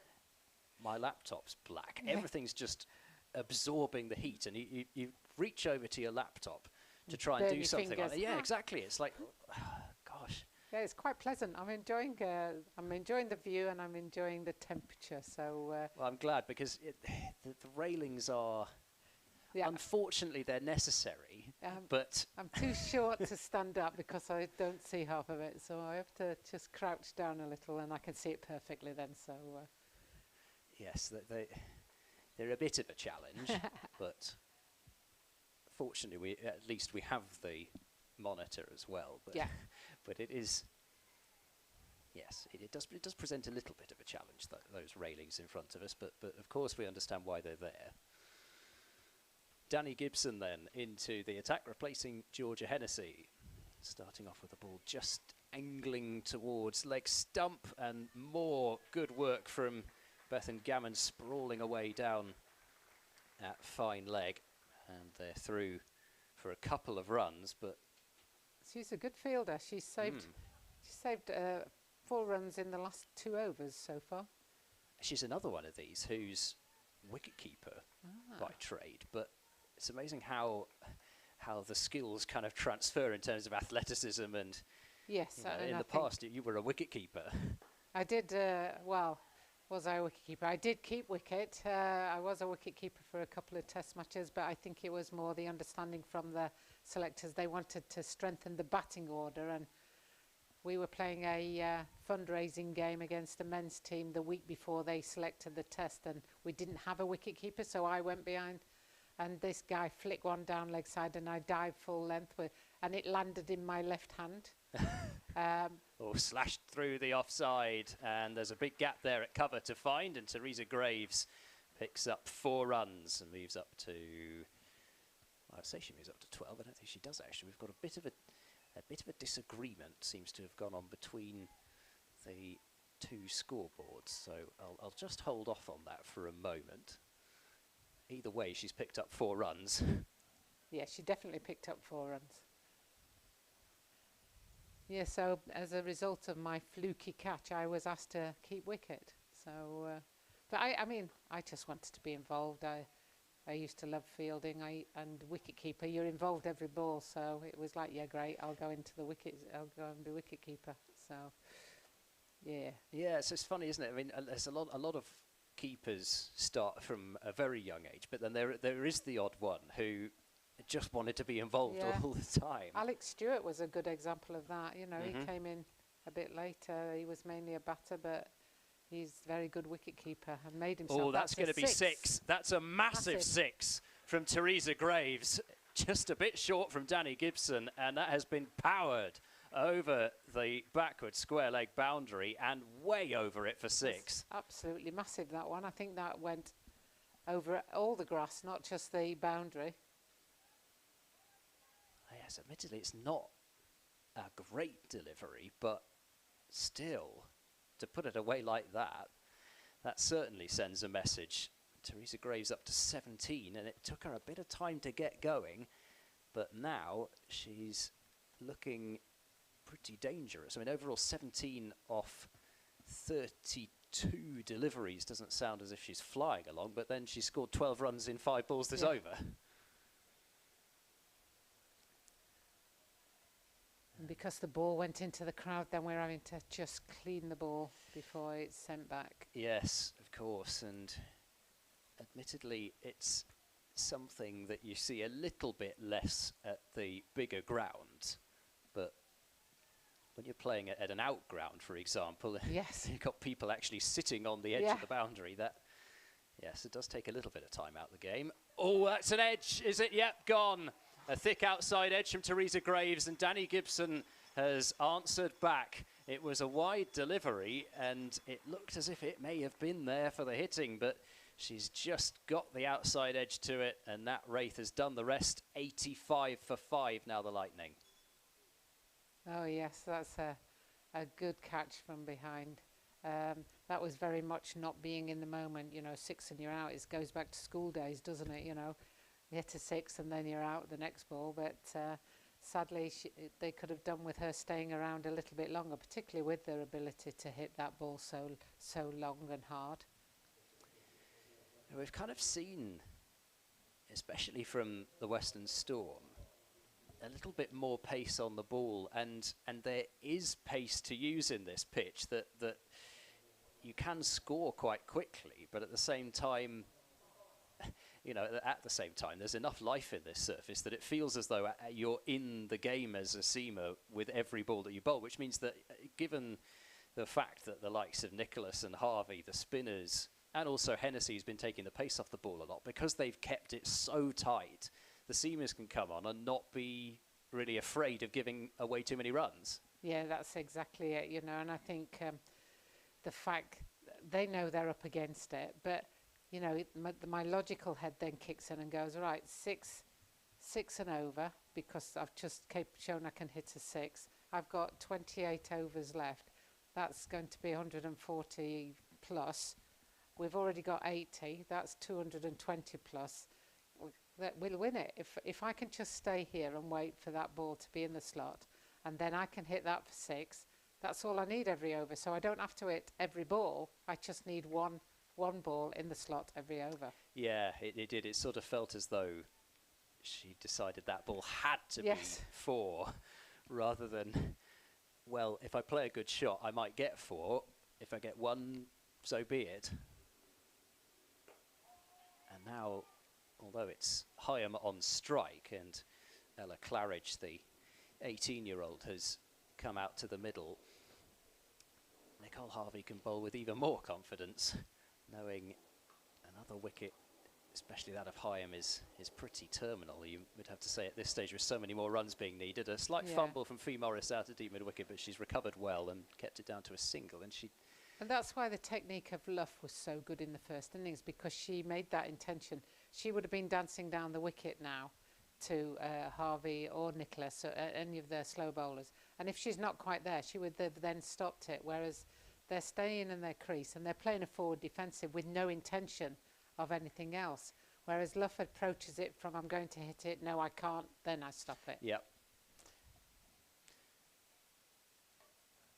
Claridge is going to get off the mark to her first delivery, just, well, kind of pulling that off a fairly full length out into the leg side, and off the mark she goes. And she was a member of the Trent Rockets setup in the 100, didn't get into a game. So it's worked straight to mid-wicket for no run, but you'd have to imagine that having the opportunity at that age to rub shoulders with the likes of Catherine Brunt, Nat Siver, you just get used to being around those sorts of names. Yeah, I think... Oh, gosh. that was close. I thought she'd played that on. I thought she'd got an inside edge onto the stumps there, but just missed. I think when you're around the likes of Catherine Brunt and Nat Siver or Heather Knight and your Shrubsole, if you're in that environment together, then there's a lot that you learn by osmosis almost. You know, it's just like you're watching them, you're looking at how they do things. And I think that's been a real plus for our younger players, especially the ones that were included in the 100, because they would have seen the overseas players as well and just been, you just would imagine being wide-eyed and sort of taking everything in. So yes, it's disappointing if you were part of the setup and didn't get a game, but there's a lot more to it than that. Osmosis, now that's a word I didn't expect, or you normally expect to hear in a cricket commentary. Lovely. Love it.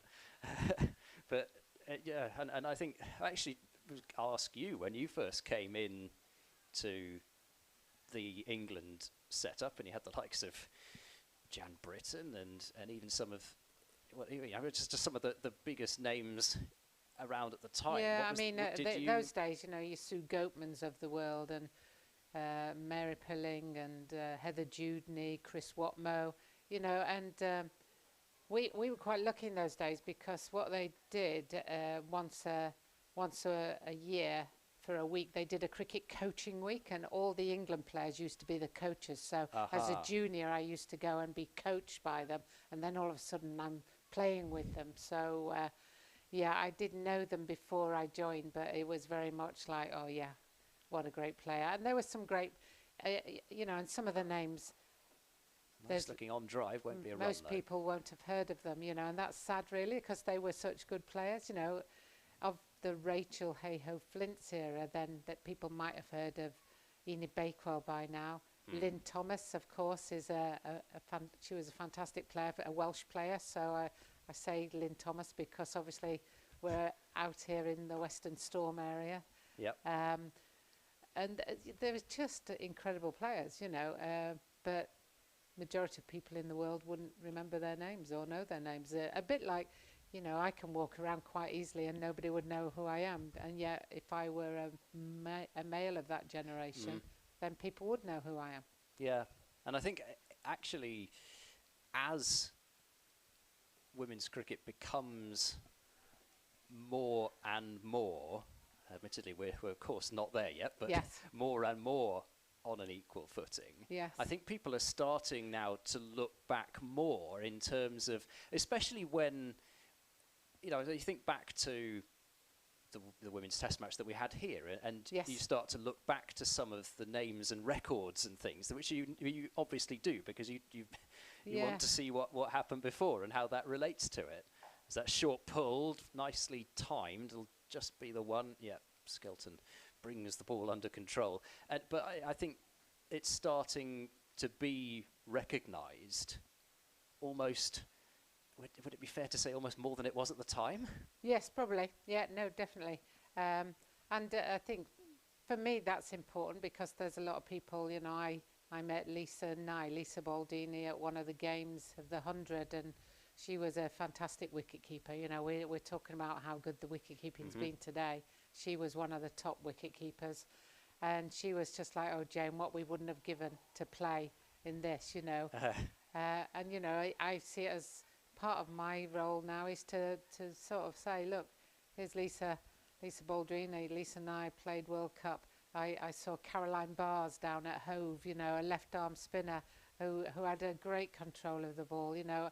And these players, they still come and watch, they still come and support, but they don't really get, they have to buy their tickets. I've bought my tickets for years now to come and watch because you're not recognised, therefore why not? You're not going to see it if you don't buy your ticket, you know. Whereas, you know, I just think a guy at that time will just walk in and everybody will know who they are, and they'll probably be in a box, let alone watching, you know. So it's just different, you know. It is what it is. I'm just delighted that it's moving on a pace now, really, for the girls. So how many 100 games did you get to go and see then? I saw about 6, I think. I went to see 6. Of course, you were. So that's another lovely flight of delivery from Harvey. But you were involved in the coaching side of things, sort of. Yeah, we were going to have a female programme attached to the 100, but sadly due to COVID, that's been postponed to next year. So whilst we identified 8 coaches, and I did some training with them, they've had to postpone it till next year because of COVID. Because at that stage, I think we had to change an entire England men's team to play a game, and we had to, I think Derbyshire and Kent lost county teams. So well, Gloucestershire also had to cancel Gloucestershire, a game, I think decisions were being made at that time, and it was the right decision. You know, we wanted to make sure the 100 went ahead, and if there was an outbreak in any of the teams, that would have been you couldn't replace the team because it's not like a county team or where you can bring the second team in. There were no second teams for the 100, so I totally uphold the decision and think it was the right one. But it was slightly disappointing because I know the girls were very disappointed. Yeah, I can imagine. And you know, we've talked about playing perspective, umpiring perspective, even with Anna Harrison. But bringing forward more female coaches. Is so important. We've just got a scholarship programme out at the moment, and we've just received the applications, and they're being independently assessed by people external to ECB coaching department, and we're looking to subsidise or support 100 coaches from the areas of the game that are underrepresented. So that would be disabled coaches who are female, and coaches from an ethnic diversity, whether that's black or Asian. So we're going to support roughly 25 of each of those categories. So hopefully we'll see more and more females coming through, more and more of our underrepresented groups coming through. Fantastic. And in terms of your role as would have been, you would have been as a sort of a mentor type? Yeah, mentor, role, sort of coordinator. I did some training with them. We talked about being a curious coach, and what does that mean? Oh, right. Because, you know, what we want is somebody who's going to come along and develop the next, I don't know, the next nutmeg or the next doosra or the next, you know, something. So we want people to be curious. We don't want people just to regurgitate what they've been told. We want people to investigate and develop the game. So it's about how do you become curious? And one of the key things is what you're doing with me a lot today is asking questions. You know, ask a question. Don't just sit back and see one of the coaches do something. You know, the coaches of the 100 teams some of them were from overseas, etc. Find out what they're doing in their country. Find out how they're doing it. Why are they doing it? Why do you do that? How do you practice this? How do you do that? You know, because the only way you find out how to take the game on a little bit further. That's the voice of Jane Powell, former England captain and coach. And now, as we've been discussing, role with the ECB in coaching and bringing forward the next generation, hopefully, of female coaches. Yeah, hopefully that's the main aim. Yeah, which, you know, it's necessary. I mean, it's one thing to not, for so long, not have equality between men and women in terms of the playing, but I look at coaching, you look at umpiring as well, and you just think, well, I'm particularly with umpiring because it's something that I've been involved in, and I've seen umpires, been on umpires' courses and that sort of thing, and then you see, you know, there's one woman in the room compared with 20 men, and just think, why? Yeah, this shouldn't be the case. Yeah, and we've got a few now. I mean, Sue Redfern's doing a great job in the umpiring stakes, as well as Anna, you know, and it was good to see them out there doing the 100 games, you know, really good. Yeah, exactly, and I think I guess that's probably one of the places that it starts from, because without the visibility, which is the word that's often used profile, for it, you know, visibility profile, you know, we just need to get these people out there. But here we are back at the game, and Gibson coming in, and a wild swish outside the off stump is probably the kindest way I can say anything about that one. I think that was a good description of it, yes. So that was the halfway stage. At the halfway stage of their innings, Western Storm were 82 for 3, so continuing to be slightly ahead in the runs column, but now 2 behind in the wickets column. However, Lucy Hyam's got off to a decent start with 20 to her name now. I'll come through for a well-judged single there, and fielder coming across from mid-off to back up the efforts of the fielder from mid-wicket.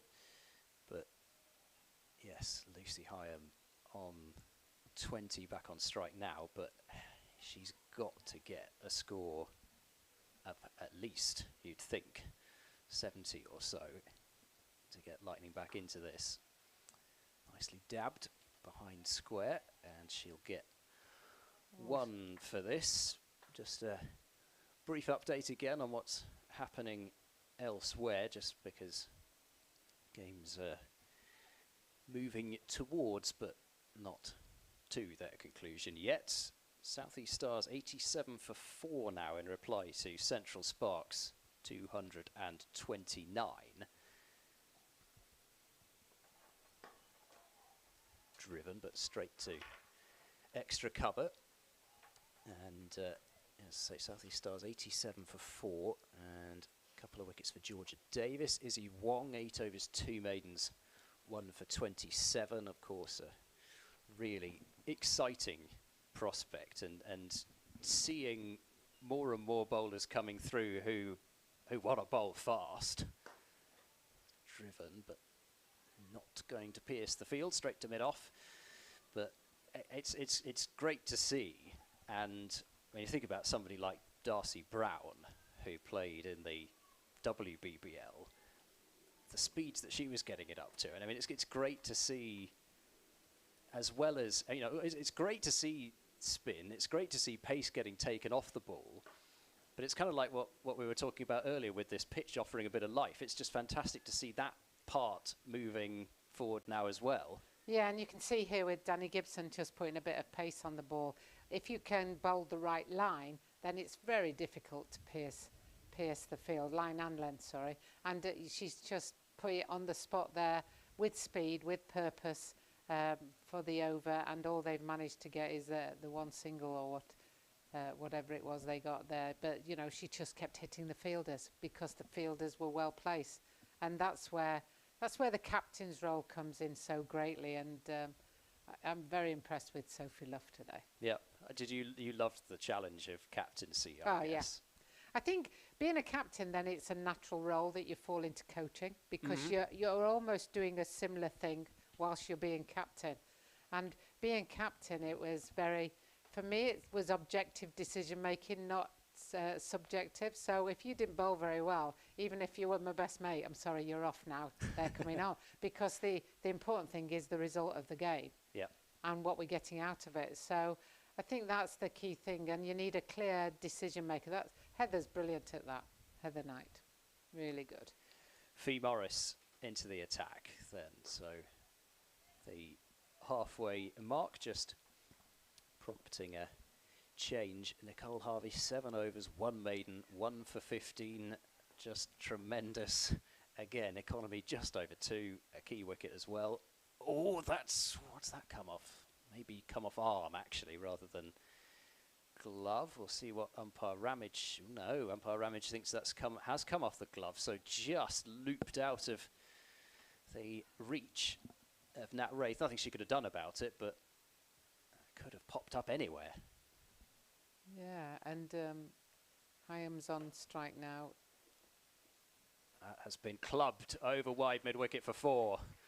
So that's a really good strike from Claridge. She got a low full toss, and instead of sweeping it to, I guess, either deep square leg or a conventional mid-wicket, she's done really well to get that well in front of square there and find the boundary.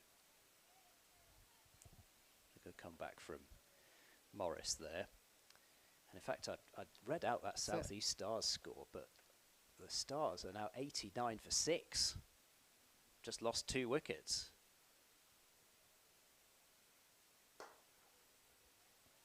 And one of the wickets was, I was discussing this the other day, but in terms of ways to get out, run out sub has to be one of the most annoying ways of the lot. Yeah, it's almost like, let's sub so-and-so off and put this person on because they're a better fielder. Let's make sure we have that on there. But yeah, you're right, it is a frustrating one. So Central Sparks looking as though they are going to shore up their position in the top 3, and that's of course not good news. Well, the Lightning don't have a lot of good news at the moment because they're 98 for 5, but it's even worse news for them because they could probably have done with South East Stars winning that game, and really that result's pretty much going to settle the top 3. Yeah, if Central Sparks win that one, then that settles the top 3. It'll be Vipers, Diamonds and Sparks. And then it's just a question of who's going to get the top spot and who needs to do a playoff. And yes, exactly. You really want that top spot because getting that automatic bye through to the final is enormous. Gibson continuing. And the good thing is that Vipers play Diamonds in the last match of the group stages. So an Sparks additional could knockout come match. through. They could, yes. And Sparks get to play Lightning in the next game. So with the final happening on the 25th, that could also be rather interesting. As, well, Northampton on the 25th of September. Yeah, might need my winter woolies. Yes, I mean, I suppose you never know. We could have another heat wave by that yes, point, judging by the way the weather is these days. But failing that, I think I'll take everything. I'll take blankets and I'll take flip-flops, and then I can judge accordingly. Driven up to mid-off, won't be a run. I can't remember many warm days at Northampton that I've been to. No. I used to go there a fair bit because I went to school not too far off. So I used to go to both there and Grace Road and Derby a fair bit. But I can't ever remember being especially warm at Northampton. No. But I'm sure they do have warm days in Northampton, just not ones that I've been to. Leg. It's a wide there from Gibson. I was just about to say she's bowling a nice tight line and length this over, and as a result, you know, we did have 3 dot balls prior to that wide, you know, and it's so difficult for Heyhoe because it looks like she's more of a bottom-handed player than a top-hand, and therefore she's struggling to get the space through the offside. That's all right though, because you didn't say it. That's so right. It's not a commentator's curse. Well, you can't, nobody, even the ones that for some reason seem to think we have some kind of influence up here. I don't know why they would do that, but some people do, yes. But it's okay because you didn't say it. Although I did admit it, so theoretically I did, but... I'm not sure it that really comes across to the Thank viewers. you. On the, You're yeah. being very kind to me. But there you go. You see there, and there's a chance of a run out. Oh, that would have been Just gone. missed, but good backing up there. That would have been gone by a mile if that had hit. With Nicole Harvey, the fielder, up at mid-off. And that could have been curtains, really, for the Lightning if they'd lost Heyhoe, the set batter there. That may well have been that. 100 is up for Lightning as a smattering of applause around the ground. I think we'll call it a smattering. It might be a bit generous, yeah. but I think 2 people may have liked it. I think that's... Oh, it's just about okay, according Yeah, I think to she Hannah backed Harris. away a little bit and tried to make it look wide, but... Well, it's one of those ones, isn't it? It's where it passes the batter. So I think it eventually went outside the markers, but when it passed the batter, may well have been inside. There's some of the patrons in front of the flats as we have a look at the scorecard, and we see Heyhoe on 23, but just no real big contributions there, and particularly that top order, they needed a few more runs, quite a few more runs from that top order there if they were going to get themselves off to the start. They probably needed to in order to chase this total down. But you never say never. I've already seen one extraordinary comeback in the Rachael Heyhoe Flint Trophy at Bristol this year, so certainly not counting them out at this stage. Your reverse sweep attempted here and out. Umpire Ramage raises the finger, and now things get far, far tougher for the Lightning to come back into this one. Heyhoe on the reverse sweep. She brought it out quite early, and Fee Morris has bowled a ball which, I mean, she'd moved it across a little bit. The question was, I mean, it didn't turn. Was it going to go on to hit leg stump? Umpire Ramage thought so, and it's 100 for 6. Yeah, you can almost say if you're going to make that decision to play a reverse, you've got to execute it. Yep. You've got to make sure you make contact. And sadly for Heyhoe, that she missed the ball and it hit her on the stumps, and then it's up to the umpire. And I would say that was fairly adjacent. I think that was a good appeal and a good decision. Or a correct decision, not a good one. I don't want to give a good or a bad because I think that's very subjective, but you know, it looked like it was the correct one. I think it's, if you're going to play that reverse sweep, if the ball's fired in at leg stump, I'd have to imagine that, not ever having tried one in my life, but I've got to imagine that's a pretty tough ball to reverse sweep. Yeah, I don't think any of those decisions are necessarily bad when you're choosing to play, like we saw the ramp earlier, when stepped right outside off stump and played it down leg side. We didn't question it because she executed it. So if you execute the technique that you're intending to do, that's fine. A bit like we were saying, never run on a misfield. You know, if you run on a misfield and you get in, nobody will tell you off. It's only if you get run out on a misfield that people will. And Morris comes in again, and then very stoic forward defensive there from Gordon. Yep, so Kirsty Gordon, I was going to say the experienced Kirsty Gordon. I mean, she is experienced. She's just only 23 years old. Yeah, I Such is the thought she was way. older than that, I must admit. She has been around for a long time and played some great cricket in that time. And as you say, she's only young, you know, another 10 years minimum at this level, I would think. Yeah, I know that's the other thing that's so exciting about this. We start to see careers being really elongated now. Whoosh, pushed that one through. That was almost a seamer's pace from Morris, but she still tried to give it a rip. Good job she got the bat on that, because I think if that hit her on the pads, she would have been back to the pavilion as well. I think that might have almost been one of those LBWs where you walk. We could have given from here, I think. Yes. She'll get off the mark here. Gordon just nerdling a single out to deep square leg. But yeah, there is... very occasionally you do see a batter walk for an LBW. Yes. Bat under your arm. Thanks very much if that's missed. It's a good over. Good over from Morris. Yeah, definitely. She's through 2 overs, 1 for 6. And so every bowler other than Georgia Hennessy's picked up a wicket. And not that Georgia Hennessy bowled a bad spell whatsoever, but 5 bowlers taking the 6 wickets and the other falling to a run out.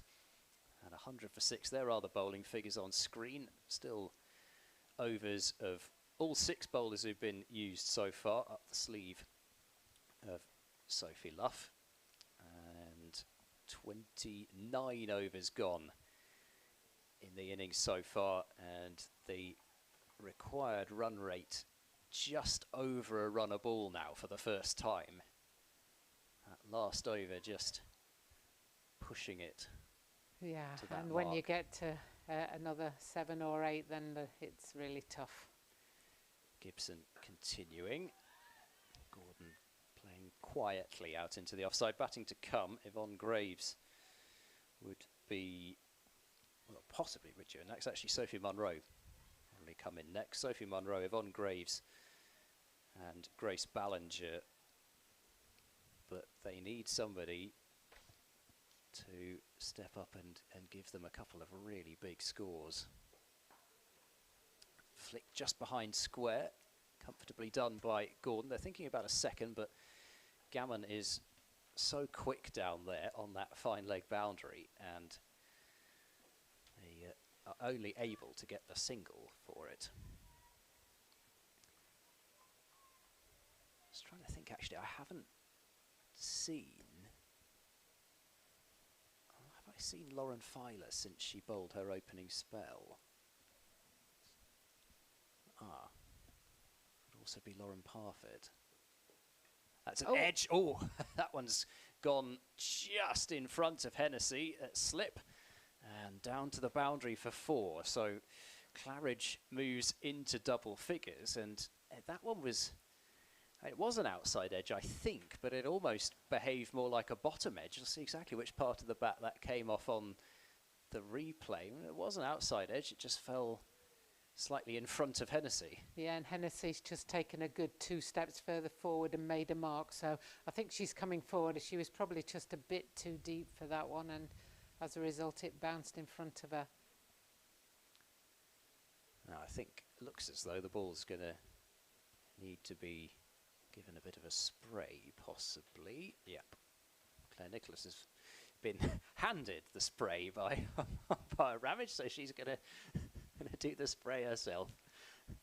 I'm not sure I've seen that before, actually, the umpire handing the... No, I wondered why. I thought he was giving her a card or something. I was like, yeah. What's he doing? And now is there... Now, I wonder whether there was a question about the condition of the ball there for a moment, but it seems not. I just wonder, actually, whether... The rope is a little way off the flats down there. I find it hard to believe the ball kind of skipped off the rope. It was out of my sight, so I suppose somebody must have just absent-mindedly reached over the boundary and picked up the ball. And thrown it back. Well, down the leg side, that'll be called a wide by umpire Anna Harris. Didn't mention, actually, the Sunrisers now 176 for 1 after 30.2 overs. They need 134 runs from 19.4 overs to beat the Vipers. Wow, that would be the result of the round if they do that. It would. And another team who'd be very happy to see that would be Central Sparks. I mean, this could turn out to be the perfect day for Central Sparks. If Sunrisers did them a favour, they'd find themselves sitting top of the table.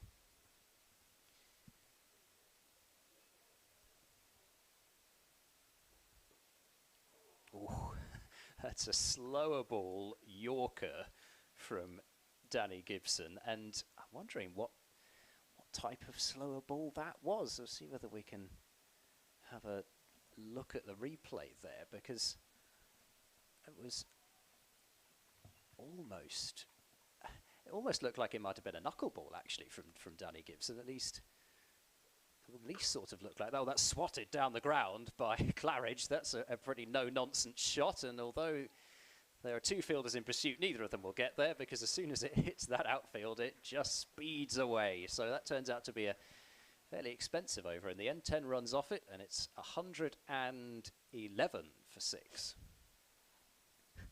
Back to Nelson. 1 foot off the ground. 111. It doesn't sound the same when you say 111. You realise that? Does it sound better, do you think? Yeah, it doesn't sound so 111, you know, Nelson. 111. Or 87 in Australia. Yes, 13 shy of the 100. Yeah. Superstitious cricketers. Yes, and then of course in some cultures, in Switzerland for example, 13 is the luckiest number possible. So you can't there's no win. accounting for it. I've decided not to be superstitious. Yes, that's the I think that's the best way. Just play each ball on its merit. Here is Morris. That one really seemed to drift on the air almost, even though there's no wind, so just pure drift from Morris. And we've still got this interior circle of fielders, so it's very difficult for them to get the ball past. And there's a misfield there. They've taken a run, and she's in. It was well run in the end on the misfield, but as Sophie Luff's just going to give a fist bump to Chloe Scales. It wasn't the worst piece of fielding ever, but I'm quite surprised they took that single on, and Sophie Luff certainly making it seem as though it was a really dodgy decision to have taken the run there. Yes. Oh, she's tried to muscle that one into the leg side, and she's not got a huge amount of bat on that. No, and it's very Claridge. bottom-handed, but with no space to use it. So then they don't get the power in it.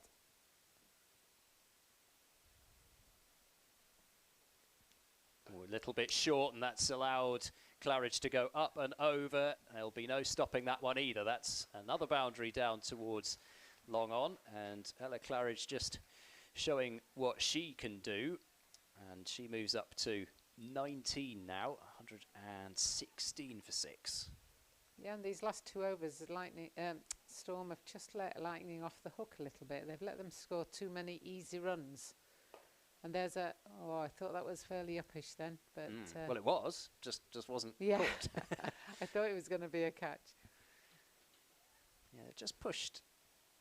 I say pushed the fielders out on that offside in the ring, with the exception of Sophie Luff at extra cover, standing on the edge of the circle. Although now they're going to send a deep cover back.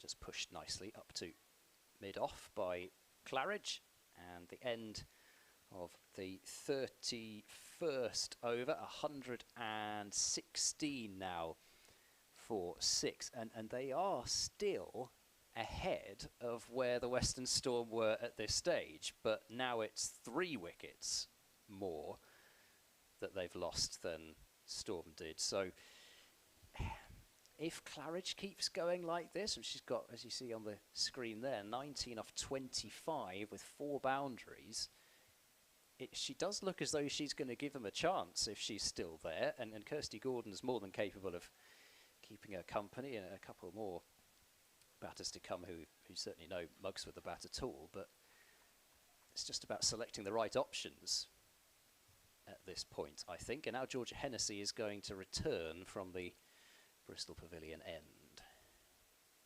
And Hennessy will be wanting to join the wicket takers list. Yes, you don't want to be the one bowler who's not taken a wicket.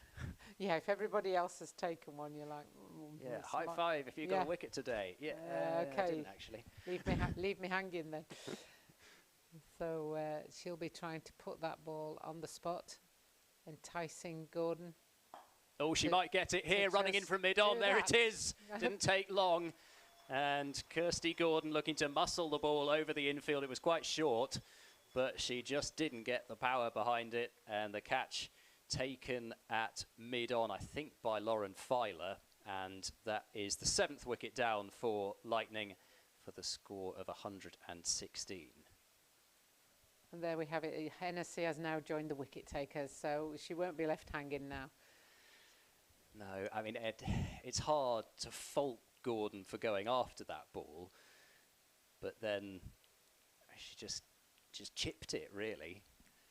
Yeah, I think what you need to, I mean, you can't blame the lower order batters that are coming in now. You know, the top order needed to take more responsibility, and there's been some poor decisions made, and I think we're almost in that catch-22 of 100 T20 50 overs. We're still sort of playing T20 100 style, and we're just not recognising. I mean, we've still got just under 20 overs to go, so we've got a whole T20 still to go, and we've played, and we're at 116. So if you think we normally score 120, 140 in a T20, you'd win the game if you had wickets in hand.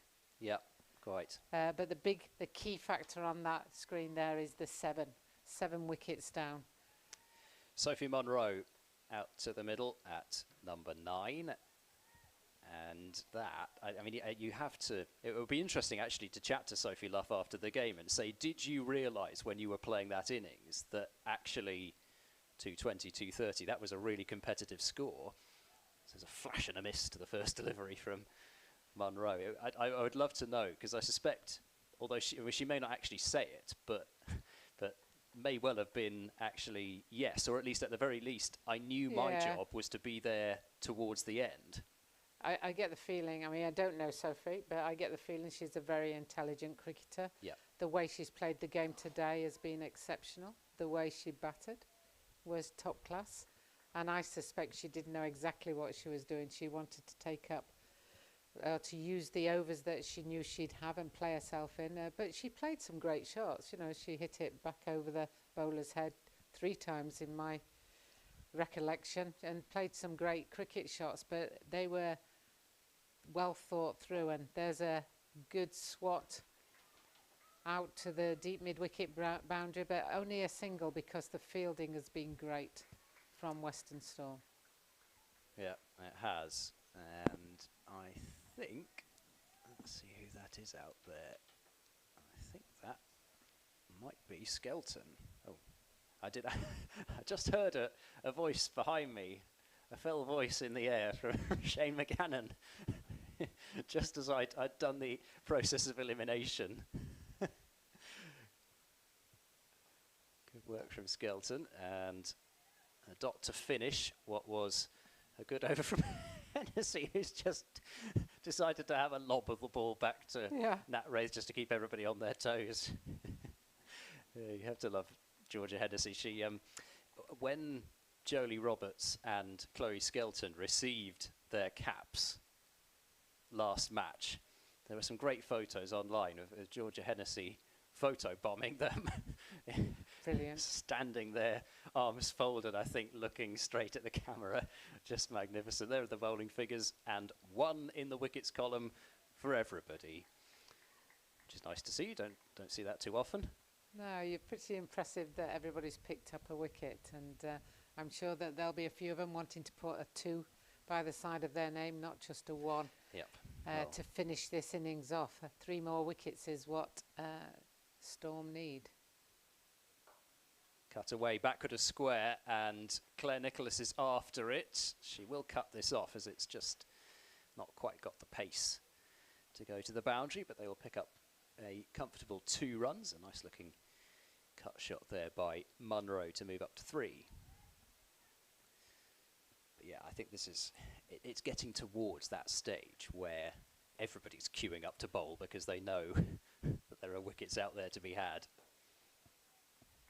Nicely bowled by Fee Morris, and Monroe pretty much just has to cover up in defence to that one. Yeah, what they've done is they've bowled a nice tight line and length. And I know I keep going on about that, but because of the pressure they're putting on the batters have then made some poor decisions or poorly executed shots. But the bowling is being backed up by this fielding and the field placing. So even that shot there was a nice, good hit out to cover, but it was met coming forward, and there was no run. They've now put the fielder out just to give a bit of cover as Morris comes in and bowls, and there's another catch. There you go. You called it. It's straight to Sophie Luff at extra cover, and that's the 8th wicket down. Sophie Morris is the bowler that wins the race to 2 wickets. Sophie Monroe not keeping that one down, and I guess it was one of those ones where she neither went right over the top nor kept it down, and ended up giving a not the easiest of catches to Sophie Luff. Still pretty sharp, but taken very comfortably by Luff, who's a tremendous fielder. Munro departs for 3, 119 for 8. Yeah, a really good performance by Western Storm. I think the fact that Sophie moved the fielder out just relieved pressure for the batter, who then just thought, I've got a bit more space now, and all she did was hit it straight to Sophie Luff. So that's a wicket to Sophie, in my opinion. You know, she's just manoeuvred the field well enough to be able to take that wicket. Well, of course, she could still get a wicket because she has come on and bowled and taken a wicket in the Rachael Heyhoe Flint Trophy last year. But I suspect it might be quite difficult to wrestle the ball out of, I guess, Some the of the more other front bowlers, line yes. bowlers, if I'm not being too harsh on Sophie Luff's bowling, which can be very tidy if called upon. But Hennessy's just been in her ear, so let's see what happens next over. You're not taking me off, are you? She's just come all the way over from fine leg to speak to her captain and now gone back. Yvonne Graves is the new batter, and she's facing up now to Fee Morris, looking for her 3rd scalp. Ooh, that's extravagant preparation to play that ball there from Yvonne Graves. She'll get off the mark to her very first ball, which is nicely done by her. Yes, I haven't actually seen Yvonne Graves bat yet. That's a rather unique setup, that. I think Claridge is batting and scoring reasonably well, but I think she could be out on her own here. Yeah, she came out at number 7. Yeah. But yeah, she's managed 19 off 28 deliveries. Be interesting if she now just shuts down almost, or whether she just thinks, oh well, yeah, in for a penny, in for a pound, let's just have a whack at it. 2 ways to go here. Yep. The Western Storm, for what it's worth, of course, I should reiterate, as there may be people who are joining us as the game goes along. I'm Ed Seaborn, by the way, and Jane Powell alongside me, former England captain and coach. But I should reiterate, of course, Western Storm unfortunately cannot qualify for the latter stages of this tournament. However, they can get themselves out of second from bottom if they were to win this one. As Yvonne Graves. And I think, you know, as a team, I think you're playing for next season almost now. Yeah. So you're trying out things. You're probably blooding a few of the younger academy girls, seeing what they can do in this level of competition. So I'm not one of the, oh, there's nothing to play for. There's always something to play for. So I'm sure that they'll find the positives out of what they're doing now. Yeah, and I think the other thing is with, you know, just looking at it dispassionately, the Western Storm would not have been, with the exception of that very first game, they expect to be up there in finals contention. Yeah. And well, I think what that first game did was show that they could be. You know, I mean, that was a phenomenal performance from everybody. I think it's also, it's tough for them in a way because Heather Knight scores runs automatically when she plays, and you just get used to having those pretty much, you can chalk her down for 70 before she's even started batting. So when that then goes, you have to deal with that not being in the lineup. And what you've got now is you've got the likes of Sophie Luff, you know, who are stepping up.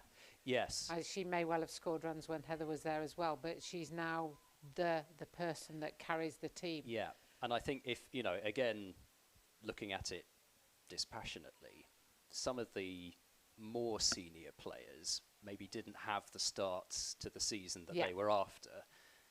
Certainly, especially in the 50 over tournament. There's a good hand from Skelton as she's managed to slow that down. And in fact, good half stop. Only be 1, That could have been at least a couple, if not more, if it had got past her completely. Yeah, I think they fielded really well. You know, there's been a lot of commitment in the field. They've made a lot of diving stops. They've not needed to make a lot of them because the field placings have been so good. There's been a lot of balls hit straight at them, but you've still got to stop them.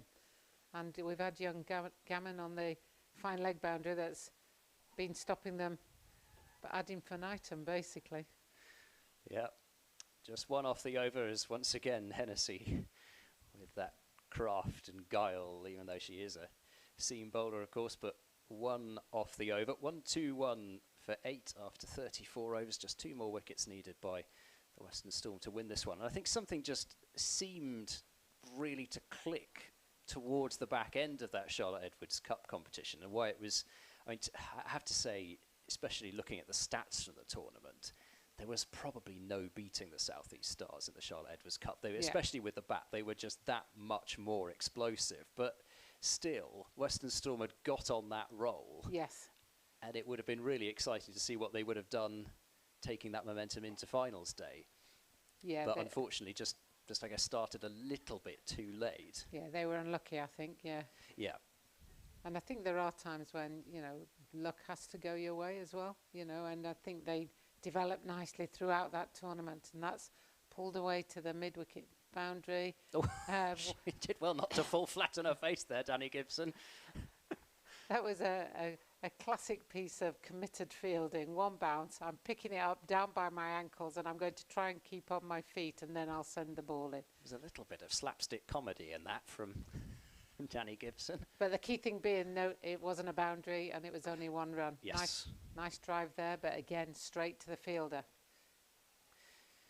Yeah, and I think it's good to see that whilst, of course, Western Storm were beaten by the Northern Diamonds in their first match, it's good to see that that's a nice-looking sweep shot. Should just be the 1, though, out to deep backward square, and is, but Claridge up to 20 now. Looks like a shot that she likes to play, but I think it's also good that they come back to a ground in Bristol where they've had a decent amount of success, having had to play all their matches there last year. As that's hit in the air wide of mid-on, though, and despite the efforts of Filer, she can't get there. Oh, and that's unlucky, really unlucky from Danny Gibson down there. She had to run about 3 miles across from deep mid-wicket. She got there, pulled out the dive, and then sadly for her, she's ended up kind of palming it back over the rope, but a terrific effort just to get there.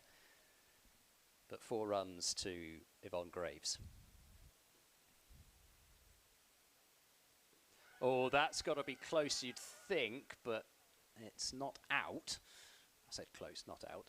And that's going to be instead a run. So that's why umpire Ramage has not raised the finger there. And 7 runs from the over, 128 for 8, 35 overs gone now, with still over 100 runs needed with just 2 wickets remaining. But I think just, you know, continuing to build up that confidence here at Bristol, it can only help to have a ground where you are pretty confident of coming to get a result. Yeah, for certain. And I think that's the key factors that you keep looking for, and you keep trying out. You know, the field placings have been great, so now we know that when these players come, we want you there, and you start to recognise which fielder is best in which position for the benefit of the team.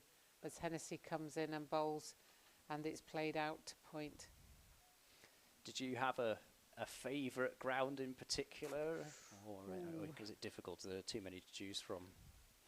Yeah, I think there were lots of grounds I enjoyed playing at. As far as a favourite, I mean, I love playing in India. I must admit it. It was something that. And there's a shout caught behind.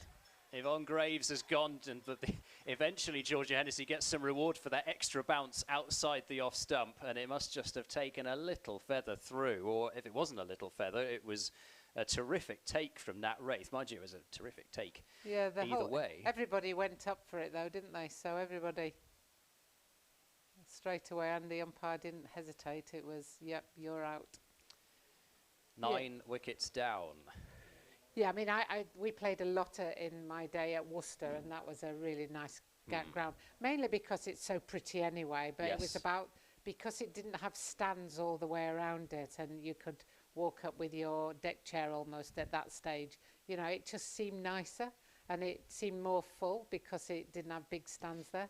So Worcester was always a favourite ground for all of us, really, at that stage. And then Canterbury with the tree in the ground, that was another. Yes, of course. So I think we sort of went for the pretty grounds rather than the big stadiums of the day, because they seemed a bit bland. Did you ever get to play at Wormsley? I did play at Wormsley, yeah, that's a nice ground as well. Yeah, like that one. I've never been, but perhaps one day. And then we played, what was the one we played at that was the MCC second ground? Oh, Shenley. Shenley. Yeah. Shenley was a very nice ground as well. Yeah. Well done. Good Another knowledge. one I haven't been. Well, they did used to play a bit there. Yeah. Well, just all sorts of cricket, but it was it was almost the home of women's cricket at one stage. Yeah, I think. Shenley. I mean, it moved to Taunton. Yes. Taunton very much positioned itself as the home of women's cricket for a Yeah, while. But before that, there were a lot of games played at Shenley, I think. Yeah. Well, I don't know if it's still there, but there was at one stage a board with the England women's cricket captains at Taunton. Yeah. So I don't know if it's still there, but it definitely was the home of women's cricket at one stage. Yeah, definitely. I remember complaining to my parents because everybody's name was a double-barreled name or there was a middle name, and I am literally just Jane Powell. Right. Yeah. And I remember going back and saying, why didn't you give me a middle name? And my dad just turned around very Yorkshire broad and just said, do you stand out on the board? And I went, yes. And he went, there you go. Ballinger then out at number 11 and starts off with a flowing drive, but straight to cover, and there's no run. It was a nice little angle of the court behind just to see, first of all, the extra bit of bounce, the way that Nat Wraith rode the bounce in take. Oh, here it is. That one. Almost as if Shane can hear me right behind me. Very good. That's There's a another lovely shot. Yeah, that is another really nice looking shot from Ballinger. She was only going to pick up one for it, however. But certainly in terms of an aesthetically pleasing shot, that one was right up there. It was a lovely shot from a number 11 and great fielding again. You know, committed, slide, pick it up, get the ball in, and you get only one run for that. I can tell you that the Central Sparks have beaten the South East Stars by 115 runs. South East Stars all out 114. So wow. That is a huge result today in the Rachael Heyhoe Flint Trophy. Looks as though the Northern Diamonds are going to pick up a win as well. So that's driven straight to extra cover. It's curtains for South East Stars, I believe. And yeah, and that will have really improved the Sparks' net run rate as well. You know, to bowl out a team for that score. Yep. So end of the road for South East Stars because Northern Diamonds are looking like they're going to win as well.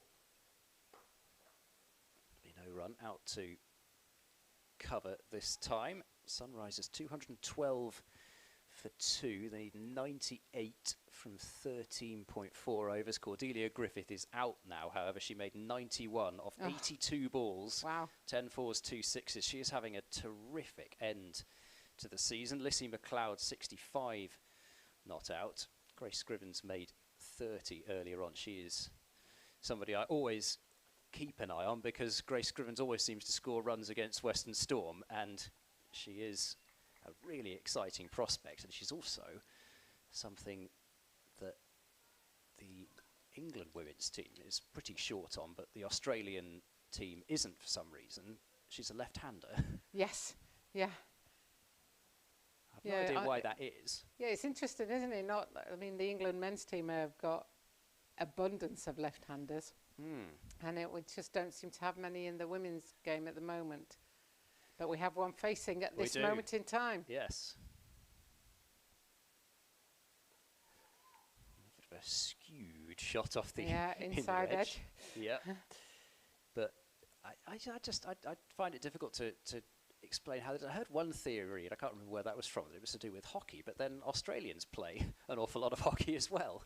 Yeah, no, I don't know how that comes into line, if I'm honest. I think it's just from an early age, just try and educate a few people.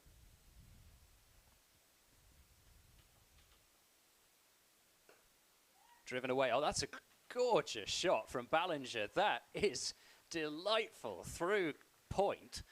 And that's just as good a square drive as you will see anywhere in the world. Yeah, that's one of the best square drives we've seen all day. And, you know, number 11 bat, and she's just stroked it out there. Lovely shot. I like that technique, actually, as well, the little shimmy as she prepares to play the shot. And that is another textbook shot. She hasn't picked up a run for it because Fee Morris is very sharp off her own bowling, but deserved more runs. Yeah, you almost question why she comes in at number 11, wouldn't you? Because she's played 3 or 4 really nice shots at the moment. And that's lofted over mid-on. That's comfortably over mid-on as well, and it'll just kick on to the boundary for another 4.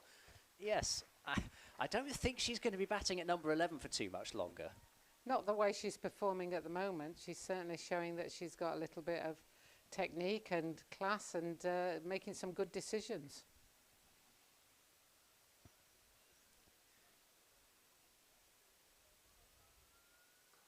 And a bit of width, can't quite find the placement this time, but that would have had the pace to go to the ropes as well, had the fielder not been in the way. 8 off the over, 137 for 9, 92 more needed off the final 13 overs, but 9 down. Yeah, and almost the variation of having a left-hander is often useful just to put into the lineup as well. So coming in at number 11 and having scored 9 off 8 balls, she's leading the strike rate at the moment for Loughborough Lightning. I mean, at the very least, you kind of make a name for yourself as somebody who could be used as maybe a pinch hitter or even somebody just to come in and finish off the innings with stroke play like that.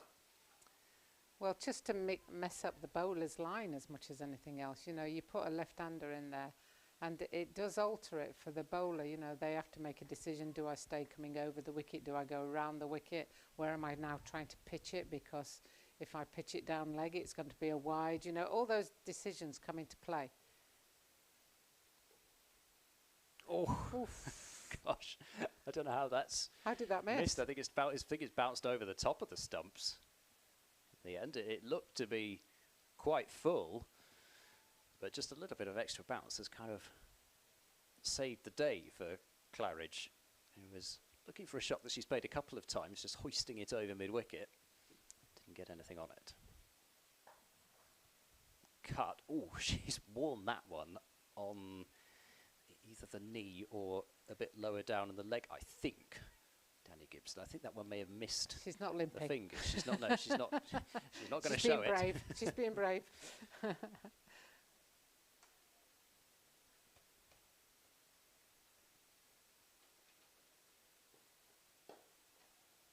Oh, there's another one not to put in your dodgeball team. Yeah. And the ball's ricocheted off towards the boundary rope, in fact, but it won't make it. And of course, they're not going to run on the deflection, but it's just not. As Ben Stokes will tell you, it counts anyway if it does cross the rope.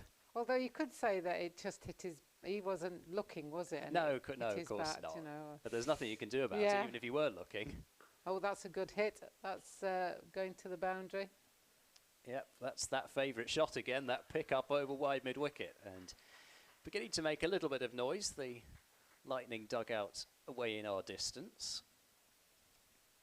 But third time she's executed that particular shot, and it was, I guess, a kind of a tempting pace for her, and she could almost play Hennessy like a spinner because the ball was coming at her fairly slowly. Gone for it again and got it again, despite the leap of Sophie Luff at mid-wicket. That's 4 more, so, well, it's not quite at the stage of being worrying for the Western Storm yet, but at the same time, Lightning, at the very least, are sending Western Storm home with a little bit of a flea in their ear after some of these shots. I think I might be changing the bowling now.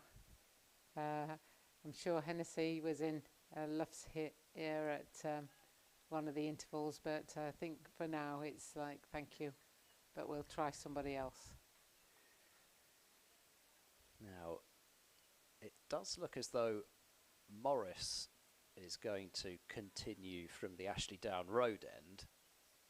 I do notice that Georgia Hennessy's got her cap back on now, so that may be that for Hennessy as far as her spell is concerned.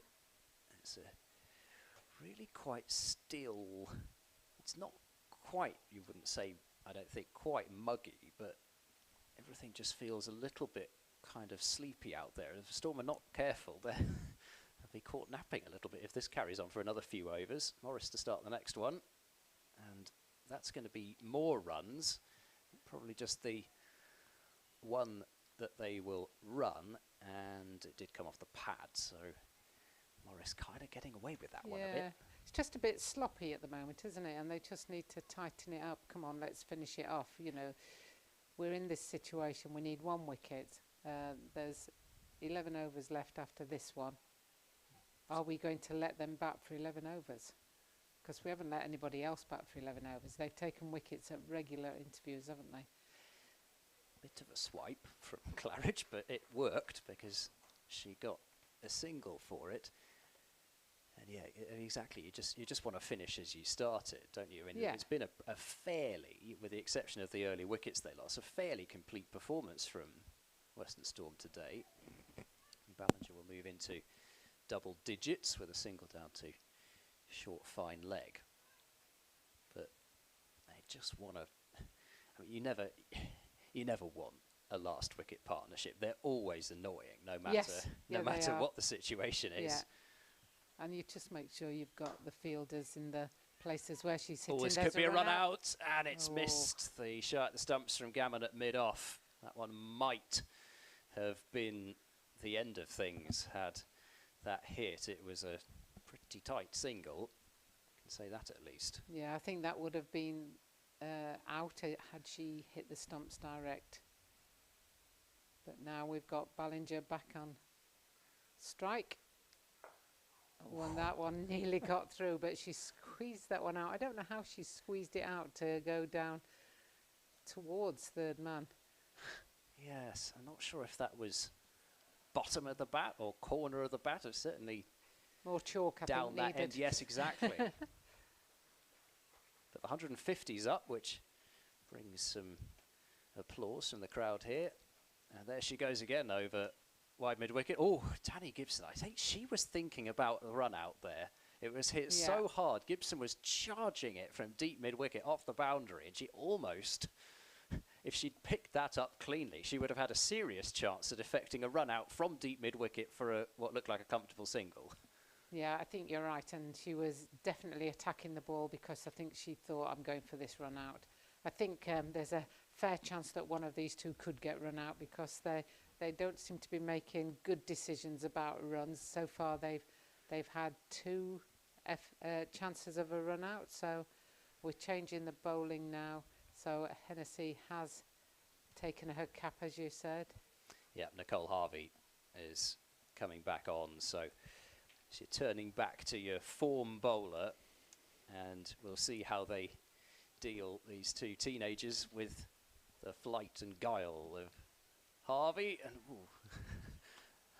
was that a wrong un from Nicole Harvey? It certainly didn't spin a huge amount. It may have just been the one that, the top spinner, just skidding on to Claridge there.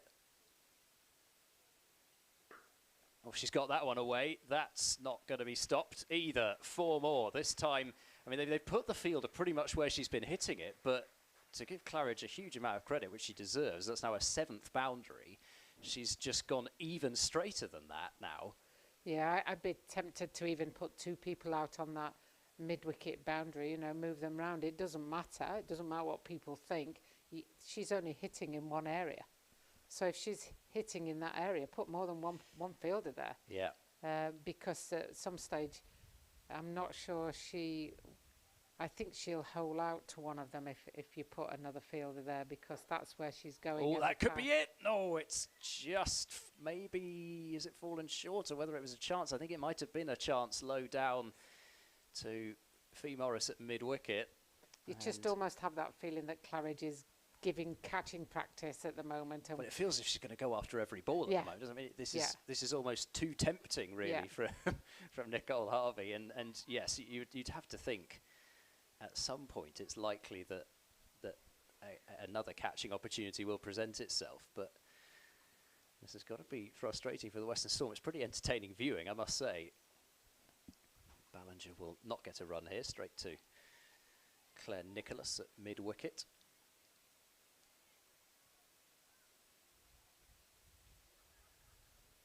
And the leg spin to the left-hander, who just hoiks it up into the mid-wicket. One bounce and fielded. Yeah, and she hit that a safe kind of distance, really. It was never going to be out. If you're on the deep mid-wicket boundary now, you're thinking, right, it's coming my way. Yeah, quite. Getting ready. Those hands ready. Yeah. Flighted, swatted down the ground, work to do for Filer. She does well, and they won't run for it. So that will mean that Ballinger will keep the strike, and I think that's Sophie Luff really trying to G up her team here, knowing that one final push is required here for this final wicket, because these two are giving it a real good go. They are a little bit behind now where Western Storm were at this stage, but only 6 runs. The required rate is not unmanageable, and they seem to have been finding a boundary and over.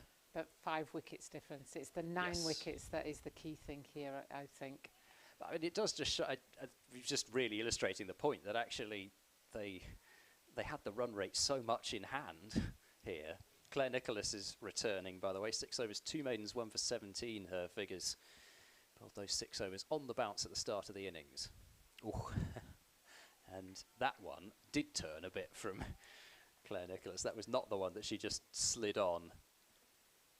Otherwise, I suppose it might have threatened a bowler, actually. Yeah, and I think, you know, with the slower bowlers, these guys are going to go for their shots, and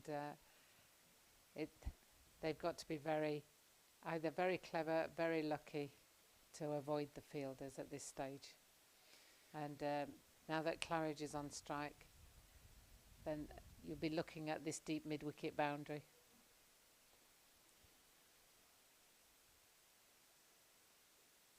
She's gone for the pull shot off quite a help round the corner, really, from Claridge, but doesn't get anything on it. And despite the fact that I said the run rate's in hand, a couple of cheap overs still, it really does force them to take some risks they don't want to. However, that's been hit over the wide long on region. They'll get 2 runs here. As good a fielder as Gibson is, she can't do anything about that. And 160 now for 9. Claridge moves up to 38. I think even though the crowd that have assembled here would like to see the Western Storm win, I think they, I suppose like us up here, are quite enjoying this little, little passage of play here, because these two are really giving Storm something to think about, and they still are not putting a long on out there. Danny Gibson now is going extremely wide. She's almost is a wide long on now. That's in the air. Gibson coming in. She won't get this. Beyond the bounce. Gibson fires that throw in. God, I would not want to be in the way of that one. Yeah, I can see why Claire Nicholas is wringing out her hands after that one, because I think if I'd tried to catch that, a couple of fingers might have fallen off. Yeah, she really did go hard at that. Chipped wide of mid-on. Oh, and a great stop. Yeah, I think Gammon doing really well to keep that in front of her. It was always going to be a single. And I think that is the end of the over. Yep, it is. As Claire Nicholas tosses the ball back to umpire Ramage. So the end of over number 41. And there's that chance low down to Fee Morris at mid-wicket in the previous over, which I thought it did just carry. She had to make up a lot of ground to get there. But I think you can almost tell from the body language of Morris that she knows that it has carried. Yeah, certainly. And, you know, at this level, then you need to take any half chance, let alone any full chance. So she'll be disappointed with that. So we've got the left-hander on strike here with Harvey coming around the wicket. Down the pitch, lofted, and that is a fantastic shot. Almost went all the way for 6. Just inside the rope for 4. And this is such confident work from Ballinger. She just looks like she's been doing this all her life, and she's coming in at number 11 with what seemed to be a pretty impossible situation, but the technique just looks absolutely there. I'll tell you what, it's reminding me of when Anya Shrubsole battered Western Storm to victory in that first game of the season here, when the game was almost dead and buried, and Anya came on, and there's a nick behind, gone. That's the end of the game. Nicole Harvey takes the final wicket. I think at some point it was going to come to an end, the fun for Claridge and Ballinger, but they have performed admirably at the end there. However, the Western Storm have won this game. The final wicket on your screen, just a bottom edge actually, which is a terrific catch from very good catch. Nat Wraith. I mean, she had a lot to think about there. Not easy with that bottom edge, and that is that. Western Storm have won this game, and they've won it by 62 runs. What a great performance by the home side. You know, we did say at half time, well, we'll have to see what a par score was. It obviously was. It was a good. It was a par score, I think. I just think that Lightning came out and lost too many early wickets too quickly, and that set the tone for the rest of the innings. And young Ballinger there has shown just how good the wicket was, because by moving her feet and striking through the ball, she hit some good runs late on there, and certainly didn't look like a number 11 bat. No, certainly not. And no, I agree completely, because I think it was, like you say, only a par score, but the wickets that were taken early on in both innings to a certain extent really is why it's ended up being a lower scoring game than it might have been. But I think if you'd had those wickets in hand, lots more wickets in hand, we could have really seen another 270 plus type score here today. Yes, for certain. And I think there's been some good performances. Sophie Luff with the bat, you know, has shown how to bat sensibly in a 50 over game and accrue those runs. And she set this win up for her team by almost batting through the innings and getting those runs. Yeah, so just a brief match summary then. Western Storm 228 for 7 from their 50 overs. Sophie Luff 70 from 111 was the top scorer there. And some useful cameos from Griffiths, Gibson, Nat Wraith, Nicole Harvey, Chloe Skelton all played their part in getting the Western Storm up to that total. 3 wickets for Kirsty Gordon for 43. Sophie Munro had a terrific spell, particularly early on. She finished with 10 overs 2 for 35, and in reply, Lightning all out for 166. It's Ella Claridge who's ended up being the top scorer with 39 not out, so there's definitely some plus points in this game for the Lightning. Their young players have performed really well. Unfortunately for them, it's been more the experienced players at the top of the order that didn't fire today, and they were reduced to 38 for 3 and 57 for 4 by some good bowling from the Storm all round. In the end, it's 2 wickets each for Harvey, Hennessy and Morris, but the work of Nicholas and Filer with that new ball mustn't go unnoticed. Danny Gibson also picked up a wicket and bowled well. It was a pretty good all-round bowling performance, and something really for the Western Storm to take into their final match in 6 days' time. Yes, for certain, and I think, as you say, it's a very good all-round. I thought the fielding was exceptional, and the fielding backed up some really good bowling from a variety of players. You know, we were joking at one stage that, oh, everybody's got a wicket except Hennessy. Hennessy came in, got that wicket. Not only that, she got another one. So the fielders certainly backed up their bowlers, and they deserved the win today. Well, thanks very much to Jane Powell. I hope you enjoyed your day. It wasn't too tiresome sitting next to me all day. No, thank you to Ed, and thank you, Shane, for your hospitality and your welcome. And I've thoroughly enjoyed my visit, and I've enjoyed watching Western Storm play Loughborough Lightning, and maybe we can do it again sometime. But it's been great fun, and yep. I've enjoyed it very much. Well, yeah, it has been a real pleasure and a privilege to have done the game alongside you, and thoroughly enjoyable. And the Western Storm claiming the victory here. Their next game is their final game of the season. Incredible that we've reached that point already, but Saturday the 18th of September is the date. It's another 10:30 start. The Western Storm will look to finish their season on a high against the Sunrisers. Many thanks to Shane McGannon for operating the cameras and putting me right a couple of times as well. And we will be back with you on Saturday the 18th for that game against the Sunrisers. But from all of us here at the Bristol County Ground, where the Western Storm have won this match today, goodbye and enjoy the rest of your day.